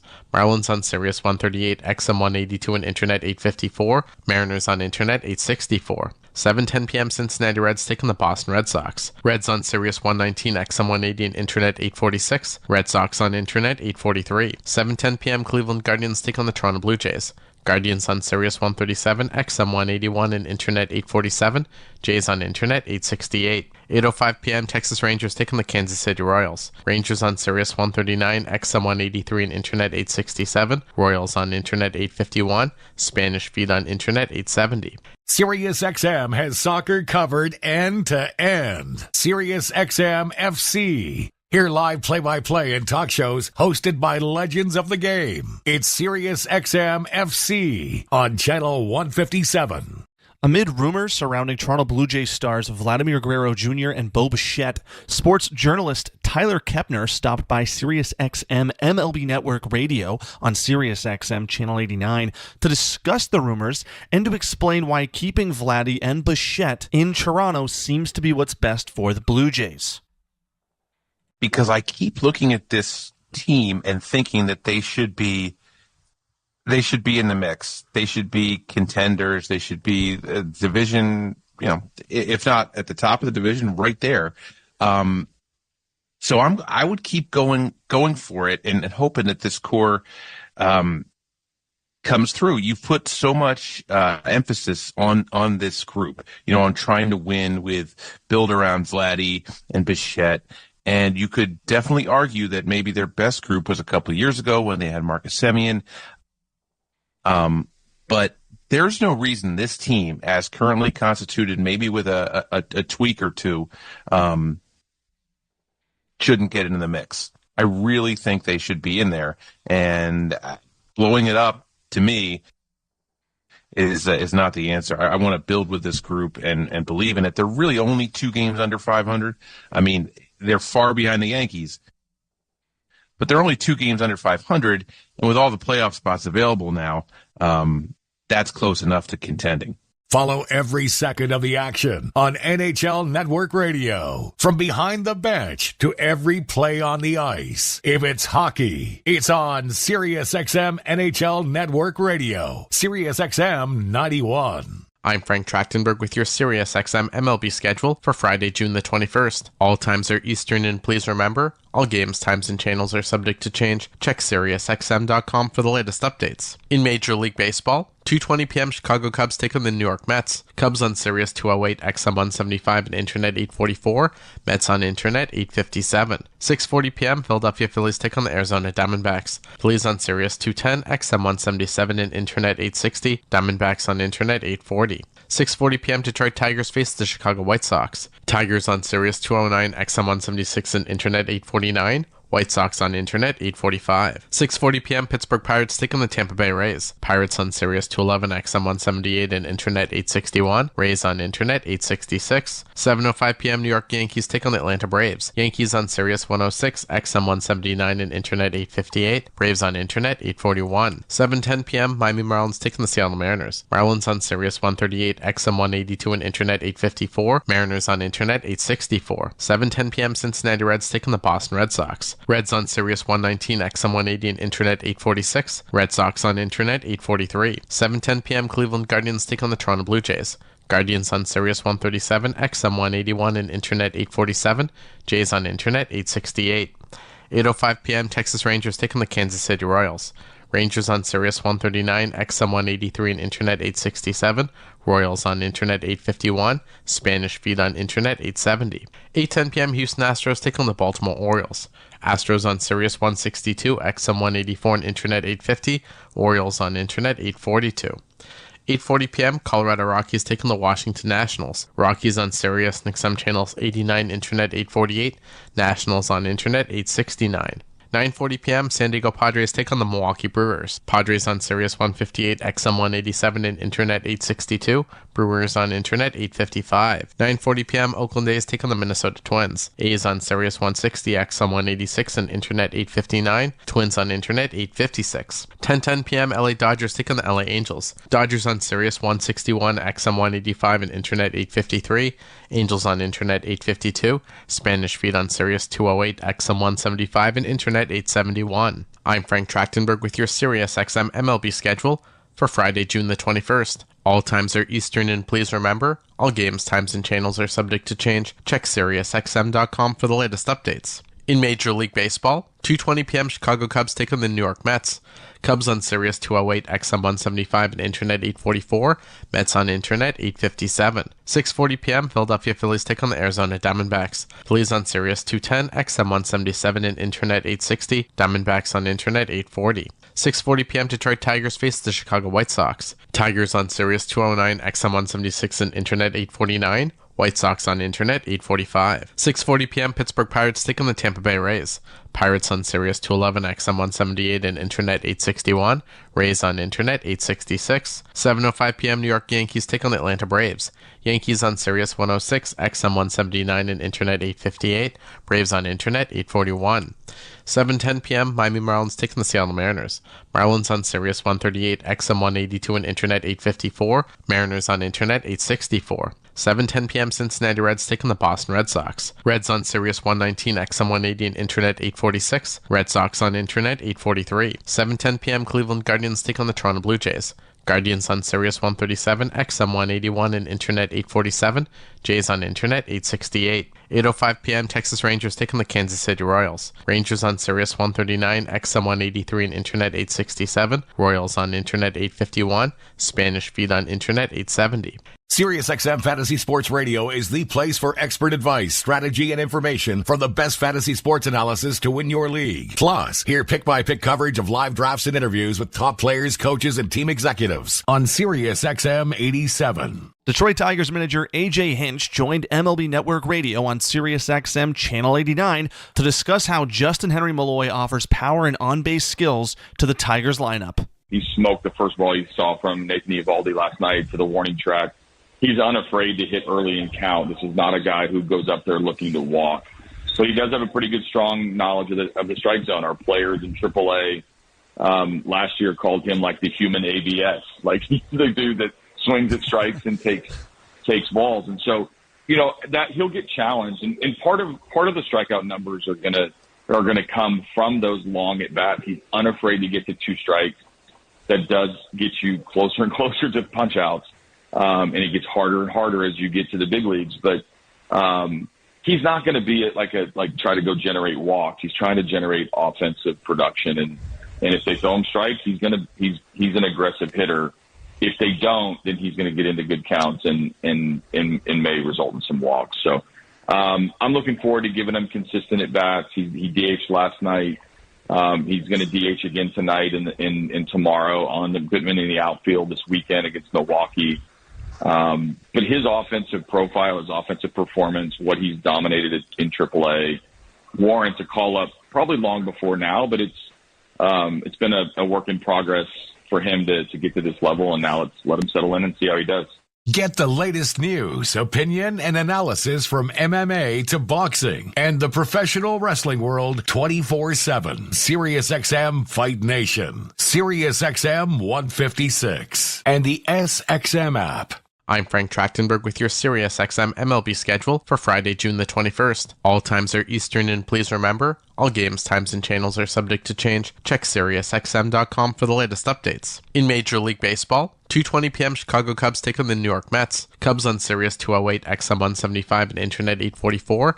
Mets on Internet 857. 6:40 p.m. Philadelphia Phillies take on the Arizona Diamondbacks. Phillies on Sirius 210, XM 177, and Internet 860. Diamondbacks on Internet 840. 6:40 p.m. Detroit Tigers face the Chicago White Sox. Tigers on Sirius 209, XM 176, and Internet 849. White Sox on Internet 845. 6:40 p.m. Pittsburgh Pirates take on the Tampa Bay Rays. Pirates on Sirius 211, XM 178, and Internet 861. Rays on Internet 866. 7:05 p.m. New York Yankees take on the Atlanta Braves. Yankees on Sirius 106, XM 179, and Internet 858. Braves on Internet 841. 7:10 p.m. Miami Marlins take on the Seattle Mariners. Marlins on Sirius 138, XM 182, and Internet 854. Mariners on Internet 864. 7:10 p.m. Cincinnati Reds take on the Boston Red Sox. Reds on Sirius 119, XM 180, and Internet 846. Red Sox on Internet 843. 7:10 p.m. Cleveland Guardians take on the Toronto Blue Jays. Guardians on Sirius 137, XM 181, and Internet 847.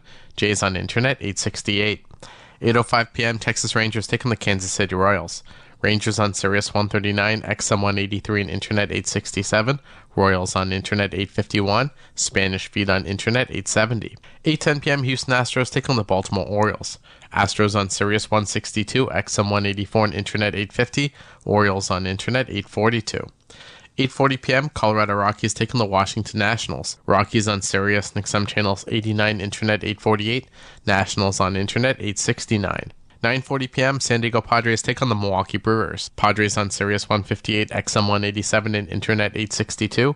Brewers on Internet 855. 9:40 p.m. Oakland A's take on the Minnesota Twins. A's on Sirius 160, XM 186, and Internet 859. Twins on Internet 856. 10:10 p.m. LA Dodgers take on the LA Angels. Dodgers on Sirius 161, XM 185, and Internet 853.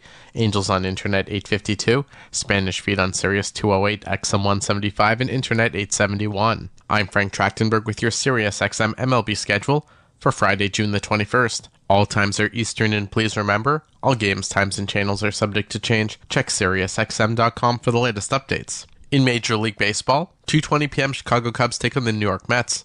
Cubs on Sirius 208, XM 175, and Internet 844. Mets on Internet 857. 6:40 p.m. Philadelphia Phillies take on the Arizona Diamondbacks. Phillies on Sirius 210, XM 177, and Internet 860. Diamondbacks on Internet 840. 6:40 p.m. Detroit Tigers face the Chicago White Sox. Tigers on Sirius 209, XM 176, and Internet 849. White Sox on Internet 845. 6:40 p.m. Pittsburgh Pirates take on the Tampa Bay Rays. Pirates on Sirius 211, XM 178, and Internet 861. Rays on Internet 866. 7:05 p.m. New York Yankees take on the Atlanta Braves. Yankees on Sirius 106, XM 179, and Internet 858. Braves on Internet 841. 7:10 p.m. Miami Marlins take on the Seattle Mariners. Marlins on Sirius 138, XM 182, and Internet 854. Mariners on Internet 864. 7:10 p.m. Cincinnati Reds take on the Boston Red Sox. Reds on Sirius 119, XM 180, and Internet 846. Red Sox on Internet 843. 7:10 p.m. Cleveland Guardians take on the Toronto Blue Jays. Guardians on Sirius 137, XM 181, and Internet 847.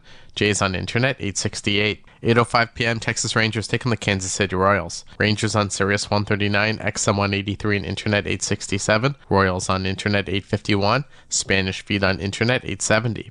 Mad Dog Sports Radio has the best sports talk in the business, covering sports with a passion and knowledge you need. Mad Dog Sports Radio, Sirius XM 86, and the SXM app. Toronto Blue Jays general manager Ross Atkins joined SiriusXM MLB Network Radio on SiriusXM Channel 89 to address the reports that Bo Bichette and Vladimir Guerrero Jr. could be traded. Both of them, especially the month of May, have been very solid. Vladdy's been exceptional in May. He had a slow start, some swing adjustments for him that he is in a really, really strong place. And as I mentioned, Bo had a strong May, and that's going to continue. I mean, both of them just have such good feel for the barrel and such good feel for competing in the batter's box that they're going to perform. On the second part of that, on extension, of course, we have dialogue with them, and that is something that will continue. We believe in them. We believe in their futures and hope that there's a way they can play here for a long time. And then on the third part of the question of potential trade, it just doesn't make any sense for us. Oftentimes, not often, there will be occasional times as you're talking to other executives that they'll ask if we'll consider, and we just say it's not something that we have spent any time on. But because they're so talented and such great teammates, they are attractive to other teams, so they will call. I was disappointed to see a report that was something that another executive had commented on about our team, but it just doesn't make sense. So really excited about what's ahead for them and how well they've played in May. MLB Network Radio is your home for 24/7 baseball talk, featuring on-site coverage of every major event from spring training through the World Series and expert analysis from former general managers and players. SiriusXM Channel 89. I'm Frank Trachtenberg with your SiriusXM MLB schedule for Friday, June the 21st. All times are Eastern, and please remember, all games, times, and channels are subject to change. Check SiriusXM.com for the latest updates. In Major League Baseball, 2:20 p.m. Chicago Cubs take on the New York Mets. Cubs on Sirius 208, XM 175, and Internet 844. Mets on Internet 857. 6:40 p.m. Philadelphia Phillies take on the Arizona Diamondbacks. Phillies on Sirius 210, XM 177, and Internet 860. Diamondbacks on Internet 840. 6:40 p.m. Detroit Tigers face the Chicago White Sox. Tigers on Sirius 209, XM 176, and Internet 849. White Sox on Internet 845. 6:40 p.m. Pittsburgh Pirates take on the Tampa Bay Rays. Pirates on Sirius 211, XM 178, and Internet 861. Rays on Internet 866. 7:05 p.m. New York Yankees take on the Atlanta Braves. Yankees on Sirius 106, XM 179, and Internet 858. Braves on Internet 841. 7:10 p.m. Miami Marlins take on the Seattle Mariners. Marlins on Sirius 138, XM 182, and Internet 854. Mariners on Internet 864. 7:10 p.m. Cincinnati Reds take on the Boston Red Sox. Reds on Sirius 119, XM 180, and Internet 846. Red Sox on Internet 843. 7:10 p.m. Cleveland Guardians take on the Toronto Blue Jays. Guardians on Sirius 137, XM 181, and Internet 847. Jays on Internet 868. 8:05 p.m. Texas Rangers take on the Kansas City Royals. Rangers on Sirius 139, XM 183 and Internet 867. Royals on Internet 851. Spanish feed on Internet 870. 8:10 p.m. Houston Astros take on the Baltimore Orioles. Astros on Sirius 162, XM 184 and Internet 850. Orioles on Internet 842. 8:40 p.m. Colorado Rockies take on the Washington Nationals. Rockies on Sirius and XM channels 89, Internet 848. Nationals on Internet 869. 9:40 p.m. San Diego Padres take on the Milwaukee Brewers. Padres on Sirius 158, XM 187 and Internet 862. Brewers on Internet 855. 9:40 p.m. Oakland A's take on the Minnesota Twins. A's on Sirius 160, XM 186 and Internet 859. Twins on Internet 856. 10:10 p.m. LA Dodgers take on the LA Angels. Dodgers on Sirius 161, XM 185 and Internet 853. Angels on Internet 852. Spanish feed on Sirius 208, XM 175 and Internet 871. I'm Frank Trachtenberg with your Sirius XM MLB schedule for Friday, June the 21st. All times are Eastern, and please remember, all games, times, and channels are subject to change. Check SiriusXM.com for the latest updates. In Major League Baseball, 2:20 p.m. Chicago Cubs take on the New York Mets. Cubs on Sirius 208, XM 175 and Internet 844. Mets on Internet 857. 6:40 p.m. Philadelphia Phillies take on the Arizona Diamondbacks. Phillies on Sirius 210, XM 177 and Internet 860. Diamondbacks on Internet 840. 6:40 p.m. Detroit Tigers face the Chicago White Sox. Tigers on Sirius 209, XM 176 and Internet 849. White Sox on Internet 845. 6:40 p.m. Pittsburgh Pirates take on the Tampa Bay Rays. Pirates on Sirius 211, XM 178 and Internet 861. Rays on Internet 866. 7:05 p.m. New York Yankees take on the Atlanta Braves. Yankees on Sirius 106, XM 179 and Internet 858. Braves on Internet 841. 7:10 p.m. Miami Marlins take on the Seattle Mariners. Marlins on Sirius 138, XM 182 and Internet 854. Mariners on Internet 864. 7:10 p.m. Cincinnati Reds take on the Boston Red Sox. Reds on Sirius 119, XM 180 and Internet 846. Red Sox on Internet 843. 7:10 p.m. Cleveland Guardians take on the Toronto Blue Jays. Guardians on Sirius 137, XM 181 and Internet 847. Jays on Internet 868. 8:05 p.m. Texas Rangers take on the Kansas City Royals. Rangers on Sirius 139, XM 183 and Internet 867. Royals on Internet 851. Spanish feed on Internet 870.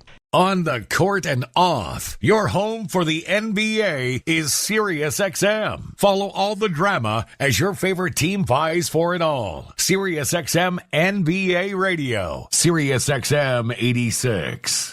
Toronto Blue Jays general manager Ross Atkins stopped by SiriusXM MLB Network Radio on SiriusXM Channel 89 to share that he isn't ready to hit the panic button just yet for the Blue Jays this season, and that he still believes in manager John Schneider. I totally understand why, people have to ask questions and do ask questions, but they're not for a second.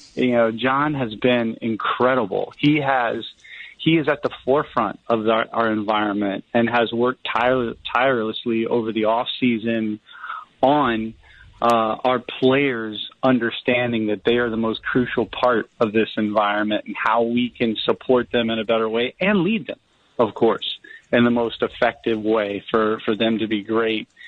And the support and that he has created with our staff, their process for preparing, and their consistency that they have with our players has been phenomenal. And I just don't believe in change to change and change to, for the sake of trying something different. We have to be better. I do not feel that John Schneider has been anything but a part of the solution, and will continue to be. So understand that you have to ask those questions, but it's just not something that we spent any energy on. SiriusXM NFL Radio Channel 88 brings you expert analysis from former players, coaches, and executives, plus reaction to all the latest news on the only 24/7 station dedicated to the National Football League. I'm Frank Trachtenberg with your SiriusXM MLB schedule for Friday, June the 21st. All times are Eastern, and please remember, all games, times, and channels are subject to change. Check SiriusXM.com for the latest updates. In Major League Baseball, 2:20 p.m. Chicago Cubs take on the New York Mets. Cubs on Sirius 208, XM 175, and Internet 844. Mets on Internet 857. 6:40 p.m. Philadelphia Phillies take on the Arizona Diamondbacks. Phillies on Sirius 210, XM 177, and Internet 860. Diamondbacks on Internet 840. 6:40 p.m. Detroit Tigers face the Chicago White Sox. Tigers on Sirius 209, XM 176, and Internet 849. White Sox on Internet 845. 6:40 p.m. Pittsburgh Pirates take on the Tampa Bay Rays. Pirates on Sirius 211, XM 178, and Internet 861. Rays on Internet 866. 7:05 p.m. New York Yankees take on the Atlanta Braves. Yankees on Sirius 106, XM 179, and Internet 858. Braves on Internet 841. 7:10 p.m. Miami Marlins take on the Seattle Mariners. Marlins on Sirius 138, XM 182, and Internet 854. Mariners on Internet 864. 7:10 p.m. Cincinnati Reds take on the Boston Red Sox. Reds on Sirius 119, XM 180, and Internet 846. Red Sox on Internet 843. 7:10 p.m. Cleveland Guardians take on the Toronto Blue Jays. Guardians on Sirius 137, XM 181, and Internet 847. Jays on Internet 868. 8:05 p.m. Texas Rangers take on the Kansas City Royals. Rangers on Sirius 139, XM 183, and Internet 867. Royals on Internet 851. Spanish feed on Internet 870. 8:10 p.m. Houston Astros take on the Baltimore Orioles. Astros on Sirius 162, XM 184, and Internet 850. Orioles on Internet 842. 8:40 p.m. Colorado Rockies take on the Washington Nationals. Rockies on Sirius and XM channels 89, Internet 848. Nationals on Internet 869. 9:40 p.m. San Diego Padres take on the Milwaukee Brewers. Padres on Sirius 158, XM 187, and Internet 862. Brewers on Internet 855. 9:40 p.m. Oakland A's take on the Minnesota Twins. A's on Sirius 160, XM 186, and Internet 859. Twins on Internet 856. 10:10 p.m. LA Dodgers take on the LA Angels. Dodgers on Sirius 161, XM 185, and Internet 853.